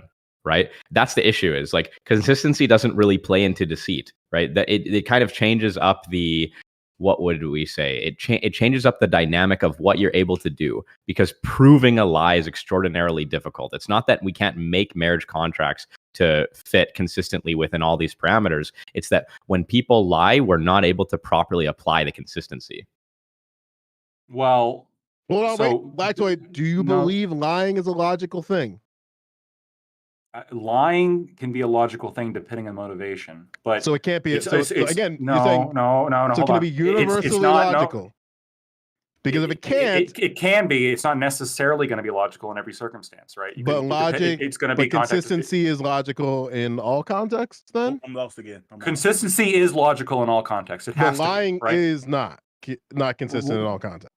Lying doesn't necessarily have to be logical in all contexts. No. You see that's a problem, right? Like you see, like how I don't see why that's a problem, right? So, and especially I don't think it's a problem. If you're applying, I can articulate it, and then you can respond. I know, real quick. It's definitely not a problem to Nick, who asked me the question, because he agreed beforehand that consistency is the core of logic. So he agrees that consistency is crucial to being logical and having logic. So his question is within the realm of both of us agreeing that logic and consistency are inseparable. What he's asking is dishonesty and consistency separable or inseparable? Now, if you lie for a contract, it's perfectly consistent to say that contract was not a contract because it wasn't consensual. Yeah. One of the foundational Exactly. requirements of a contract is that it's consensual, and if deception is involved, then it's no longer consensual, so it's no longer a contract.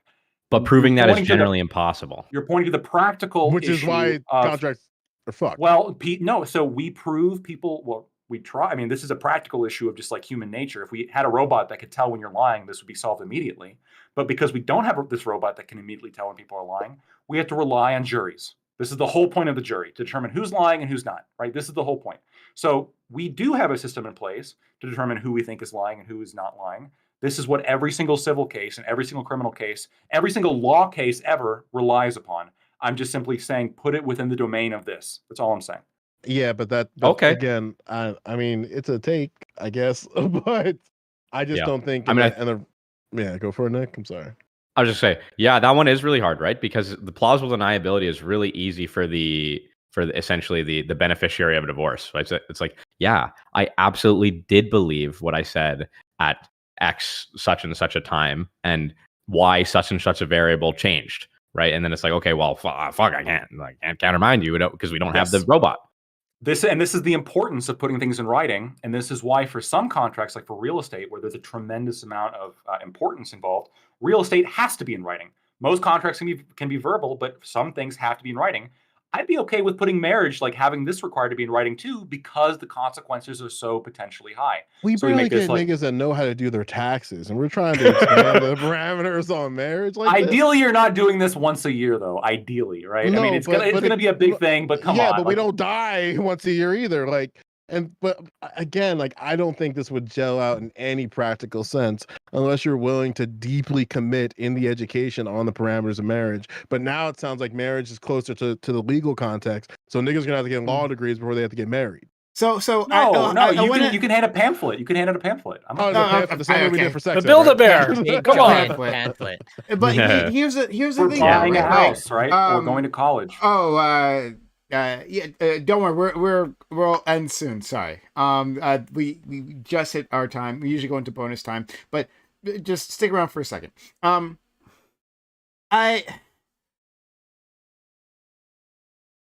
So two things. So first, like your Lactoid, your retort to me about consistency and logic in debate, right? Sure, within the context of debate, it is a virtue to be consistent, right? And you know, I'll never disagree with you with that. Like, I think you made a great example as to why that is the case. However, the point of me breaking all that in was about like how debate doesn't necessarily translate to real life.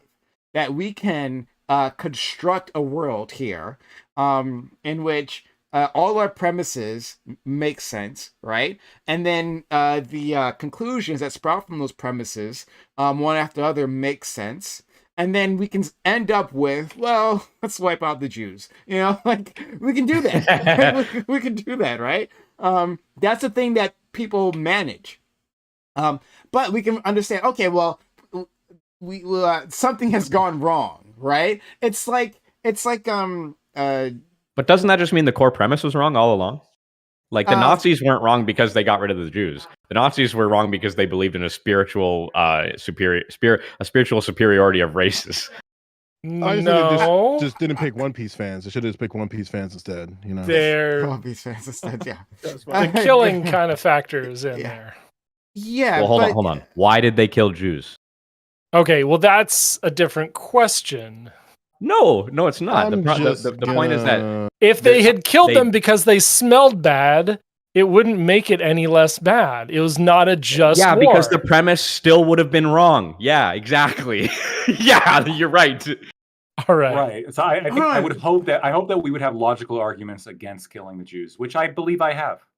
So, I don't think there can be a valid premise for the genocide of Jews. That's the whole point, right? But it's You can it's be like What is This is Yeah, the problem okay, with can consistency. you think of one? You can Okay, build. if you we could- bent the universe and we were You bent the universe, I've right? gone. Why are we I've giving, gone why too are we giving far. Aristocracy Yeah, more you content? have. She's You been I- gone draw forever. that back. So like, Let me roll it back. I did it for shock value, right? For the memes. But that was a mistake. I do apologize. The point is that like you can come to an extreme position. that doesn't actually work within real And life. use That's the thing that consistency to get there. happens. Yeah, and you're You can consistent use the logic. entire You time. can use logic, and you can use logic, consistency, and all that good stuff to come to the conclusion that black people aren't humans. And you Yeah. can use science and religion and other political and 100%. social institutions to come to that Based on conclusion. flawed premises. Yeah. Based on we- flawed premises. Like, which we did that already. So, you know. Right now, and I would hope there'd be people who could make logical, consistent arguments against this person. I mean, these are the same Right. niggas that made the founding document, so I don't know how far I was going to go. I'm just saying, honestly, like if I'm sitting and I'm watching like one person, let's say let's say this debate's happening. Let's say I know nothing. I'm an alien who has no understanding of American context or world humans. I have no understanding about humans, and I sit down and I'm watching a debate, and the debate question is over, are black people humans or whatever? And on one side, you have somebody like going through like this, like what they flawed, right? But they're going through what they believe is the science. They're pointing to skull shapes and like, yeah, blah blah. Yeah. And the other person is just sitting there saying, no, that's racist. What's more convincing, right? Like you need to be able to come up with a logical and consistent argument for your positions. There thankfully are a lot of logical and consistent arguments against race realists, right? But it's incumbent. I think it's a responsibility of us to know those arguments. I think it's a responsibility to understand the faults at each mode of knowledge and then just expose it by using the mode of knowledge against them. The reason why race realists are wrong isn't because of the science. They are wrong because science presupposes two things. It presupposes knowledge of the mode of knowledge is being used and the relationship between knowledge and the object. That's it. So I can use the scientific method to prove that black people are humans. I can use a scientific method to prove that black people are humans, which is why if somebody's coming out to present the argument of science for anything, you can use science to prove left or right. And American chattel. Oh, sorry. No, okay. You go first. Last thing. American chattel slavery is actually a really good example, I think, of my prior point about how deception fucks over all the rationale. Because, like, here's the reality. I think is no one was operating under good faith when they were coming up with either Christian religious arguments that advocated for slavery, nor were the scientists engaged in phrenology. They were trying to find the conclusion that they already believed, right? Like the theological position was ridiculous, that black people were the descendants of Ham. That's referenced once in the Bible, and that was the justification for slavery. Like, what? It was invented. The people pushing it were liars, right? And it just caught on. Unlucky. So I'll end the panel here because I know some people are getting tired. So I'm gonna but we can continue on talking, right? People want to stick around, we can continue on talking. Oh, you're gonna dip, Prime? No, I'm gonna stay, right? And we can continue talking, and people want to come on, then we can do that, right? So we can have a larger conversation. But I'll give an outro to all these people, guys and gals out there. If you have enjoyed this conversation, consider supporting it, like our one friend, our mysterious friend, whoever that might be, helped out this channel. Consider helping us out so we can keep doing this. Subs to the channel, give bits or give subs, hyper chats, super chats, right? Those are all on the table. We'd love to hear from you if you want to like be a part of the conversation or whatever. Okay. This has been a really good talk, right? I knew it that we could. Unfortunately, we had a lot of bumps along the way, but still, because I have such a great group around me that we were able to actually make this a fantastic discussion. So I'll start with our friend Lactoid. Lactoid, thank you so much for coming up with this topic. It's a really, really good topic. Touches on a whole list of things. And yeah, it was just fun arguing against you, or arguing with you. I wasn't even arguing against you. A little bit. That's okay though. I like it. I appreciate the conversation. Appreciate all of you for pushing back on me. I mean, just to really conclude, I guess this whole debate with just a statement, which is I think pretty universal, is if you agree to something, you should put a good faith effort into seeing it through. And I think that applies to multiple things that happened here today. I also want to point out that it seems as though the worst criticisms you can levy towards me is that I'm too consistent and logical. I will eat those criticisms. I think that's a good problem to have. If you like what I had to say, you can find me at Lactoid TV on Twitch, Twitter, and YouTube. Thanks. You. All right, Lawson. Thanks for coming through. It was great to have you. Any friend of Lactoids is probably a political enemy of mine, but but still, they are welcome here nonetheless. Thank you for joining us. Yeah, thanks for having me. I really appreciate it. I do agree that honoring commitments is very important. It's something everyone should strive for. I'd like to give my take on the Ralph quote, if I could, real quick. And Okay, then go ahead. I think what he's saying, or what I would like it to be saying, is that logical consistencies are the core fundamentals of like reasoning, logic and reasoning. But I think it's a fool's errand to apply it or expect it of people, because we are a flawed species and we're not consistent. That's what I think he was saying. I want to read the whole essay, and actually figure it out myself. Oh, that's a good dog. But yeah, thank you, Lawson. Next we have our friend Corey Campbell. Corey, this was a lot of fun. You were negged like at the start of this I conversation. expected it. It was super weird. But I'm always happy to have you, and I love the things you have to add. Yeah, as always, super appreciative and grateful to be here, just as I was last week, and I needed it last week. Same thing holds true this week. And also, I'd also add that Lawson can also probably beat up Ralph Waldo Emerson, no problem. But yeah, I think sort of a closing thoughts. I think credit is given where it's due, and to Lactoid's credit, like he totally bit that bullet of impregnating your wife in a coma. Like Just don't go talking about it in other panels or anything. I don't want to. But I think you also saw on display what I brought up in my opening statement of like cognitive rigidity. And like I value logic, but I think you should also maybe look into of what cognitive rigidity is like correlated with, and maybe some certain developmental and neurological things. But I'll leave it there. But yeah. Whoa! But as always, this is great. Even the first 20 minutes of this, I was, despite what occurred, I was entertained by what was thrown my way.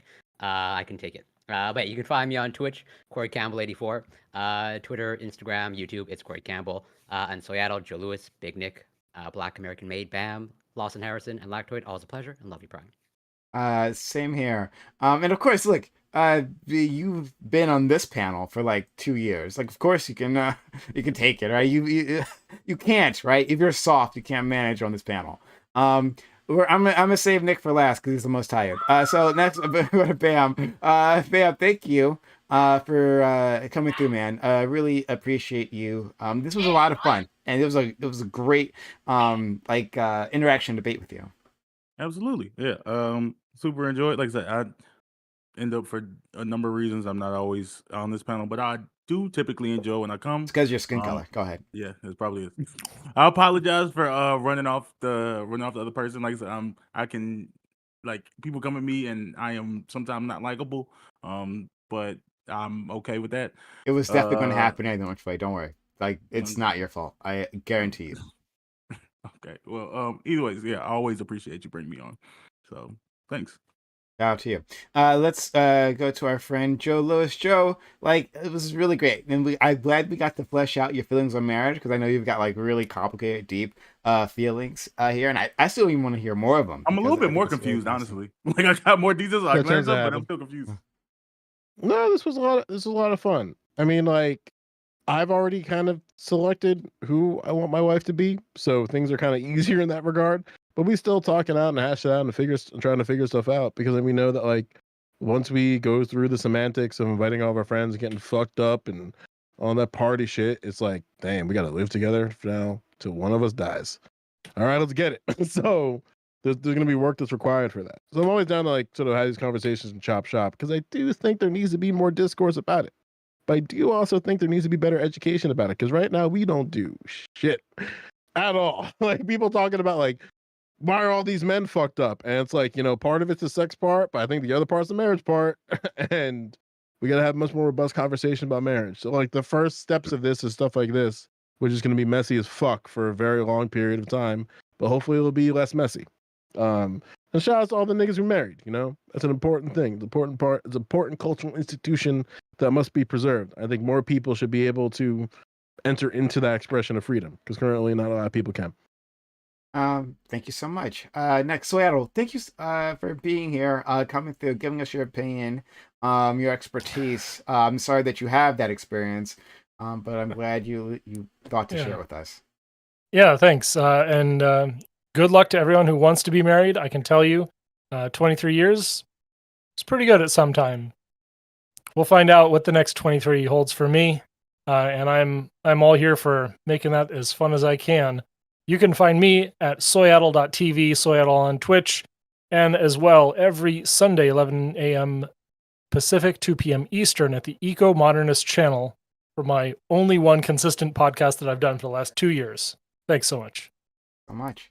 And finally, I want to save our friend Nick for last because Nick, I was really happy to have you here. Honestly, every time you come on here, like you impress me. That's why I've been like, I've sent you so many invites, right? And I know you for whatever reason you weren't able to come on, but like I really am happy when you do because I think you have a clarity of mind and an ability to express yourself that really shines in a debate format. So thanks for spending some of your time here, even when you're like a little exhausted. Thanks. I really appreciate Brian. That honestly means a lot. I love you, buddy. I love you too. Yeah. I mean, you can find me. I don't know, nowhere right now. I'm Big Nick. My only claim to fame is being married to Not So Erudite. And I'm ideally gonna start doing a little bit of streaming stuff sooner than later, some kind of content. At least as far as closing statements on the debate, I would say as a functionalist, I believe that things are what they do. It seems to be the case to me that secular marriage serves a different function than religious marriage. I think we should probably be more clear about the distinctions between those things. That being said, I think with regard to the rest of the context of the conversation, Lactoid honestly won this debate, or at least he won me over. He honestly substantially moved my position in regard to marriage from believing that secular people should treat marriage more simply and lackadaisically to believing that the default emphasis of secular people on marriage should be on the particulars, if not their complexity, but at least the particulars of your situation in your relationship. And that should probably be represented somewhere contractually. So yeah, those are my thoughts. Nick, it's not too late for you to get a prenup. Huh? Oh, interesting. Listen, she's got everything to lose, baby. I don't want none of that. Woo, for now. Then we'll leave it. I could have my come up. Who knows? We'll leave it here. And Nick is gonna make it big any second when someone realizes his talent and then like dumps a bunch of money in his hands. So we'll leave it here, guys. We're gonna go to like an open panel type thing, which I haven't done in a little bit. So anyone who wants to stay, you can stay. What we'll transfer to like the Discord and we'll do video there. And if people want to jump in, then you can. But if you gotta head out, thanks so much for coming through. I really do appreciate you. I know my audience does as well. Have a good one. Always a pleasure. Thanks, guys. I'm gonna head out. What? I'm not even Take sure. care. how Yeah, I'm gonna long take it off is. too. Be Yeah. well. Thanks for having me, you guys. Peace. Be well. Yeah. Hopefully, Take care now. Take care now. see you soon. So if you're sticking around, turn on your camera in Discord, and then we'll just go from there. Hold on, audience members. My computer's fucking up. Oh, there we go. All right.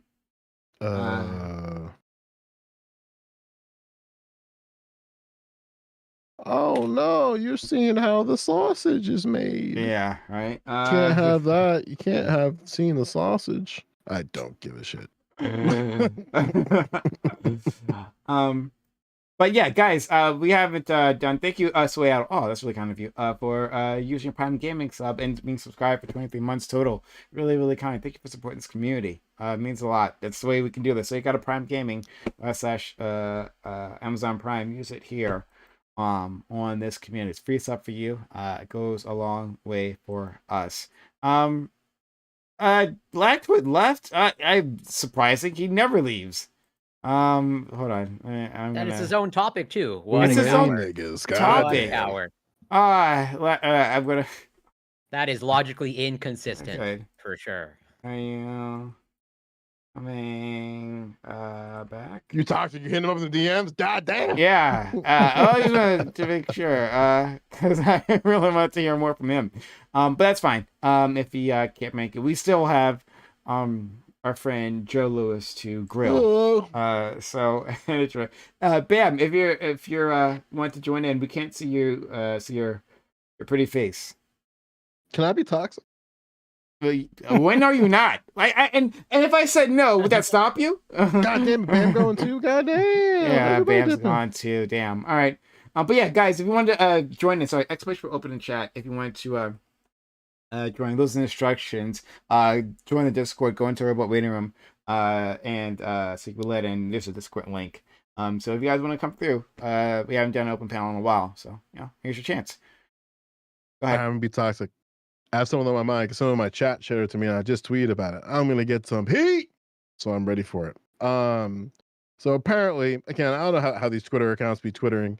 Melissa Weiss said, apparently Joe Biden said, "quote Were there no Israel, there wouldn't be a Jew in the world that is safe."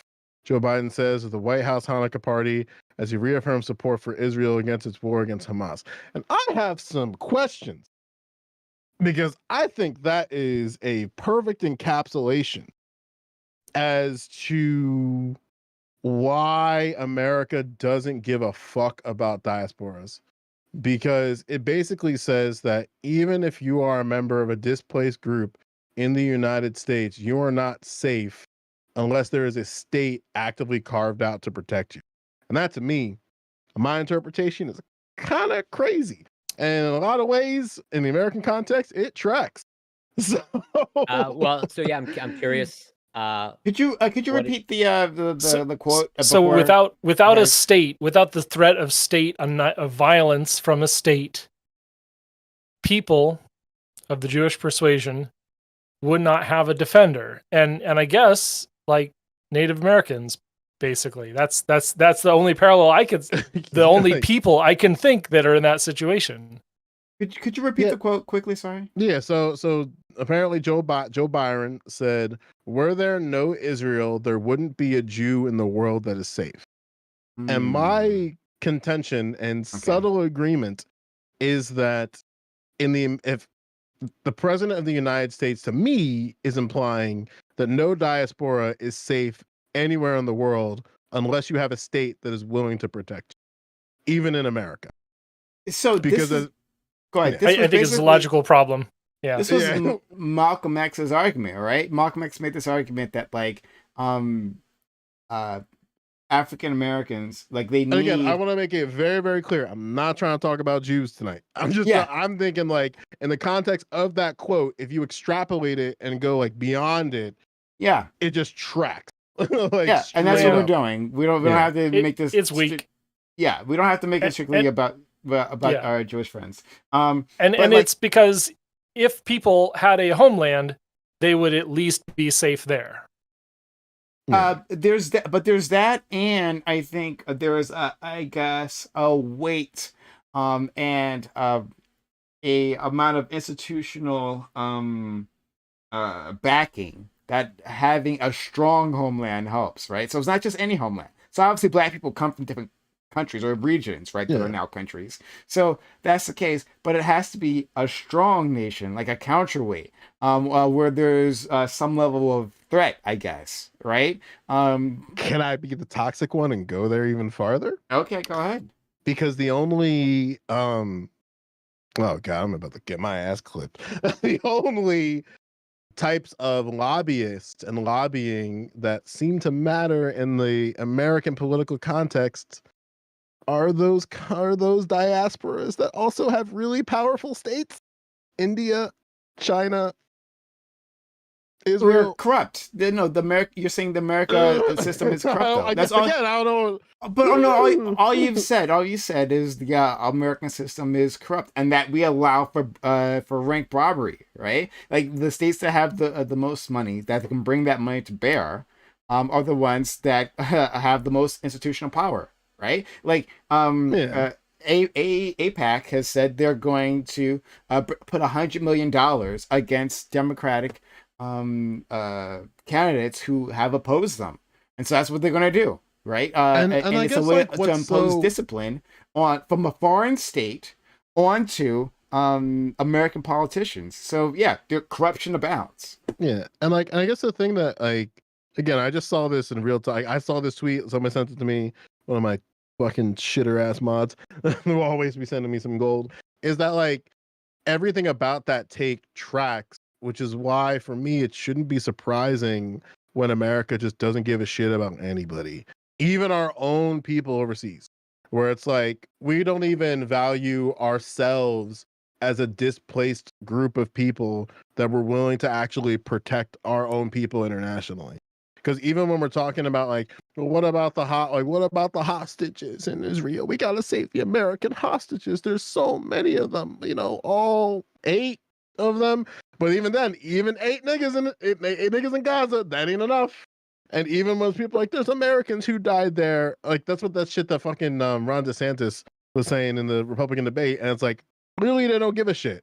So it's funny to me. Not even funny, it's just predictable. But So what do you all think? Corey, I know you wanted to jump in previously.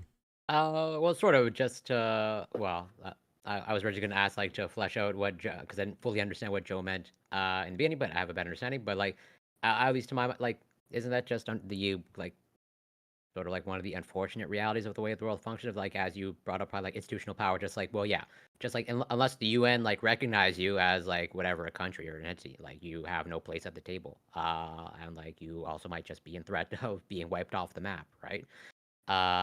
Like, that's not a good thing, and I don't see that as a good thing, but I don't really see a solution to that, unfortunately. Like, well, I think that, like, we have to, like, the one thing, and again, like, I respect Overlord Chai. Overlord Chai saying some dumb shit. Saying some dumb shit. That's okay.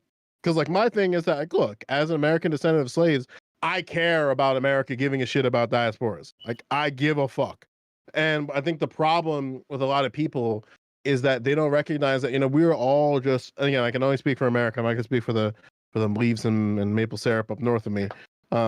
Is that, like, we are a country of displaced people, whether we like it or not. And even no matter how much you want to say, well, my roots are baked in here, nigga, you displaced. You're from another country, from somewhere internationally, and you decided to come here for, well, most people decided, niggas were just taken, to be like, look, we're gonna live here, and not only we're gonna live here, we're gonna try to build a society around that, and even recognize, like, hey, there are people all across the world who look just like you that are in danger, but when you live here in these rivers, we won't give a fuck. I think what we have to do politically is get politicians that actually give a shit about displaced people and, like, the politics of those different groups as diasporas, whether that be American descendants of slaves, Palestinians, Italians, Germans, etc.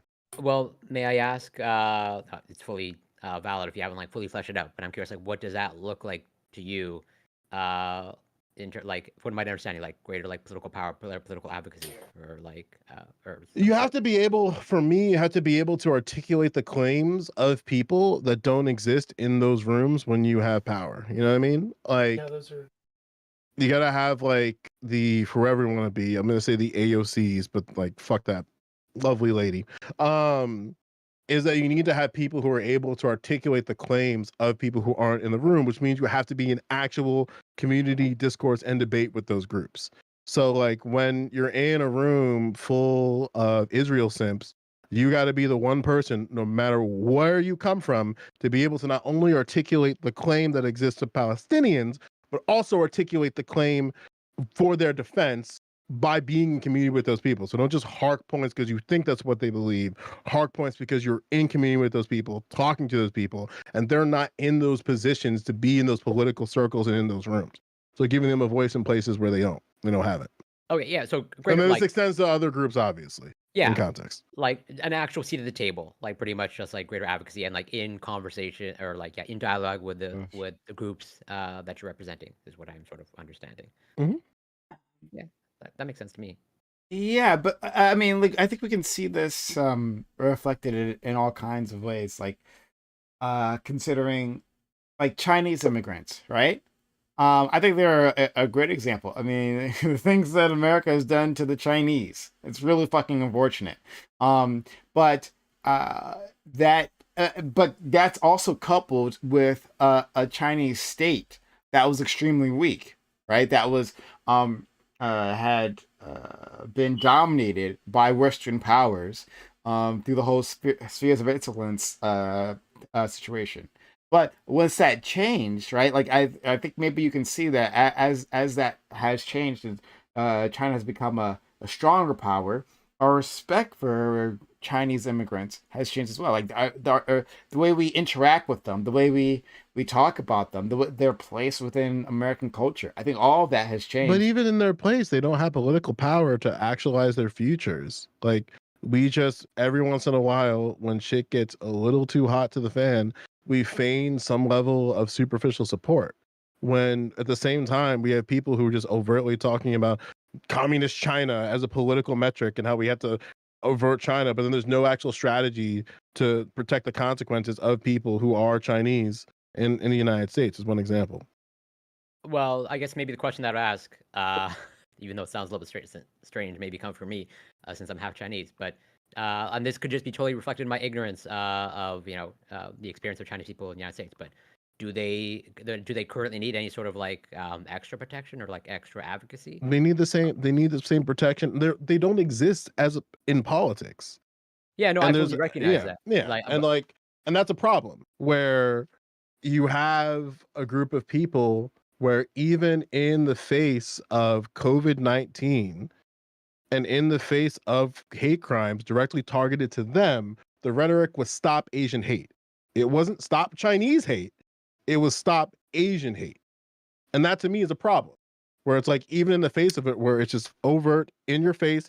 We're not saying it's coming from Japan. We're not saying it's coming from Indonesia. We're not saying it's coming from Cambodia. Hold on. It's But like it's that's coming from. but that quote, unquote- yeah, go ahead. ignores how America interacts with race, right? And Well, yeah, that I we think don't that's ask part a of the reason. person, we don't, but before we discriminate against them, we don't ask to make sure our target is valid, right? Look at the Sikhs, Yeah, right? I agree. The Sikhs are constantly targeted because people think they're Muslim. Not that you should target Muslim people, don't target anyone, right? But the Sikhs are constantly being targeted. And so like, if you were going to stop that sort of behavior, it would have to be like a broad spectrum reaction, not just for like Muslim individuals. We understand that Sikhs catch strays as well. So if we're talking about Chinese people, yes, they were talking about the quote unquote China virus. But if you look Chinesey to them, right? If you look, if you're Japanese, if you're from Taiwan or whatever, right? You were also catching it. So stop Asian hate. That makes sense. Right. But again, like it's not in the. You know how much I'm against this Prime. So maybe this will be fun. And that I just think America needs to have a better and conscious action of disaggregating these claims of people. Like I'm never gonna like, for instance, like my girlfriend will never claim, and she'll never claim that she was a victim of Islamophobia during 9/11, despite the fact that she's Pakistani, despite the fact that she's Muslim, because there's a particular kind of expression that she was under and exists as, that makes it so that she's not clocked as Muslim, and that mattered because when she advocates for Muslim people, she recognizes that part of herself that exists. So and that's part of it, where it's like, okay, for me, I care about American descendants of slaves. Not every single black person in America is an American descendant of slaves, but they still get roped into what it means to be black. So you have to disaggregate what black people are, but you also have to recognize what we live under. And it's like we live under a racial system that clocks black people as and just flattens everything. But don't let the flattening prevent the disaggregation that's required when these people come up with particular claims, because then they'll use that flattening against them. Like they'll use you know what I'm saying? Yeah. So and that's what I mean. What I'm trying to say. No, it's really interesting. And I'll let in I'll at this to see if they have something they'd like to add here. But I think that's what he's saying is quite powerful, right? So in terms of the black community, so we're all like just black, period, right? Look at the screen, right? You got me and you got Joe, right? And we're simply Black Americans, right, or African Americans, whatever. But Joe, as far as I believe, right, is ADOS, right? American descendant of slavery. I'm not, right? So, and that means we have different stories, right? And different ways in which maybe we might view our racial interactions, and those things matter, right? But within the actual context of the world, we're flattened to black. But if we expanded that, right, if we took the effort through governmental actions, like like in the census, or in other ways, in innovative ways, to disaggregate, we can catch the data as to like what do these discrete groups feel like, what do they want, and how can we make their lives better, and come up with a better plan than just say like, oh well, we're gonna target this towards the blacks, right? Yeah. So, And the thing that sucks about that is that what a lot of opposition, especially from like liberals, will argue this, conservatives will argue this, is that, well, how far do we disaggregate? How far does it go? I don't know what to tell you about the United States of America, but we are not homogenous.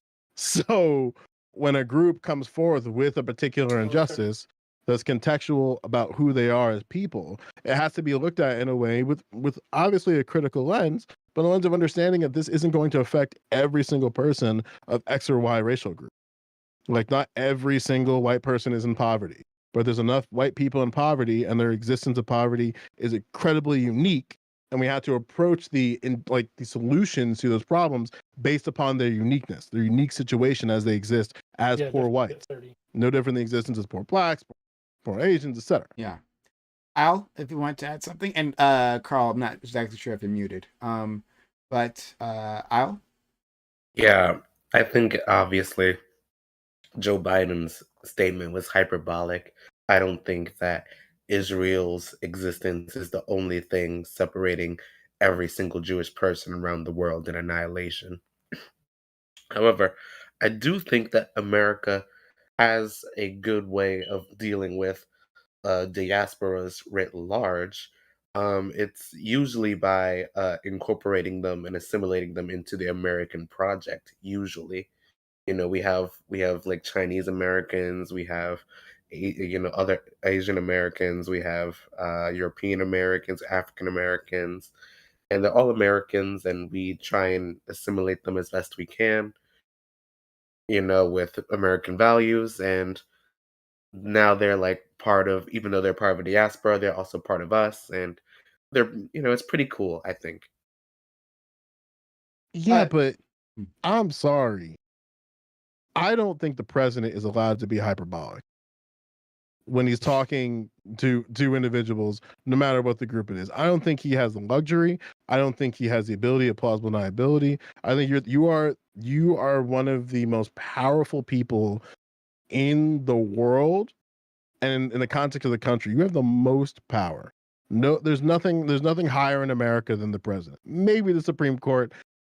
I'm looking at Clarence Thomas, but it's like, that's a powerful thing. So you can't just say in a room full of Jewish people during Hanukkah that if not Israel, a Jew wouldn't be safe. You don't get the luxury of saying that, like, oh no, I was just being hyperbolic. Like, no, you're the president. Like, people will say that, and you'll get the John Fettermans of the world who will be like, hell yeah, brother, and just don the Israel flag around and be like super Philly or whatever the fuck he wants to call himself. Yeah, I don't necessarily disagree with you in terms of like, yeah, ideally, the president doesn't have the luxury of being hyperbolic, but also at the same time, I want to leave room for humanity and like making mistakes, and also like taking into I'm not saying this is a good thing, but also recognize that Joe Biden is whatever 80, 81, like he might be holding up to a high standard. If he has to like walk that line of not being hyperbolic. I'm not in favor of having presidents that are like that old. That's a separate argument.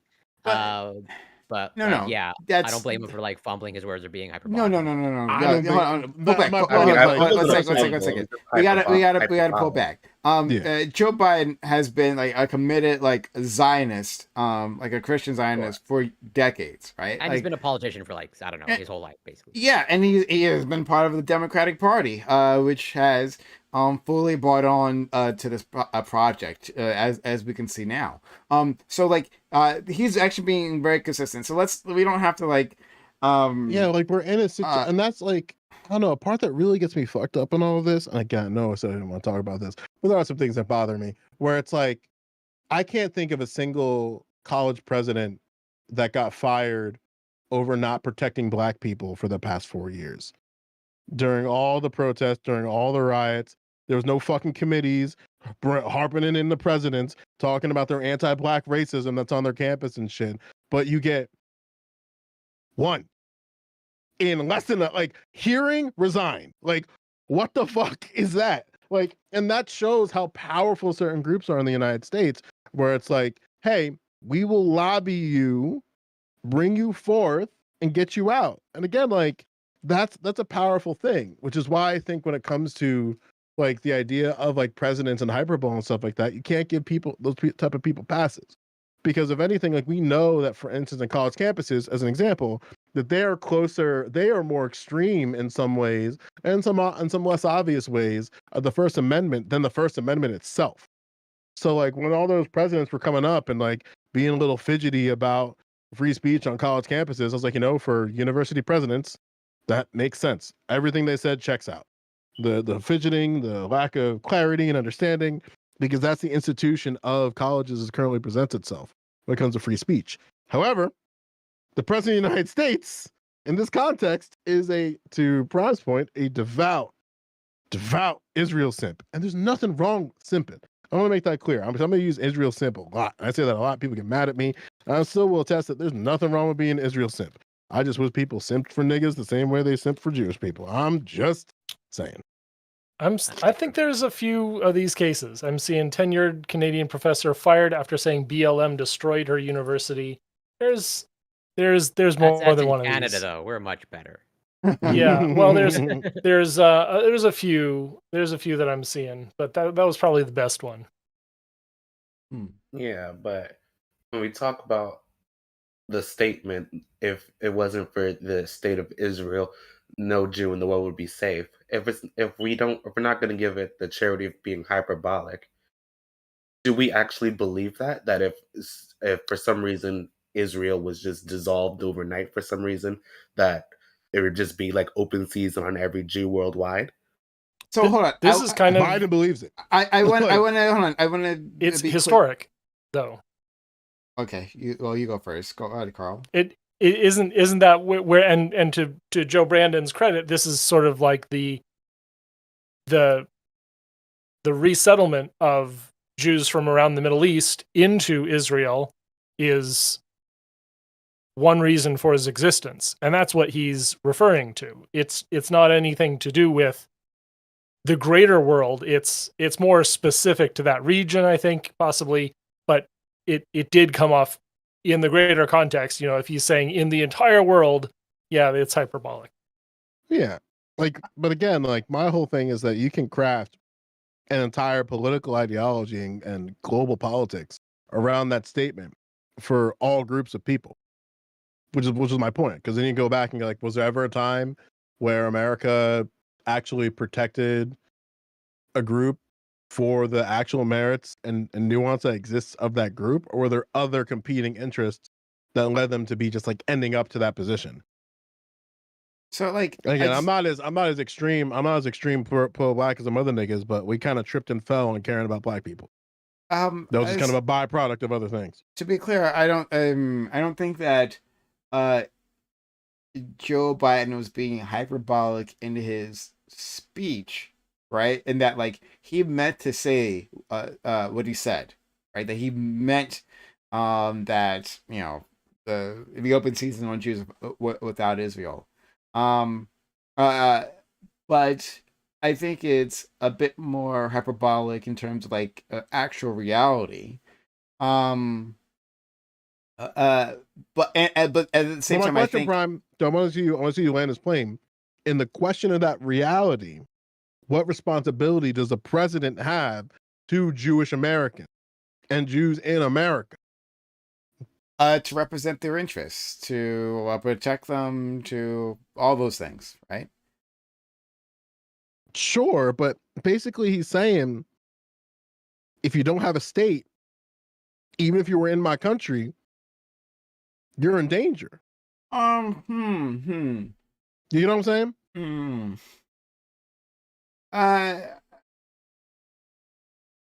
Well, okay, all right. Well, then let's.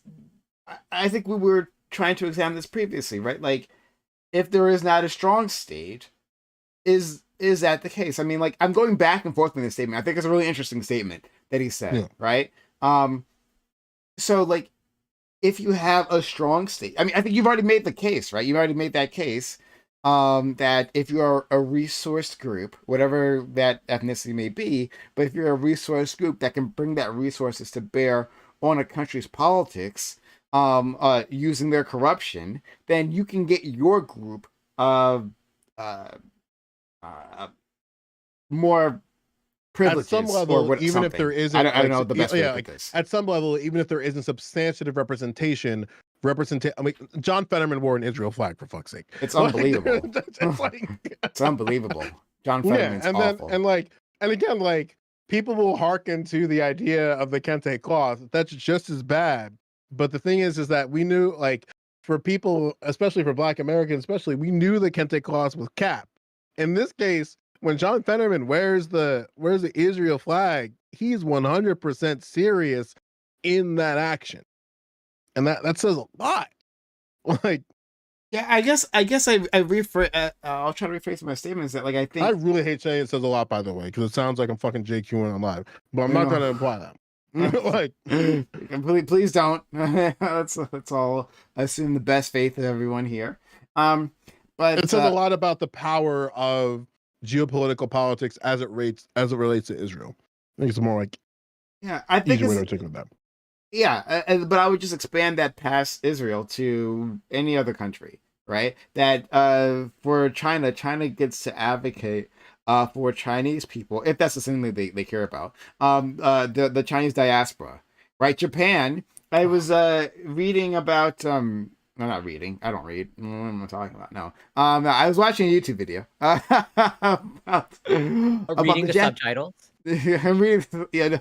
I actually usually do have subtitles turned on, but not on YouTube because the subtitles are actually pretty bad. Anyway, sorry.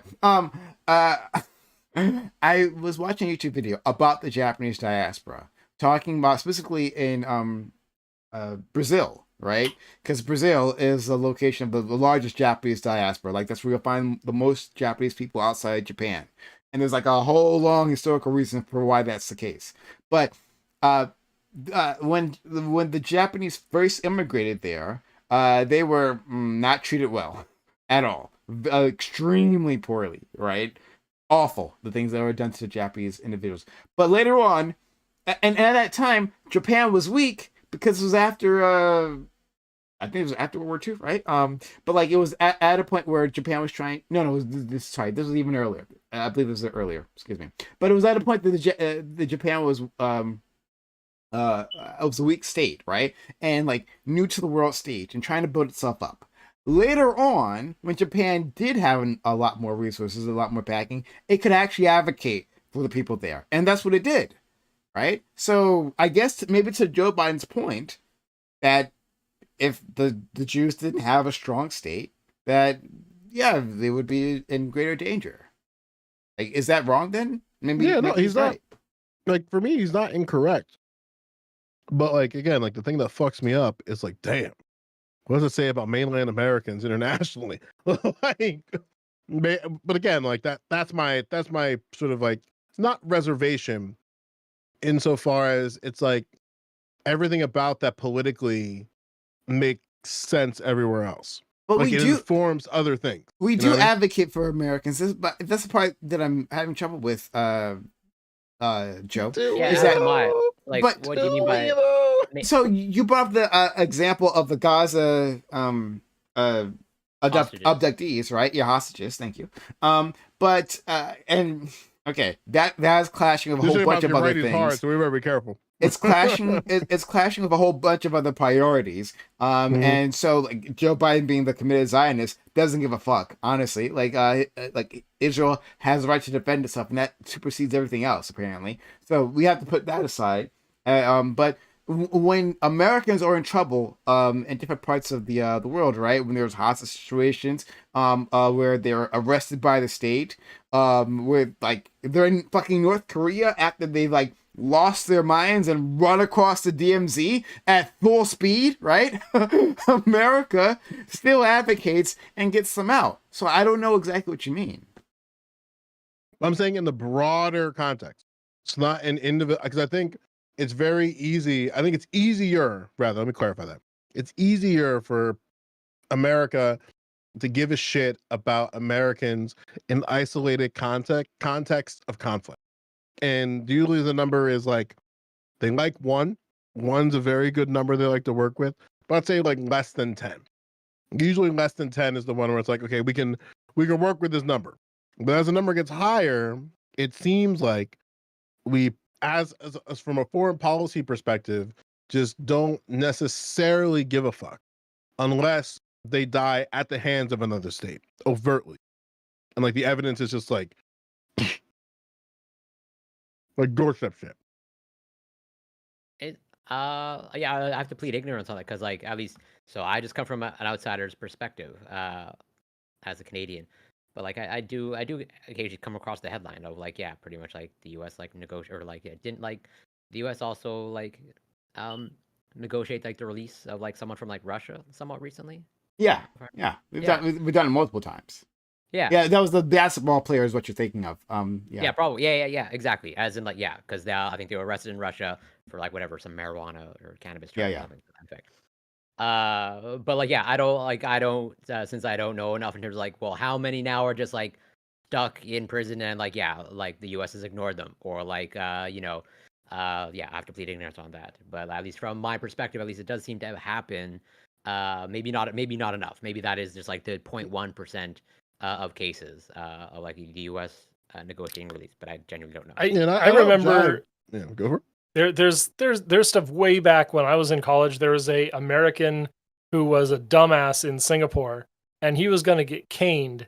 And I remember that. Yeah. It sounds familiar. It was national news, so I can't say that This was during Clinton administration, I believe, or something to that. Around there. We don't defend Americans' interests internationally. But again, this was sort of a state, but it was something really relatively minor, and my girlfriend's going nuts. Actually, by the way, I gotta go keep her company now. So okay. Thank you. Gonna drop that little bait, and yeah, thank you. I'm gonna look it up actually. Take care. Be well. Thanks so much, Carl. I really appreciate you. It was really fun talking to you. Have a fantastic day. Yeah, but to like attempt to finish that off, but I don't remember fully the details. But like, yeah, to be clear, like my saying like not giving a shit isn't like this totality of not giving a fuck. Where it's like we just look at Americans internationally and go, you know what, fuck them. But we do say fuck them in a few, like it's such this weird surprise sport. It's such this weird interest, like mutual interest primordial soup. And everyone, when it presents itself, it can sometimes be really weird. Where, like, all these, like, for instance, like, all these hostages are getting released. And then America was, like, talking big about the negotiation and stuff like that. And there were a few Americans that were released. And I don't know if you remember those interviews when they interviewed the parent, not the parents, but just like the close family. They were confused, and like it was really kind of awkward listening to people whose like families are in another country as prisoners, or however you want to describe it, and then basically like the U.S. government's like, yeah, they just kind of just like poop this on our doorstep. And it's like, surprise, they're coming home.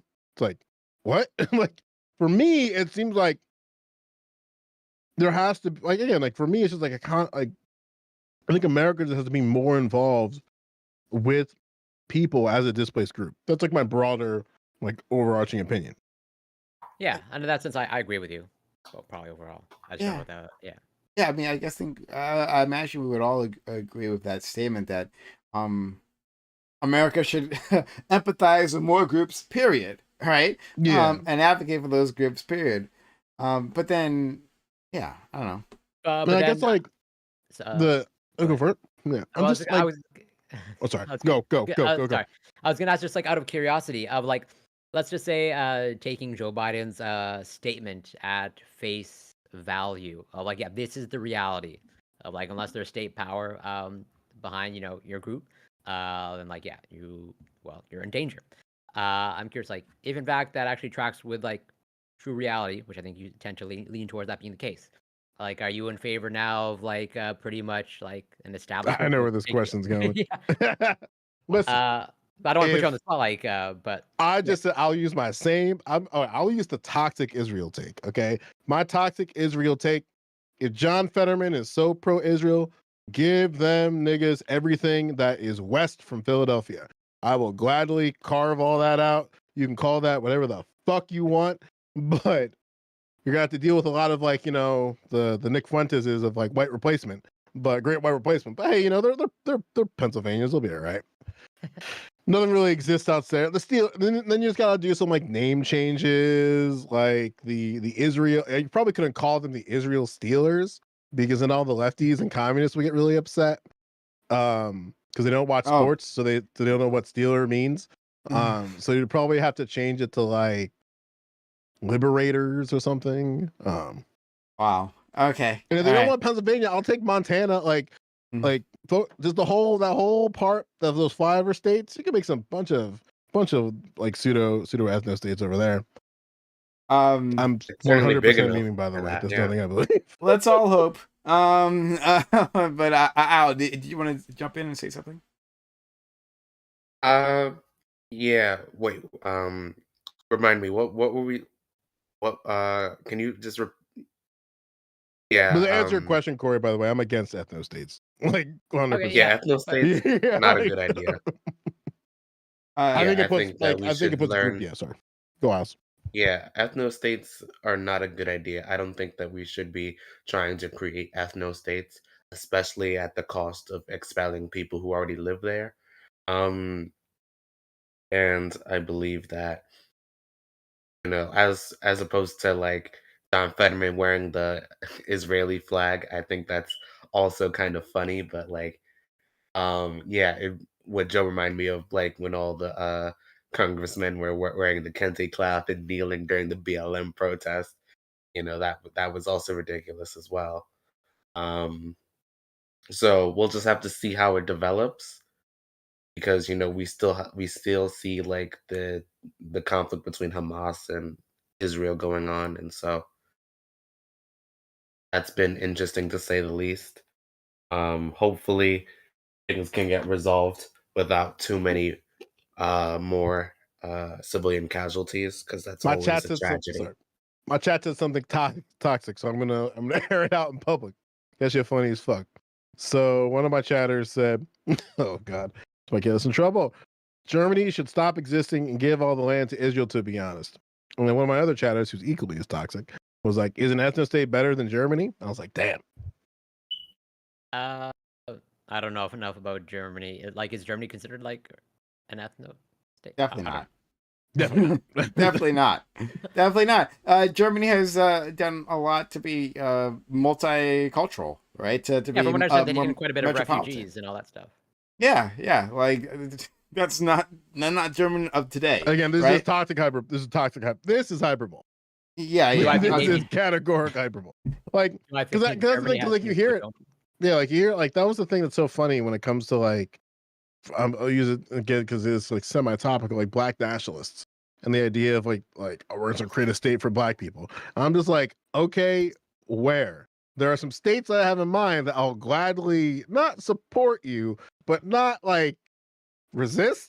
But Well, hey, even I can make the argument. You're not gonna like it, but Canada has a lot of empty space up north. But I don't think that's what I'm saying. anybody Yeah, wants. like and then black nationalists, like those really like homeland black nationalists. There's spots in Canada gladly But They probably just go to Trudeau and with some right arguments and some pandering. After America annexes it, brings freedom, then maybe we can discuss it. hey, you could probably have it like right now. It's just like good luck with those temperatures and all this oh yeah, I don't know how black people do well with I think a I good think this middle blue are ground. operating.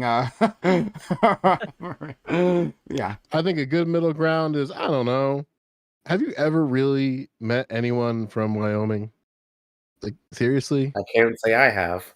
Like, maybe Nebraska. Oh, I was gonna say Nebraska, but then you get all the fucking. Ooh, actually, sir, I know. Anyway, I'm not gonna go there. Like, maybe I'd say like Wyoming.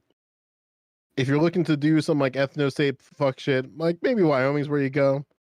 Or Oregon, actually, because Oregon was all about Oregon? that. Like it's like that's how it started. Like that's the foundation. It's like we don't have a black people. Like we don't have slavery here, but that's only because if you have slavery, you're gonna bring your Negroes here. We don't want that. That's literally it. So because again, like I'm saying, there's like like whatever the fuck that weird impasse is. There's like a spot in like the center of like what's it, like Nebraska, Iowa, what's the other states next to it? Kansas. There's the Missouri. where they all meet. You talking about? that middle spot that's like you could probably like carve out like a couple square feet on each end and oh yeah, call whatever you want. I don't know. But okay, moving away from his hypothetical ethno state, like it's for anybody. Whoever wants to claim the land, claim the land. You know what I'm just saying? Make it for One Piece fans, you know? So they can all fight about the chapters. I just know you guys fight about chapters. We do fight about chapters. We do fight about a lot of chapters. That's the thing that happens. Every chapter that comes out, there's another stupid ass fight with people complaining about straight up bullshit. Oh, anyway, like having a flashback right now.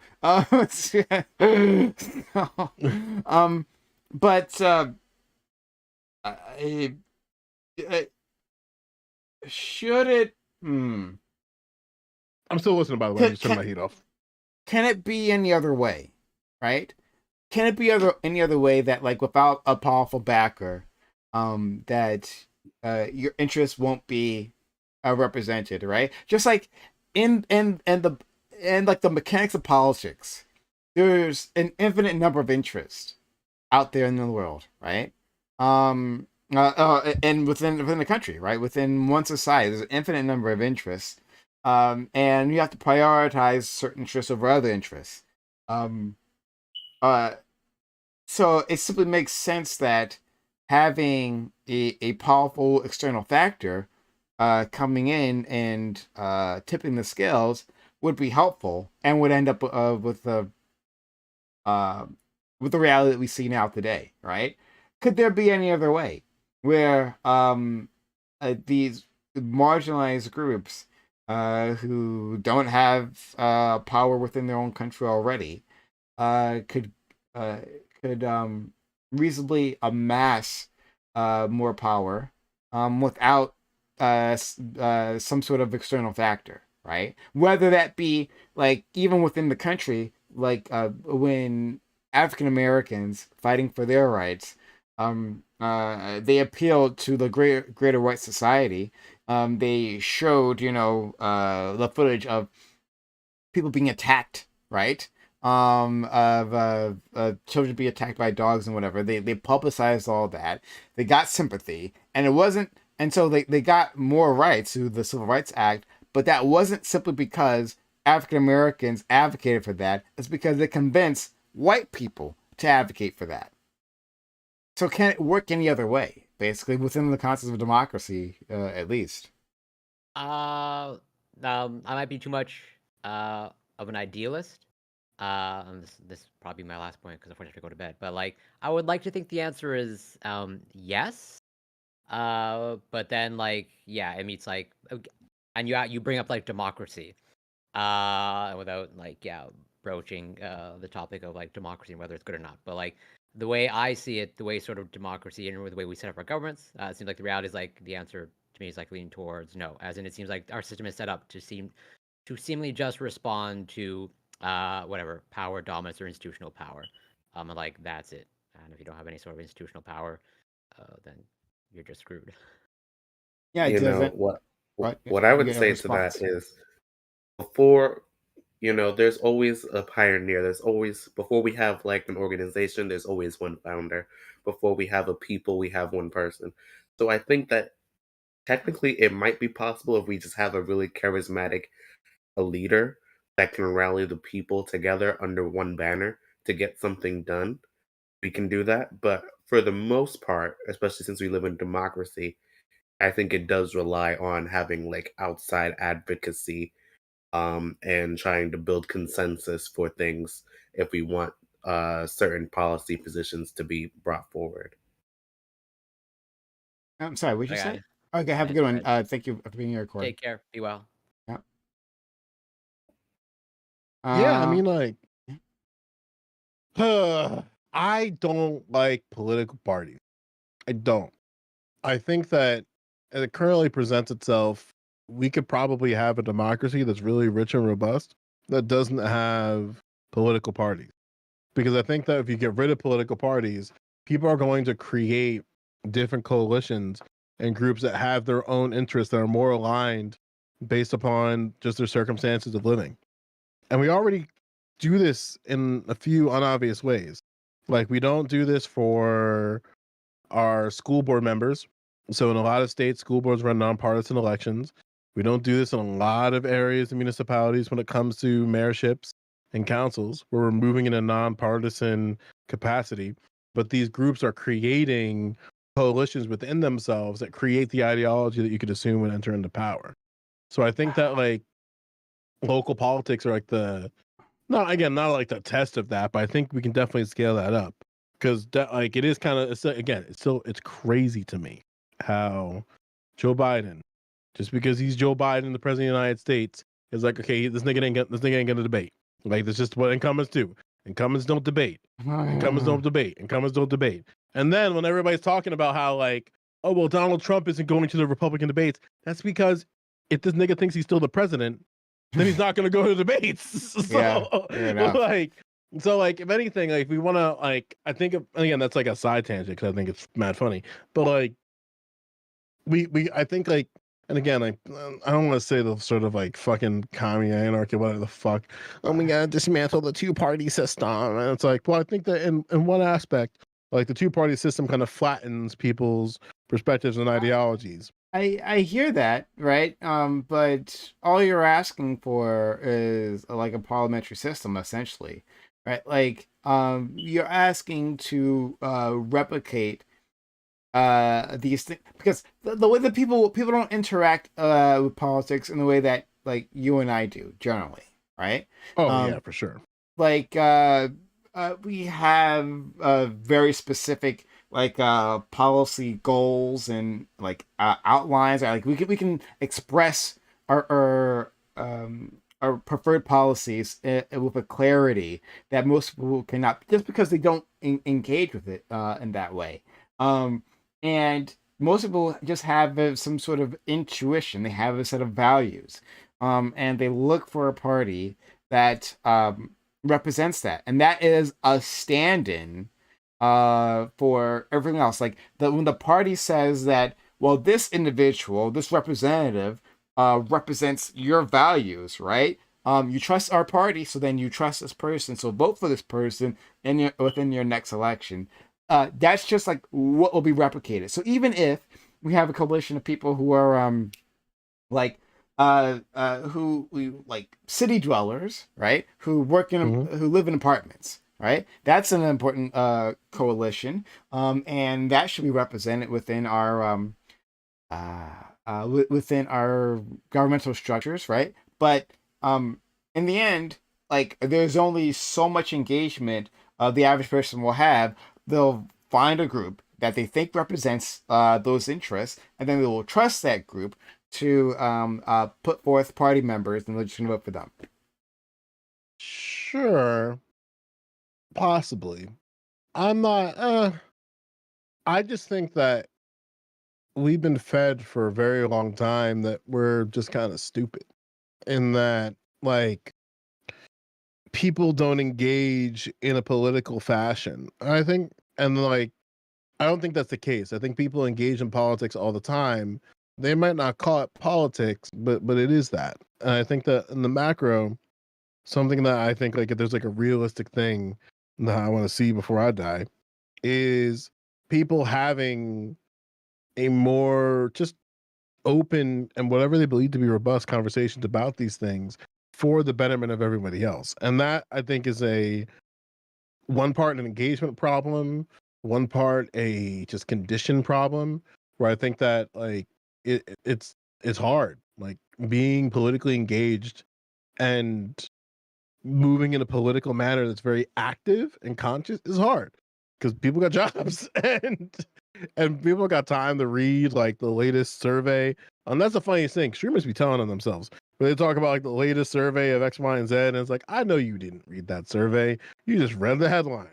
Because you know these surveys long and they encapsulate all this other shit. But then it's like the one thing that's like a little spicy that gets a headline completely divorced of like all the other stuff that's within it. Yeah, but like I don't know how do you. So like this very tangentially ties into what you were saying previously about marriages, right? Like basically you want to have people to have more responsibility, personal and like I guess civic responsibility. You want to create a culture in which people engage with politics more directly. I would love that, right? Yeah, hell, it would even help me monetarily if it did. People, right? True. But so you want to have create a space where a culture where people engage with that in terms of their marriage and also in terms of politics. But how do we do that? I think you had a really interesting idea when you're talking about like K through 12 in terms of marriage. Yeah. Like we should, like I think you made a really beautiful point. We absolutely should be teaching about this, right? Like this should be part of not maybe not even sex ed or something, but just like some sort of standard education. This is a thing that most of you will encounter out in the real world. So let's prepare you for that. Let's let you know like what your responsibilities are, because people have no fucking clue. Well, and to that point, where like the thing that really bothers me is that we don't really actualize people as people in real time. Like we treat kids like kids, and there's a lot of other shit about that. And like all the lefties in my fucking circles are just like, oh well, the kid's property, and they go and like all that other shit. I don't care about that part. What I care about is that like there's more like if you give birth to a child and like a bird gives birth to just like a little baby bird, there's more to that baby bird that makes a baby bird, or like that baby bird a bird, than a kid is to like a human being and a person. Like we don't look at babies and think like that's going to be an adult in 18 years. Like that's going to be somebody that we will carve out, and like we carved out an entire social, political, and economic apparatus that says at 18 you're off, and we don't treat that seriously enough because 18 is not a lot of time. Like where like and then shit, and then what happens is it's like the way that we socialize and acculturate that thing into a person is going to be in relation to everything else. Because like when there's that one shitty kid in school, and we all had that shitty kid in school, like that shitty kid in school is like, damn, this kid's just not he's ain't it. Nothing about this does not seem like a future I desire, but that could be your boss somewhere down the line. That could be like when you're in jail on some dumb shit and you can't pay for an attorney, that might be the guy that comes scuffling in. And that shit crazy to think about, where it's like, and we should probably pay a special attention in those times where we are trying to like, because again, like I think what we know is like the mama bear movement and conservative movement is right, where I think that institutions are careless to educating our kids. Like I think that's a truth there, but I don't think it's so true in all the other stuff. But I think it is true that like, yeah, we sort of carelessly educate, socialize, and acculturate our kids so that they end up being like aimless women and journeyless men and all these other in betweens. of like, because there's so many people where it's like I remember hearing that so vividly from so many folks of like, well, he doesn't really have like a vision right now, or I'm just trying to figure it out. And it's like, Yeah. you're paying hundreds of thousands of dollars and you're my roommate. So I have to figure it out with you too, I guess. Like, Hmm. Yeah. I mean, I think I'm picking up what you're putting down.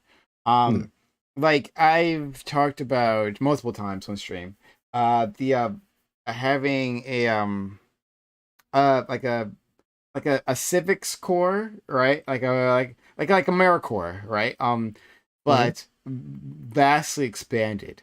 That you serve like 2 years, and we can make this like mandatory, right? That people serve with this for 2 years, and what you're doing is like you're going out into America, right? And maybe even outside of America, but at the very least America, and you are doing good works, right? Whatever that is, right? Lots of communities need help with a thing. Let's help with those things. Let's send people out there. Gives them job skills. Gives them a chance to socialize with individuals. In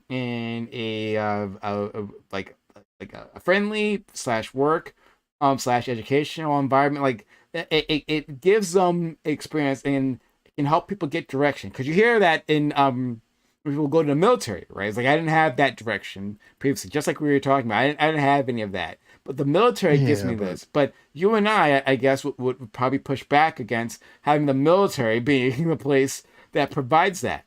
Yeah, but So I think the piece, let's have I think a the idea specific. of like a. Let me just finish. Yeah, just Yeah. so it'd be great if we had a specific institution, a civic institution that could do just that, right? That could help provide people direction and at the same time bring people together, right? Like there was an individual who actually he was a former military man, a veteran, like a general or something, and he like I saw him on TV and he referenced Israel and he talked about how they had their mandatory service and how that gives a country a national identity, and how he was like, well, like America's a benefit from this too, and in the abstract but not in the specific. No, I don't want that for a military context, but the idea itself is good. So yeah, what do you think? I just remembered I got two. I don't know if this is a sidebar. You ever go to restaurants and you get like more of a drink just so that you can have the drink later? Yeah. I'm just realizing I did that 2 days in a row. So I'm just like, and they're both like sitting on my table in the kitchen area because I just forgot about them. I just remembered that. Where I was like, oh, let me put this in the fridge. Forgot. Then I put the other one. Oh, let me put this in the fridge. Forgot. Anyway, I like warm soda. Oh, Lord have mercy, man. What about that? Like, I don't agree with Gal Gadoing the America insofar. That was a little toxic. But I think that we need to, like, first off, we need to let people know that they're people sooner and craft them into people sooner. And I think I think one answer that feels, or one possible solution that feels right, but I think it's still within like the industrial complex of things, is creating some type of civics core, because I think that would be engaging with everything else at the same time. So when we make this civics core, the military would be like, oh, interesting. You mean to tell me you're going to do 2 years of our work for us?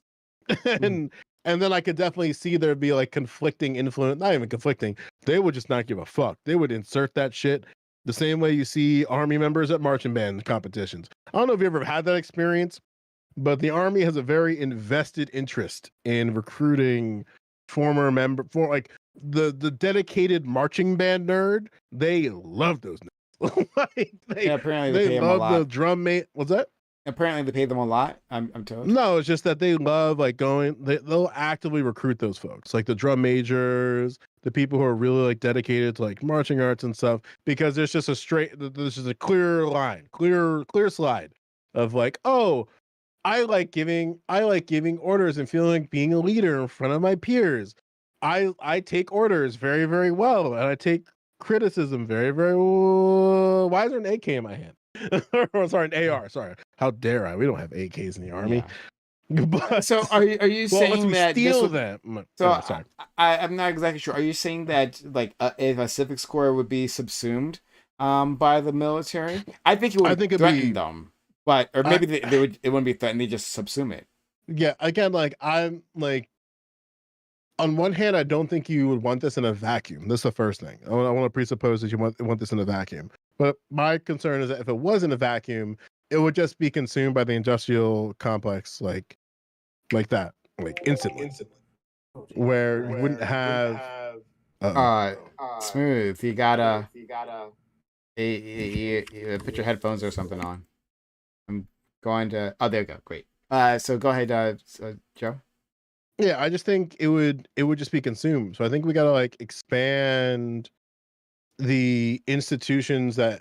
Oh god, oh jeez, I gotta stop looking here because my chat's stealing my takes. But basically, it's like we have to reinforce the social institutions that already exist that don't have those type of overt through lines into terrorism and the fight of overseas. I think it'll be hard. Like, because on one hand, I think we need to expand the arts as one example. Because I think, and again, I want to clarify because the arts also have a connection with the industrial complex.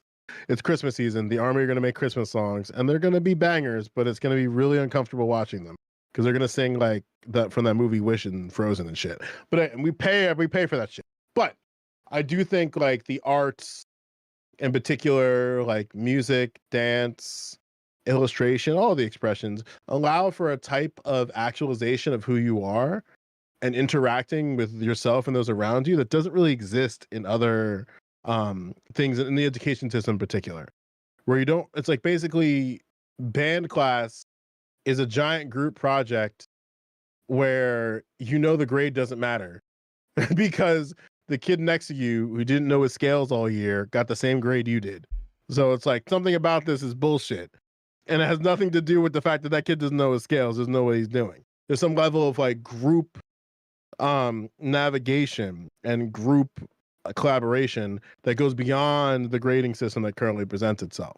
And I think the arts, in particular music, is like, I don't say solved it, but just exposed that problem.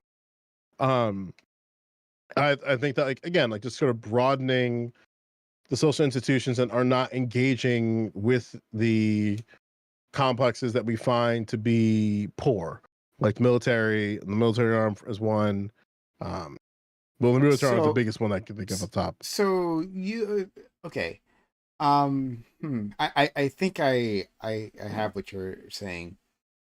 You think one that you want to do this earlier? Because like my idea would just be like an 18 to like at 18 people go into like the Civic Corps, serve for 2 years, before leaving, or maybe stick around and just be like a jobs program, which would be great, right? Keep people employed, and doing something about of value to the country.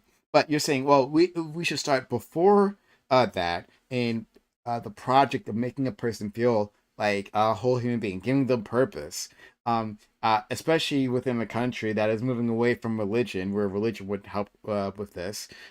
So you bring up the arts as an example of being able to work on group projects, learn skills, and see those skills like bear fruit, right? Like in the marching band, you do the march, you do the band thing, and like a great performance, right? It's building to a competition that you're volunteering to go into. Sometimes you pay dues, and that you're not getting anything outside of that besides like this felt good, and then that's it. In a lot of ways, like, and again, the arts is just one example of many. I think sports does this to an extent as well, where like why there's a reason why like people care a lot about competition, but then like there's a reason why you see athletes just going up to each other after games just going, yeah, that was good.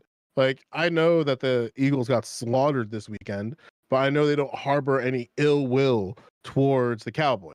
But they harbor it from a matter of like competition and sportshood.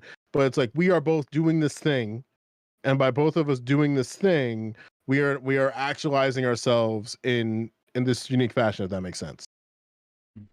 Like the particulars of football allow us to express ourselves in a manner and collaborate in a manner that other areas cannot do. and only Okay. football can do that.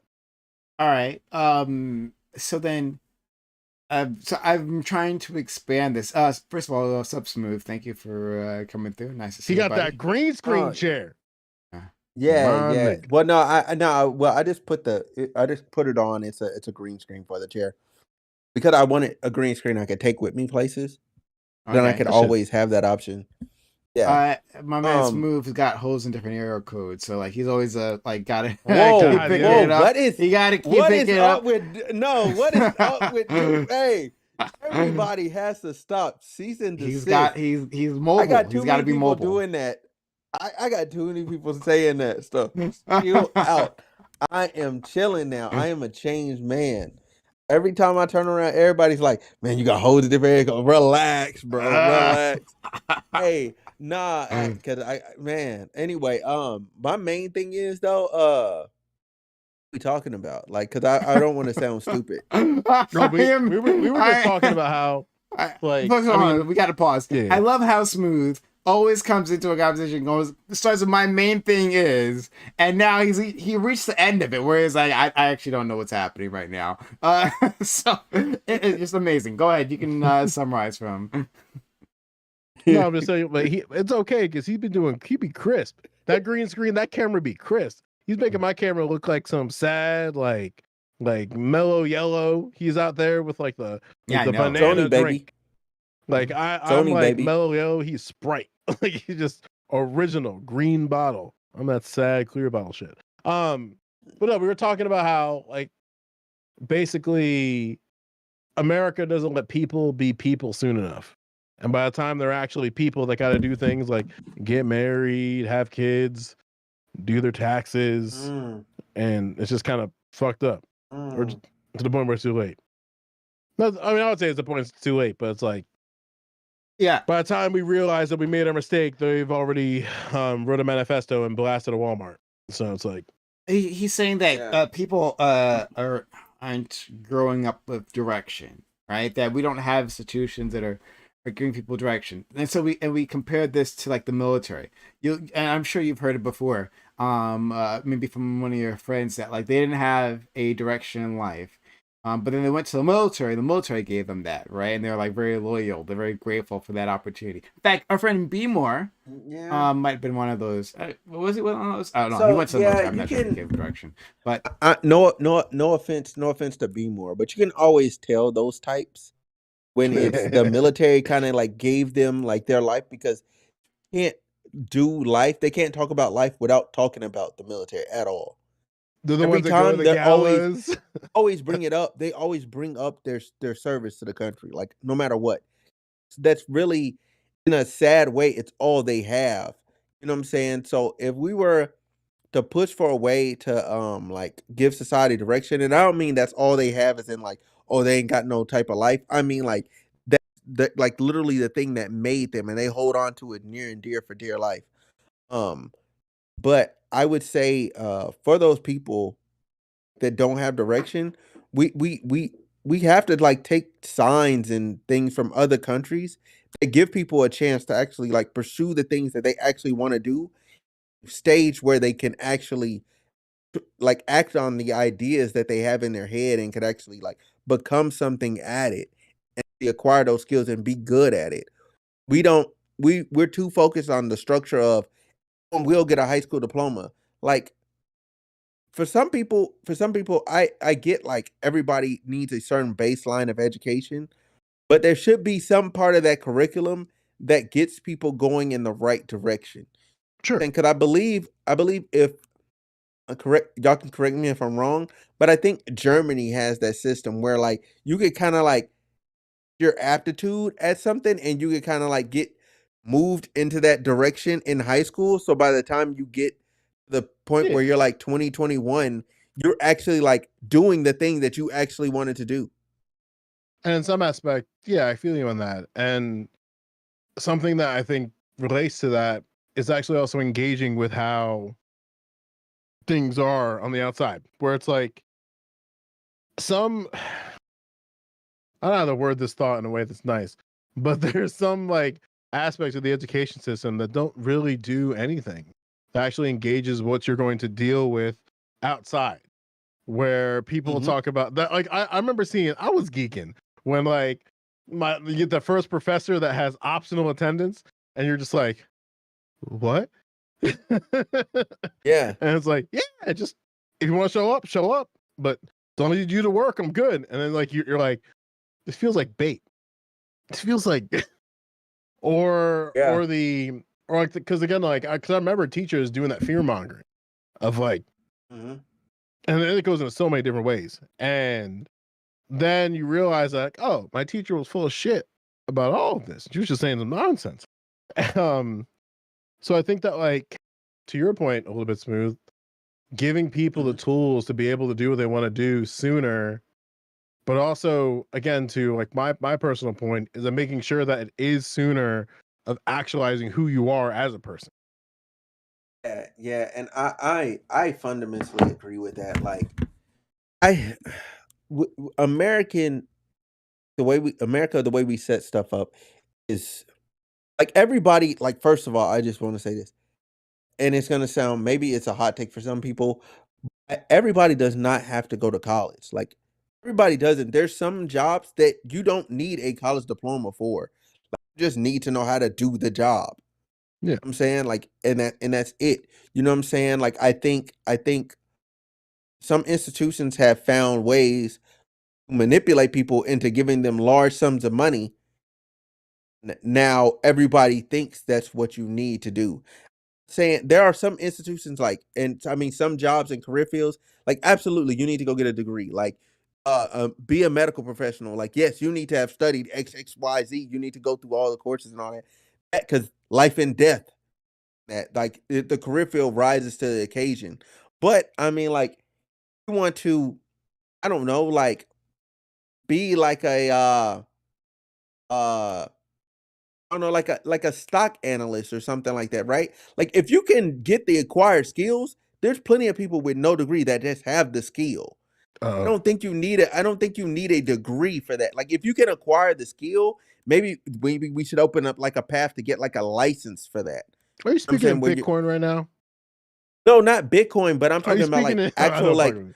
no, yeah. But you know, like there's some people that's just naturally adept at it. There's nobody with a degree that would even come close to them. They're just cold. Or even They just like, get the system. yeah, and like how much like, and there's so much to it too. Like what I wonder what it must feel like to go to like school for sports broadcasting and build your career about this. And then you apply and then you're in like the CBS, you're all excited. Like, yeah, it's such a good shot. My resume is geeking. And then the guy who comes out before you is Tony Romo. Then Yeah. it's like this man had zero broadcast training and just played the game. And it's like in that aspect, it's like that's all it took. That's why it's so, and like they're making so much money. So Mhm. much money.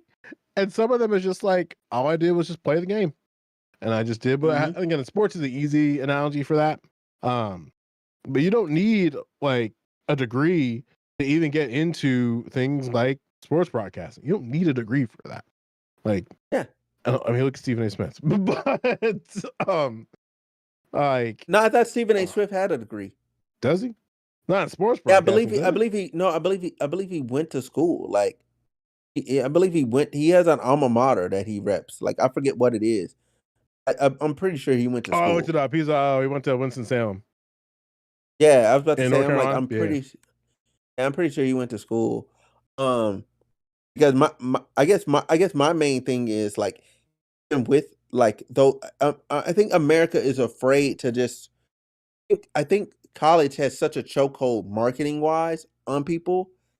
Saying Sure. like we lost out on like a lot of trades, and there's people could have a really good life doing a trade, or it might be something that they're actually good at. It might be a job that they actually like, but we've condemned it because colleges have a corner, they have this foothold on the market, Sure. and they don't want people to start getting those jobs because then people be like, oh well, why am I going to school for? Hold on, sorry, wait a minute. I was going to shift this, but I want to be clear as to what you're saying. Are you saying that there are some professional degrees that don't need to be professional degrees that people can just jump into? And then you brought up psychology? Is that what you said? I'm not sure. No, no, no, no, no. I was in this scenario. I was talking about people with trades, and I was saying like in some instances, like you could do a trade instead of, and they have such a stronghold on the market and like people's mind that they can't see a life where they didn't go to college to get a degree. You know what I'm saying? Like, cause that's what they've been convinced. I think you're talking about my previous point. Previous thing was there's some aspects of, no, I'm not saying a psychologist, clinical psychologist. You know what I'm saying? I was talking about, for instance, like that analyzes economics. Like, person might not necessarily need a degree in economics and to actually perform well and actually be able to like do the job of like going to the stock market and making money. Have that acquired skill. If you learned how the market works and you just know how everything works, you might not be aware of like every technical term. But You could probably you could this doesn't make outperform sense, though. I people. think this doesn't make sense. This is why I wanted to ask No, about this. it's So, like, oh, oh but okay, like, let me give you a better example then. There are people in cybersecurity just know cybersecurity from actually like being really good on computers and like coding and all that. They learned it on their own. yeah, You know what I'm saying? And then they get a cybersecurity job just on the strength of what they already know yeah, versus yeah, somebody that went and got a degree. They're trying to compete with people that just are good at it. yeah, And they're yeah. they're saying it's uh, hard for them No, no, because no. you I have these get you. kids I that are hear you. coming in with I all hear the you. I hear you. experience. But there are some jobs, and I don't have the terminology. I'm sure there's like a more precise terminology to really describe what I'm about to say. But there are some jobs that like uh where you it's a lot of applied knowledge. You know, I come from IT background, so I understand what you're saying in terms of like what you need there is just experience with the technology. You don't need a degree. Just like if you know the technology, then you know the job, and that's in fact that's what um uh when we're talking about hiring in IT, that's what they mostly look for, honestly, right? And so just if you're looking at an IT job, don't really worry about a degree. Just really get the experience, get certificates, right? Uh, uh, to let people know that you know this technology, and And that's make all sure that is. But like for most, but for so many jobs, it's like these are knowledge where knowledge is the thing, right? You have to have taken on a certain amount of knowledge before you do the thing, um, and like being a doctor is one of those, right? Like you can say that Yeah. I can work on. You can say that I can work on, uh, like learning the medical field, right? Learning Mhm. things that doctors do, and I can come out on the other end with equivalent amount of knowledge, but like to so that anyone else can have any um confidence that I know these things, it has to be proven through like professional licensing, right? Like that's the way that everyone else can have confidence that I know what I know, and that part's important. Okay, so I'm not for those jobs, and that's why I was Joe Lewis earlier. I was saying those jobs, like, yeah, absolutely, because like again, you would not want a medical professional and open your body that has no experience at all. Like, no, that's absurd. That's crazy. Saying, however, again, like another skill job, a barber. How many people ask their barber for their barber's license? Very few. If he can cut, he can cut. You know what I'm saying? That's just it.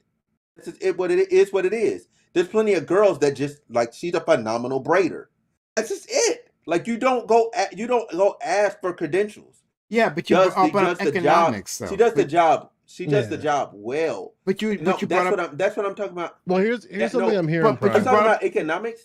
yeah, but you brought up Yeah. economics. You said like go to the stage, trade on the stock market, right? But if unless you're talking about like an individual personal day trader doing that, you're saying that like an organization who trades on stock market, like a hedge fund, should maybe take their chance on people who like don't have an either econ degree or some other equivalent degree. Why would they do that when they're dealing with millions of dollar trades? Why would they take that chance? It would make sense to have some sort of. So if this person can prove to you through their portfolio over time, over the last like 2 to 3 years, they've had a 300% overall return, right? Can prove that. If they can prove that, most companies are willing to look into how you traded, what you did, and go, Right, and sure. might be able to might go, you know what? I'll take a chance on this kid, because this kid has been on the money. You know what I'm saying? It's kind of the same thing when you look at all those people that did that with that what's that excuse me, sorry. What's that group called that was on Reddit? There was a Reddit group, and it's just a Wall bunch Street of Bets? randos. Wall Street Bets. It's just That's a bunch all of of them. randos. That's all of them. But Sorry. no. But what I'm saying is, when you're talking about the people that are like consistently right in there, some of those people that honestly like you do pretty good. Like trusting them. The people that are consistently right. That's somebody that showing you like, yo, I'm doing the research. You know what I'm saying? Like some people they can print you out the papers and go, hey, so here's this, here's the historical trends, here's that, da da da da da. Here's what's going on in the news with their relationship with I get they're you. talking No, about closing a dude, deal. Like I'm not, no one's arguing with you I'm- that someone can I think amass that something- knowledge independently. Of course you can. Yeah. You can do that. But it's just like, how can anyone else trust you? Right? Like, should I look at your Reddit history? In your interactions if on you like we get professional degrees so that we Well, here's- have an idea that you well, here's have something this I base think- knowledge. I think there needs to I think we need a federal jobs guarantee and a federal jobs program to circumvent to the problems that the market presents itself. Because on one hand, I agree with you, Prime, that like for economists, they're probably going to need a master's or a PhD to sort of like actualize what they want to do. But I do think that we need to have different levels of expression of expertise and not fall into the trap of overvaluing things like the high school diploma, like the college degree and something like that, where I think it's possible to prove your expertise or even your promise in a subject area without having to go to like prove that you went to college for it. And I think that maybe a federal jobs guarantee could, again, I'm not saying this is for like economists. I don't know that would look good for like economists, but I can definitely see it in terms of like of barbers, right? Where like if you want to be a barber, and let's say in this hypothetical that you need a degree to be a barber, but there's a lot of people who don't have the money for that, don't have the X, Y, and Z for that, but they can go through a federal jobs program that allows them to actualize themselves as barbers in a way that makes them money, in a way that makes the government money, quote unquote, or like society broader money, in a way that like allows people to engage in the market a different way when the market demands you to have X, Y, and Z, when in actuality, the market should demand just your ability to do the job. I mean, I agree. I mean, I and guess I'll tell you the perfect example. You hitting up girls right now, Prime? I think he's hitting no. up girls right now. I can assure No, you. yeah, Damn, that Hey. was a quick answer. I was like, no. right. Damn, that was damn. I So feel you, fam. I'm sorry. I think the main thing. Wow, that was stupid.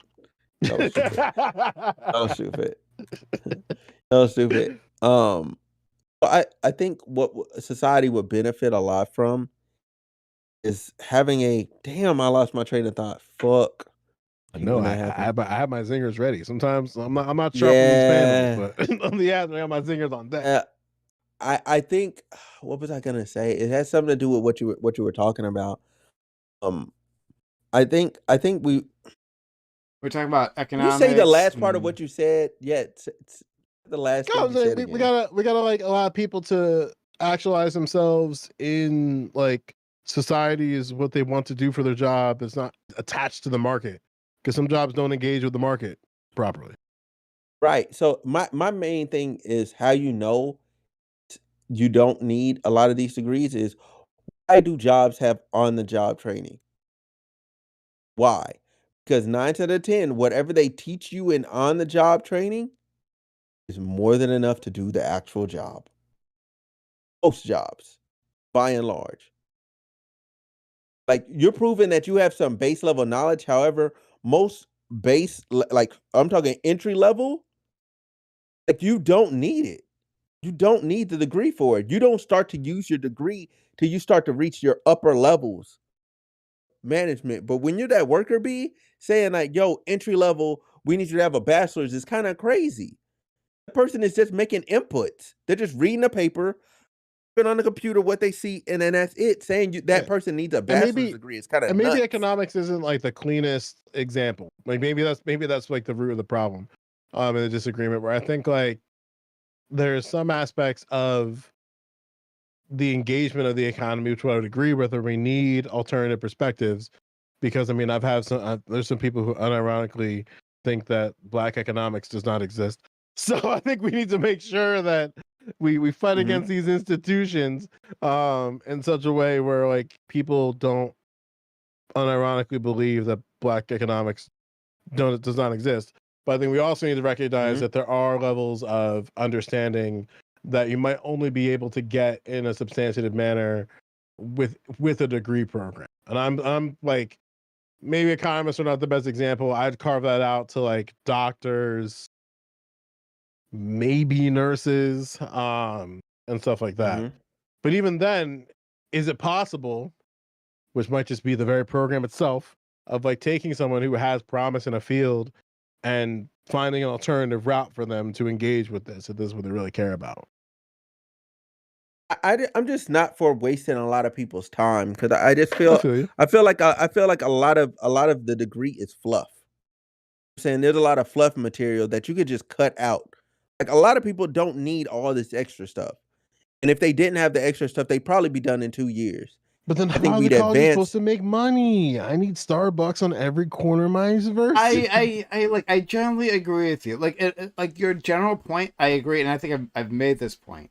But like, there is a value to having general education, right?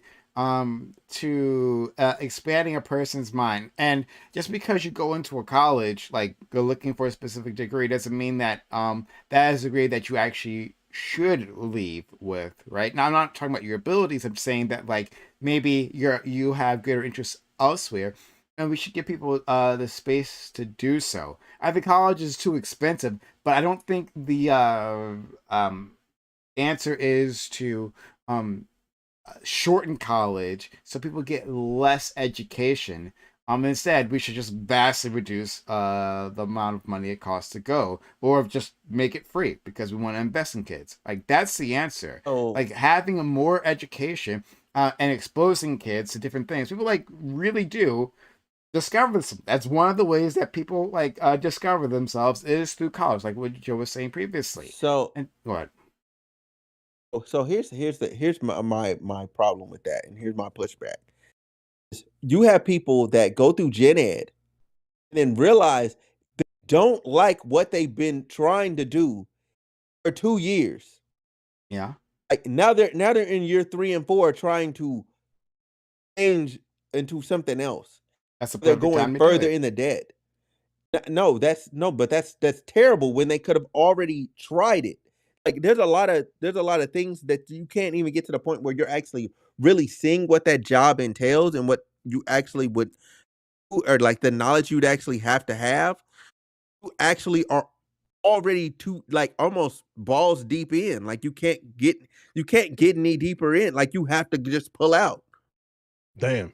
Yeah. All Sometimes I don't want to, though. That's like unfortunate. my man That's Smooth my- is horny. No, it's okay. Like I said, he's got a host to visit. It's like he just came in here to do me a favor, but we know what's happening. As soon as that camera goes out, but anyway, Well, something to that, like for instance, I don't know if they do this anymore, but certain I'm just gonna speak on the music side of it. There are certain conservatories that collaborate with the particular college or university. And I think for my friends who went to Juilliard, I want to say it was NYU. It was one of those fucking schools because my teacher went there at the time. And he described to me the frustration it was when he went to these like colleges and they just had the music majors all in the back, just knowing that like kind of like the NBA, kind of like you go, it's like basically they were the, for Here lack of a comes better the sports equivalent, analogy. Go yeah, ahead. the sport, like the athlete, like the athlete in your class that you can't necessarily fail because it's like if I fail Mm. you, I'm gonna have to see your ass again, and not even like in like the like there's a difference between like failing a liberal arts major than it is failing like a BM in music performance or a BM or like a master's in that, because like my teacher would talk about how like, yeah, I took English 1000, I didn't write shit. Like, and it's like, damn. So we know that in certain situations in the educational journey, certain degrees are just not it. Like I remember that from my bachelor's, where when I took what was it? It was one of the science courses.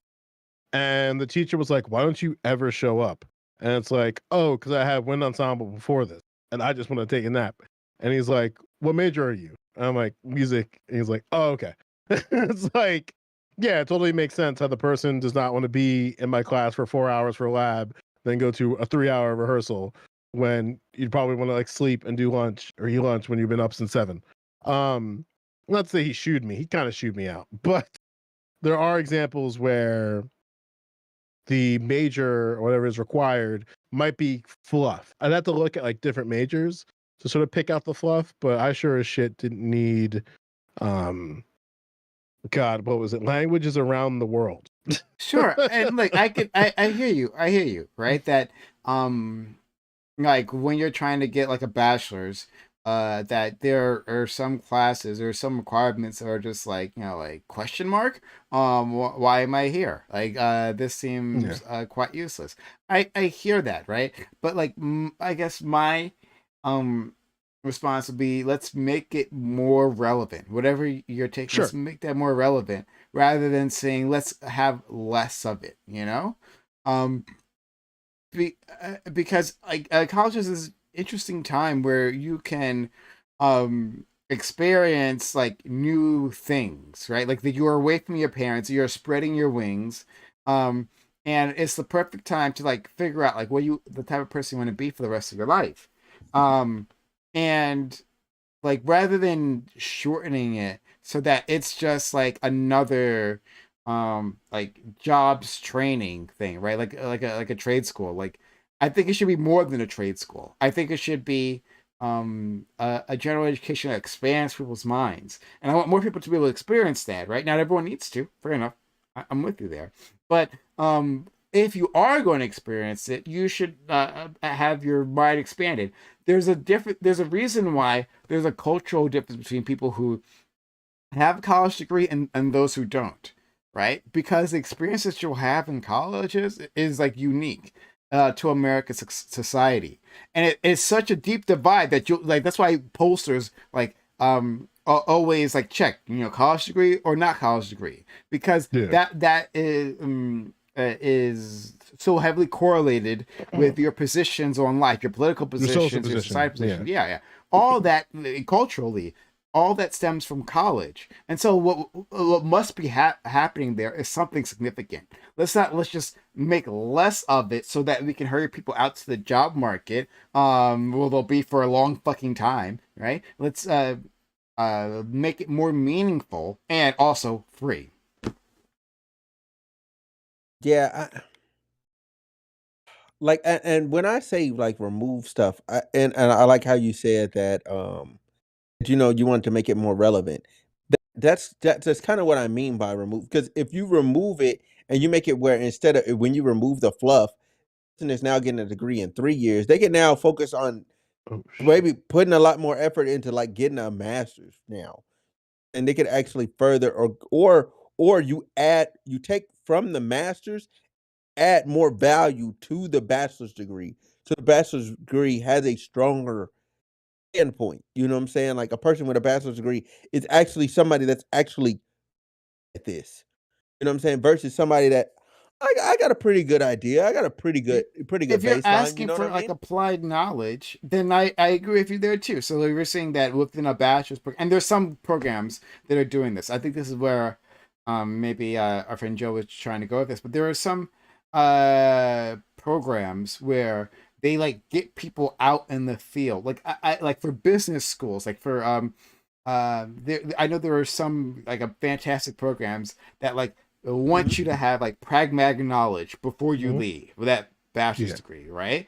And that's great. I love that. I love what you're saying. If it's econ, right? Like make sure that it's not like just kids who have connections, you know, who can like work in like over the summer, work over their daddy's hedge fund, right? Like all kids should be able to go out somewhere and like experience it and have that like hands-on knowledge. So yeah, I'm with you there. That should be part of the expansion.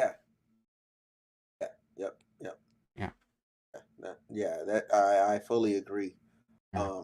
I'm kind of curious as to what our new challenger is gonna say. You know what I'm saying? Oh. Yeah, I'm Is it curious Azzy? what- Dream. No, it's Dream. Yeah. Oh yeah. The It's new challenger. ABE 2.0, baby. AB on a Monday night. Look at him with that ambiance. Oh, there we go. Never mind. Oh, there was a girl over. You know what I'm saying? Got the single light on. Got to set the mood. Oh yeah. Oh man. Well, I know. Listen. I know the playbook. All right. I got the candle on too. Just because I'm retired doesn't mean I don't know what the playbook is. All right. Smooth wrote the He said, "I know playbook. your Smooth stuff." got some plays. He wrote them custom This is made. crazy. Ladies, I'm not that guy anymore. I'm a good person. He's a retired Have a player. He's a sweet- coach he's- now. He's retired. He coaching. He's Hall of Fame coach. Oh shit. Oh my god. I'm Deion Sanders out here, boy. What we talking about? Why are you talking about immigrants right now? I know, right? Well, we were, So- and somehow we got to this topic. But what we were just talking about is the idea of you don't need a degree for certain jobs, right? That trade school will be good, but then beyond that, even if you are going to get a degree, that degrees, the education you get there should be more relevant. We talked about how like kids come through of certain majors and like they're just like uninvested in classes they're definitely paying for, and that we should make those things more relevant. And my pushback, well, my only pushback was that we can make things more relevant, but we shouldn't make college necessarily shorter. You know, we want kids to be exposed to a whole bunch of different things while they're going through college because we can see the results that this is important. This expands. You said you want to make college shorter? That's what Smooth said initially. But I was pushing back against that, thinking that like we want to make college a place where people can expand their minds, have many different experiences, not just like a job training program. So you can be a good worker, be out in the real world. That like it's supposed to expand. Have you your been in knowledge. college, Brian? Yeah, you know this. You already know this. I don't know what college. I have no idea. I've told you guys I have a master's degree. Like, Huh? In what? In Uh, what? Like this is What do we got? A master's? Yeah, I got a master's. Soft fuck. In what? Damn, you went through the whole 4 years and said, hey, you know what? I'm gonna go back. God damn. Well, you're definitely older than 30. You're You dating yourself now. Is he? Listen, 'cause I saw the 4 years, and I'm like, you know what? I'm good for now. You know, maybe I'll come back. So to clarify my position, Dream, my position is that I want to remove as much fluff as possible, much extra stuff people are paying for that they don't need to take. I agree with you. If there's not a need to take that course, like what am I doing in here? I did what I'm not saying? need to Like- take PE in college. I took PE in college, took a bunch of unnecessary things. There are some classes, some electives that I like to take. I do think like it just I mean I guess it depends what school you go to. Like me going to a liberal arts college, that's like the whole point of going to a liberal arts college is to experience different things. But I do agree with you that it'll be more affordable. A lot more people will be able to go to college if it was way less about try everything and more about if you already know what you want, just take the classes that you need, and then there you go. Like for example, I already knew I wanted to do philosophy, and there was only 2 years worth of philosophy courses uh, requirement to get to the philosophy degree. But there's also more than just 2 years worth of philosophy courses to take if you want to go further. So there were some philosophy courses that I wanted to take, but I really couldn't because I've already met my requirement. I'm trying to get out of here, and I don't want to pay for more than I need. Versus, like there's 2 years of general education and then 2 years of your major Sure. courses. Yeah. And I disagree with that. That was my point back to Smooth, is that like he was saying basically what you're saying. And I think that we should have that general education actually is important. It can be more relevant, certainly, right? And it could be more tailored. I agree. But why not make it an option? Why make it mandatory? Yeah, because I think that college is more than simply a job training program. That it's more than just a trade school, like a fancy trade school. Philosophy is not a job. I Gonna... get you. I hear you. But that is like the context of the argument where people normally bring it up. So yeah, there's philosophy degrees. I mean, well, first of all, the people who are making that argument are usually saying that philosophy shouldn't even be a major, right? Like the people who are generally on your side are the ones who would say that, well, we would cut out philosophy because that's not a useful degree. It's not useful? I disagree. I am disagreeing completely with that. Right? That's not my position. But I'm saying that a lot of people. I don't think anybody in their right mind would say philosophy is not useful. GSU. You have never met GSU Gambit. Like you've never met. I guess I haven't. That guy's an idiot. He's actually said it on several different panels. Many occasions. He hates it. He was like philosophy is useless. It's not. He uses it. Well, I would say. Hold on. I'm kind of with GSU here. I think that degrees. No, I mean my take's pretty simple. My degrees in a vacuum are not that great. I think philosophy is one of those where I think if you just get a degree in philosophy, you might be doing yourself a disservice insofar as it can interact with other areas of activity. So like, I feel the same way about music. I feel the same way about a lot of degrees where it's like, I have some people where it's like, what did you go to school for? English. And it's like, nigga, you speak it, don't you? yeah. I feel that way about business personally. Like, why are you going to school to learn about business when you could just start one and then you learn more about that? Give me 2 seconds. So I'd be okay. What? I'd be okay with people that need to do business, right? Oh my God, is that Obama Ice Spice? That's crazy to me. All right. But anyway, like I think I'd be more okay with is we dial that back or we plus up a better quality education in high school and grade school. Because if we make grade school better, then college has to cut out the bullshit. You're already there. Actually, so I agree with you on this part. Yeah, that I think grade school is better. You won't have to expand anyone's knowledge because they're already expanded. So they do that in European schools, European and African schools. They're already there. Like my sister in 8th grade was already like the U.S. senior year chemistry level.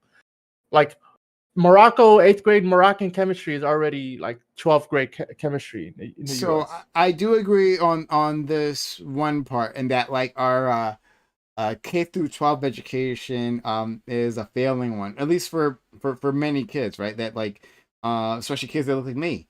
That it simply is the case that we aren't doing enough to prepare the kids. Like kids should have far more knowledge, far more when they arrive. And some kids in some schools they do. Some schools they're freaking fantastic, right? And they come to college with all that. But for others like mine, the last schools that I went to, I just wasn't prepared in that same way for those institutions.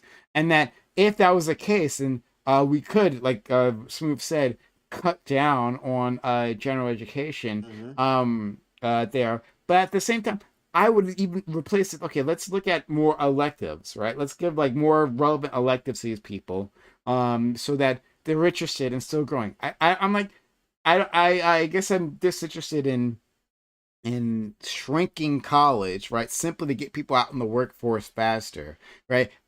If we're talking about making college more relevant, then let's do that. But to say that, well, no, we don't need all these. I'm just gonna run through this as just like a job training program. I think we're losing something fundamental that's actually really beneficial for American society. What are we losing that you think is so fundamental? Sure, yeah.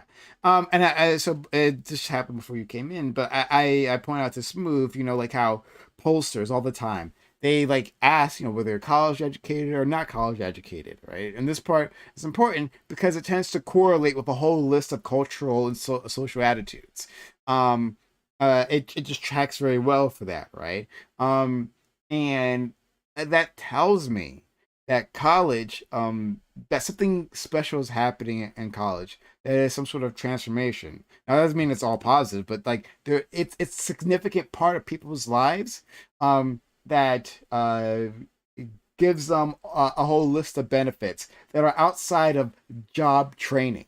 And I think that comes from like that general education side and all those other experiences that you get to have while you're in college. So shortening it, condensing it just to get people out to the workforce faster isn't the answer. Making it free, making college free so they don't have to worry about the cost, I think that's definitely the part of the answer.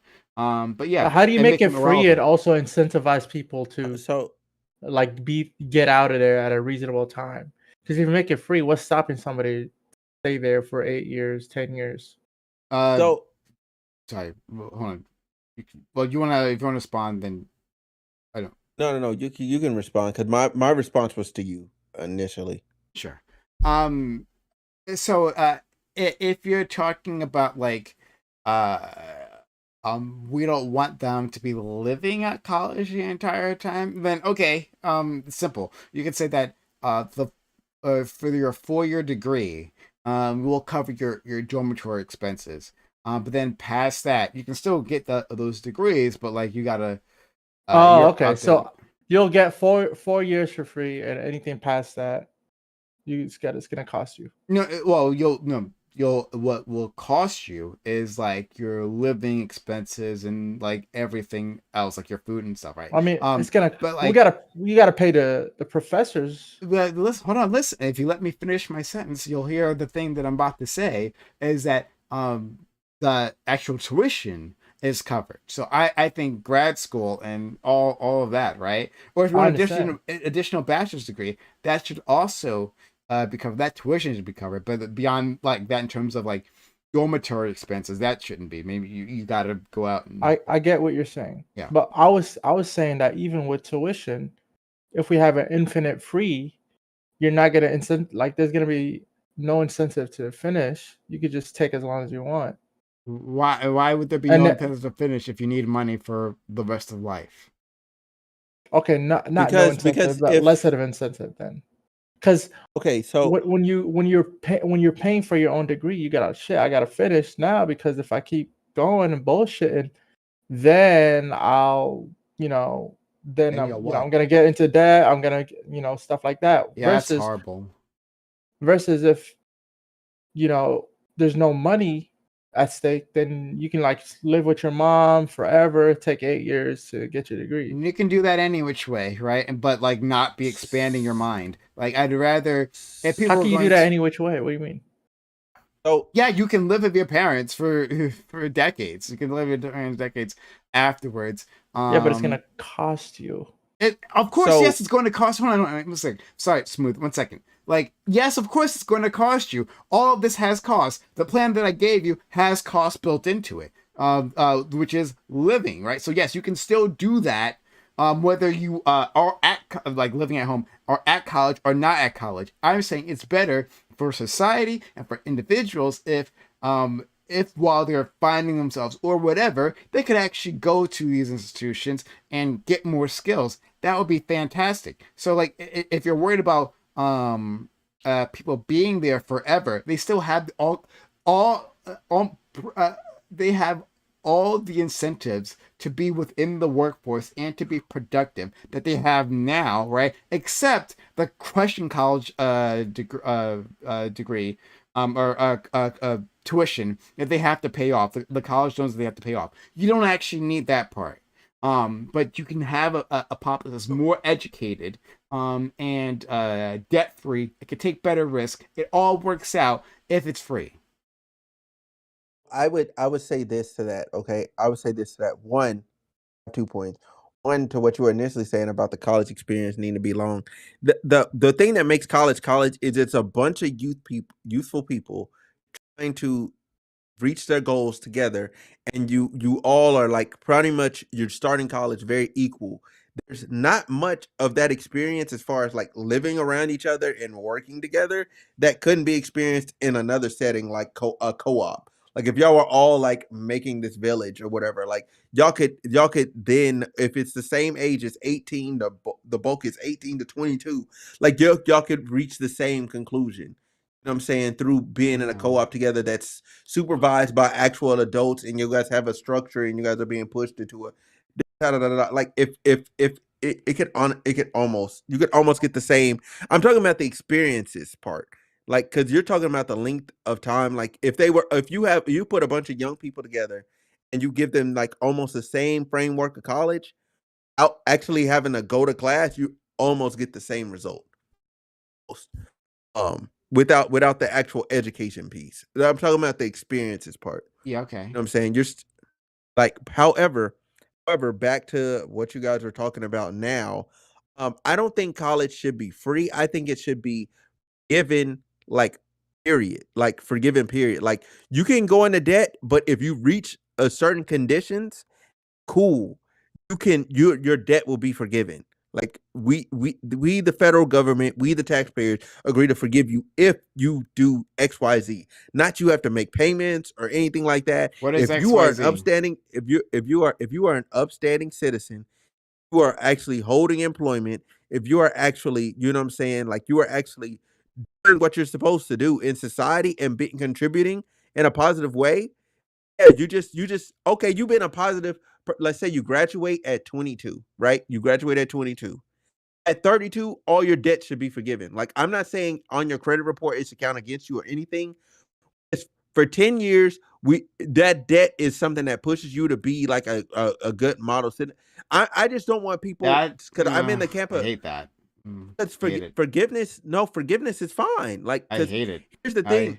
Here's the hate thing. Here's the thing. You're incentivizing people to actually, we don't need number that. one, finish. Number one, finish. Because if it's just free, I agree with Dream. Don't know what to do with free. People don't actually take correct advantage of free. They literally People do this in literally other nations, so I don't know. people literally take advantage of the system because certain things are free. They literally manipulate it. Like I that's agree that's with you, just Tone. I think there's two ways to do it. Your way, which is, forgive debt after 10 years, after graduation. And I think now that I think about it, why not have a time limit for free? In terms of, if we can do it Prime's way, instead of infinite free, how about like I said earlier, 4-year free, right? Then and then if you're not done after the 4th year, then it's on your own terms. You got to pay for your own degree after the 4th. I'm cool with that too. Yeah, I'm cool with that too. That's fair. You had your chance, nigga. You know, okay, hey, you got 4 years.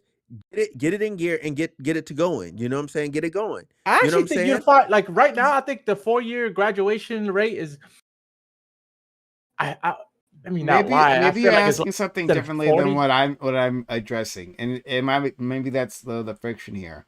If you're saying that like a person takes longer than 4 years, or significantly longer than 4 years, to get a 4-year degree, then there might be something wrong, right? Like maybe like they like let's say they keep switching majors or something, right? And that like keeps extending it, and then we're just paying for them to like just keep extending Yeah, and we don't not want to actually getting waste that. resources because Okay. Okay, so there's something we can find compromise on. All right, fair enough, right? That like if you are doing that, then I think we could say that might be some sort of waste, and maybe you have to cover that cost. But like what I was referring to, is like people who are completing degrees. So like you go for your bachelor's degree in IT, right? You go for your bachelor's degree IT.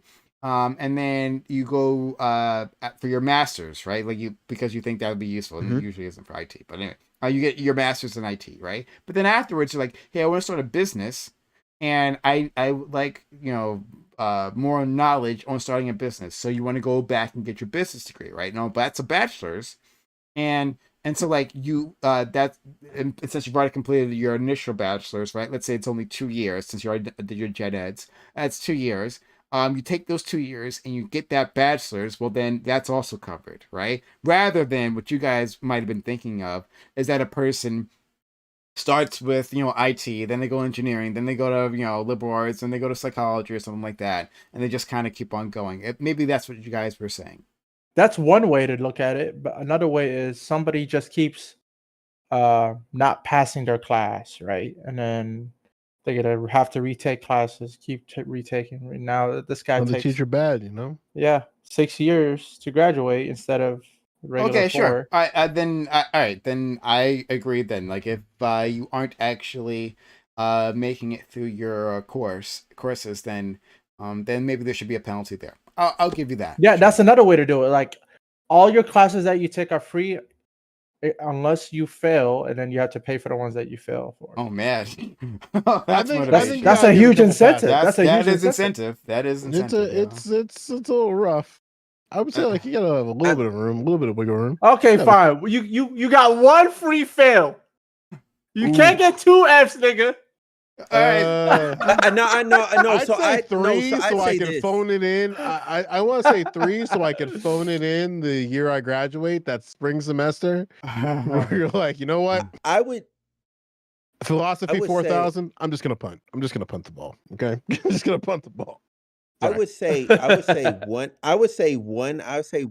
Like one a year. Like you get like one a year. Like you get one just free. Like yo, I dropped the ball. Saying completely on. You know Yeah, what I'm saying? because life Like, happens. Yeah. True. yeah, you get one. 'Cause Okay. everybody has that Or one that, course like, drop, that they can think like the about drop that they fail. when it, Yep. Yeah. Or withdraw. Yeah, the One free withdrawal fail, where it's like you Yep. didn't withdraw in Well- time, and the university's like, too bad. Exactly. No, yeah, so you get one, you get one fail and you get one withdrawal. Oh. You know what I'm saying? So you get a double. So I recognize this is not my strong suit. I'm not prepared. Maybe these other courses that I have this paired with, the workload is too much for me. Cool, you get a withdrawal fail, and then you get an actual fail. Like I just couldn't get the material this time around. You know what I'm saying? And that be it. You know what I'm saying? Because there's some people like that. I know somebody like they had to retake the course and they got it the second time. Like it made sense to them, but the Like first me and time, Math 1000. oh my god. No, but for real. But But for real though. Trigonometry fucked me up. Not trig. What was it? I don't remember what it was. It may have been geometry. They my colleges, but they separated that shit. One of them body. But I think we're coming into a consensus here, a closer consensus. Yeah. I mean, at the end of the day, like I don't want, like, it's not like I'm totally against college and I want it to go away. Like I want to get rid of the institution. I just want it to be more effective at doing its job. I think it's purposely made obtuse for profit reasons. Yeah, and I feel like this is I can agree. if we care about a democracy, right? It is my understanding that this is like most people don't believe what you believe, Prime. That most college students don't want 4 years just to have 4 years. The longer in college, the better. They're enjoying their time at college, but they would like to make the choice of either staying or not, if they could get out in 2 years, they would. You know what I'm saying? So for me, like my favorite classes were my philosophy classes, like my core classes, the major classes. If I would have loved to spend my time just only taking those classes. And if there's electives that I care about, I'll take those as an option, not as a requirement, right? Like have the requirement be my major courses, whatever that is, and maybe a few electives. Not Yeah. here's some bullshit that you got to do that you don't really care about, and and it's not going to help you in anything. Once again, I think we can make general education more relevant, more tailored. So I hear you there, but beyond that, like yeah, kids don't want to do lots of things that they should, right? Or they're not just kids, they're young adults, but like we make But that's the kids distinction I do want to make. things Like because it's our it's better for prerogative. them. Like you, who's at when we're adults, right? I feel like we gotta, go if, to a and if we trade make school. mistakes, let us make the mistake once we're adults. If you're saying we're not doing the most optimal path towards our future, fine, let us make that mistake. Give us the education on it in terms of, hey, this is the better path of the success rate for the people that take these specific courses is higher than ones that don't. Now we know the information. Now if we want to take the higher success rate path, we can. And if we don't, we don't. That's what happens when you're an adult. You know, if you want to use a condom, it's 99% success rate. And if you don't, you don't. You're taking that risk going in raw. Some dudes just be blasting in girls though. I'm telling you. Oh my god, Man, there's some doesn't matter people. fuck. Are you against niggas going in raw, Pride? I'm against niggas going in raw. Yeah. There's so much other things that encapsulate that. So hey, I have a toxic question since we're on Coomer hours. So my girlfriend got a pass, got like a dude hitting on her. I'm trying to figure out. Oh, I thought you what said the fuck it means. I was reading that a lot different.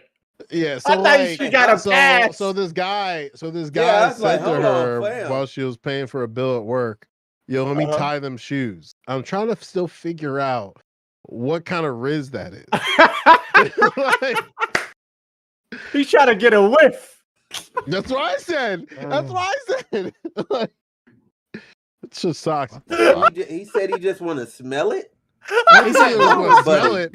No, he said, I want to tie. Let me tie them shoes. Like I don't. Maybe he like.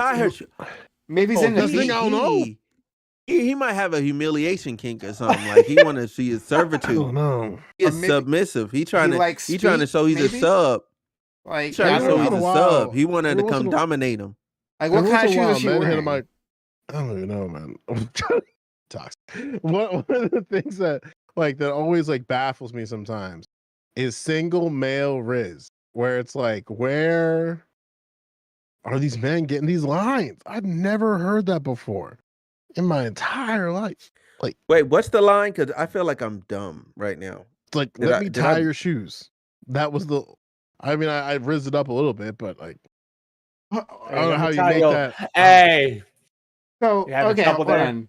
Well, was he actually trying to hit on her? Because like I remember this example of I was walking to work, right? And I saw this girl. She had like an Attack on Titan like a hoodie. In fact, I actually bought it later on. The same hoodie. So she had an Attack on Titan hoodie, right? And she was saying she was like part of some sort of a like anime group. I'm like, hey man, I'm looking for friends. So like I want to join in, right? And so like I asked her for her like number, but like in terms of like joining the group or like or maybe her social media or something, right? In terms of joining the group, and she immediately thought I was hitting on her. Like, no, I want to join in on the thing that you were just telling me about. And she walked away thinking like, oh man, this guy was a creep. Like I wasn't trying to. What's wrong with him? Tell him, Prime. See, tell your audience. That's when you got to hit her with the. I just want your Discord. You know what I'm saying? That's probably what it was different. Oh damn, you toxic. I realized what you just said. Bro, if you ask for the, I never ask for a number nowadays. I'm That's not too sure if it was obvious. the number or if it was the social media. I forget. It was That's what you gotta do. Instagram all the time. I'm signed to a team, so I don't know what this Nah, discourse I'm is not about. getting I'm not getting no girl's Instagram. If she want to talk to me, she's gonna give me a number. If she don't want to talk to me, I'm gonna forget. So that's like a real thing, huh? Just like niggas just straight up talking to other niggas on Instagram. I thought I knew people. I knew that I knew this was real when a real woman hit on me on Facebook, and I thought it was a bot. And I realized like this is a real person who was just scrolling on Facebook, thought I was cute, and hit me up. And I'm like, that's people do that. And then like I asked one of my friends, he's like, nigga, all the time. It's great. I'm like, great? What? Like just But anyway, so are we sure that the guy was hitting on your girlfriend then? He was. It's unfortunate. Hey, at least she still got it. Hey, what I'm saying. He said, "Let me tell you." Oh, okay. That is what? a bit. What was her response? That is a bit unarming. What was her? That's what was her disarming. That's response? disarming. Like, she was pretty upset. Like I understand where she was coming from in that. Where like I'm upset that somebody asked her to do that. Like that's just a wild thing to ask. Like, It is. Just, I've it's never not heard that in like before. the line of like. It's not it's not in my rizography, my Rizinary. Like I don't Your know Riz dialogue tree. But Yeah. why was she upset that like I mean if guys hit on her, It's I feel like pretty she should be used to invasive. this. It's pretty invasive to ask somebody to tie their shoes. Yeah. Yeah, But also too, like my girlfriend has like a deep. person. Yeah, my girlfriend. Yeah, has a you're deep, asking to touch deep- somebody. Oh yeah, like my girl has a deep problem with like men engaging with her in public, insofar as where like she kind of keeps to herself when she's out, so it's very clear that she doesn't want to be bothered. Like she's the kind of person who goes to a bar and watches reruns of Angel while just eating food. Just like I've seen her do it. Like sometimes like I'll just go like because she works in like the restaurant industry, so like. For anybody who works in restaurants, you're never going home. Like once you clock out, you go to the bar, the one bar that's open, they're just hanging out. And sometimes like I'll just go to the place where she usually like gets dinner after work just to surprise her. And I'll just see her just like watching Netflix. Like we were watching that one like Mother of Love, I think it was called. And then like we didn't finish it. She was just sitting there watching. I came to her just like I came over just to say hi, just on a whim, because I was gonna work at a different time. And I was just like, "Are you watching Hulu on your phone?" And he's like, "Yeah, I do it all the time." And I'm like, "What?" So like, yeah, she doesn't like to be bothered in public. So and she makes that clear because if you're on Netflix on your She a phone, Muslim, right? She a Muslim. Yeah, she's not practicing. But I don't see how I don't know how that would tell a man not to approach, right? Like you're on a woman on her phone is not a thing. Like in this society, if that's the case, then you can't talk to any woman. No, but she doesn't do that. She doesn't do like the. Where's my phone? Where's my phone? Sorry, I had to get it out of my purse. I'm sorry. So like your merce. Hey, listen, join the tribe, right? So she doesn't do the traditional, just like she like watches her phone. Like she like props up the stand, fucking kicks it back. Like Okay. she does the whole bit. So it's like. Yeah, I don't know. Invested. Women are doing things in the world, and as men, you got to shoot your shot, right? She wasn't covered in like Joe's musk, right? So he didn't know. No, it's been a while, Jesus Christ. Yeah, I gotta like spray. Yeah. But Do you like, agree with yeah, that? so I don't get like, and this would just be a conversation with your girlfriend to have a better understanding of her position. But like, I just don't understand. Like, is this just going to happen? Like, guys, since women aren't approaching men, guys got to approach women, and they got to shoot their shot. And so, what if you're watching on stuff on your phone? I don't know. Like, I'll look at what's on your phone. Like, hey, that's the a show that I like, right? I can talk to you about it. That's a conversation starter, and we go from there, right? Yeah, I don't know, man. Like I'm in the camp where I don't know how. And again, I'm out of the game for a minute, so I don't know how the meta is now of like engaging with the femoids in public. I don't Yeah. Well, I mean, you shouldn't ask me, right? The But perpetual asking, bachelor. damn. You should definitely that's- ask. Yeah, I know. mean, the- Dreamland. You should definitely ask Smooth because Smooth is that guy. Who got that Riz? He retired, but, you know. Smooth knows. Yeah, he just like tries to pretend otherwise. Tom Brady out of the league, but that still doesn't mean he can't throw a 50-yard bomb. You know? Okay. Okay, so what's the question about Riz? Like what What's what the are we meta? talking What's the meta about? now? Yeah, when The approaching meta women in for public. dating? Approaching No, women in just public. the approach. No, talking to a girl in public. Man, honestly, if you don't want of harassment or claims of like just weird stuff just going on, man, you gotta like look her in the eye, bro. Like dead serious. Like you gotta get like an affirmative. You gotta get an affirmative yes through eye contact. If you don't get an Sure. affirmative yes through eye contact, leave her alone. Just don't. Oh, so Like no, the, you can look somebody in the eye and it'll be inviting. Like everything they're gonna do with their facial expression is going to say yes. it's like the Like, Bluetooth. yes, Sometimes I see you too. Like I you know see. what I'm So it's saying? like, Like just because the device is on your Bluetooth notification doesn't mean you can't connect to it. I get you. yeah, because I would establish eye contact and make sure like, oh, this person knows, like this person is cool. Like they want me to talk to them. They're inviting someone to talk to them. Sure. They're open for conversation. Tell through body language very quickly and through look at somebody in the eyes whether they're open for conversation.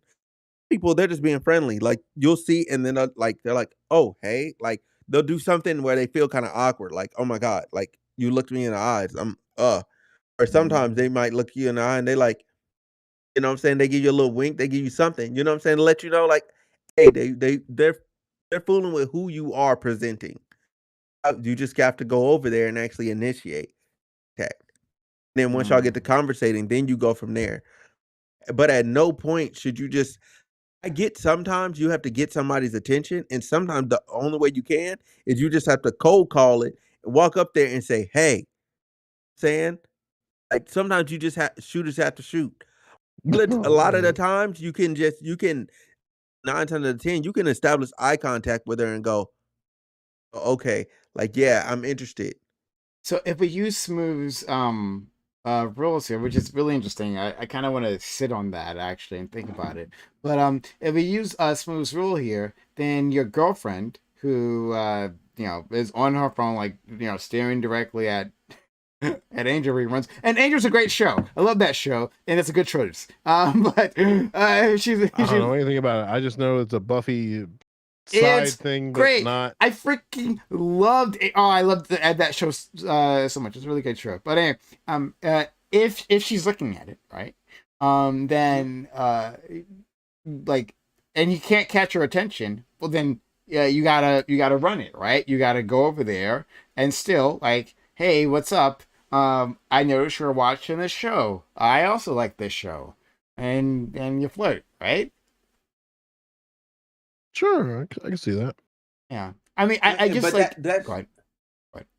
yeah, that's part of those scenarios that's like, you know what I'm saying? Okay, like yeah, you're gonna have to just do it. You know what I'm saying? In some scenarios. However, the vast majority of them you could get away with there's some level of body language, some level of like seeing each other that's gonna let you know, like will let you if she's interested in you, she will let you know immediately.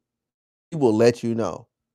If she's not interested or she's trying to keep to herself, she will also let you know. There's a lot of stuff through nonverbals you will automatically know. If you're not paying attention, then that's cool.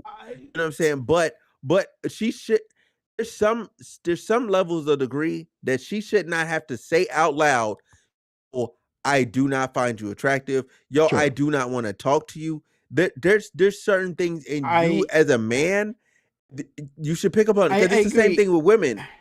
If a woman sees like, oh, you're guy, he seems like he's just not, you know what I'm saying? There's plenty of women that say, oh, I wanted to talk to this guy, but you just seem like you're just too like whatever, or you just weren't interested. Like they catch on it. So why can't most men do Yeah, the but same even thing, in and that I'm just I like a don't lot know. of these dudes are just socially awkward. I don't. Yeah, but then that works against your point, right? So, like, yeah, a person can be just socially awkward. That doesn't mean they don't want to be approached. So that's the thing, right? That and also like there aren't just two modes here. There's like a more like two clear modes. I agree. There are cases where it's very clear this person does not want to be approached, and you should respect that if you sense that. Fair enough, right? And there are cases where they're making extremely clear, please come over and talk to me, right?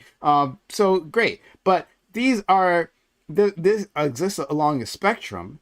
And there is also like a neutral stance where a person like either is unclear, or it's just like they're just existing and they're not like putting out signals, right? But if you did approach, then they're like, oh, hey, you, yeah, let's have a conversation. Great, So right? I wasn't on that wavelength right now because my brain isn't always on, hey, is this person trying to fuck me or that person trying to fuck me, right? I was just chilling.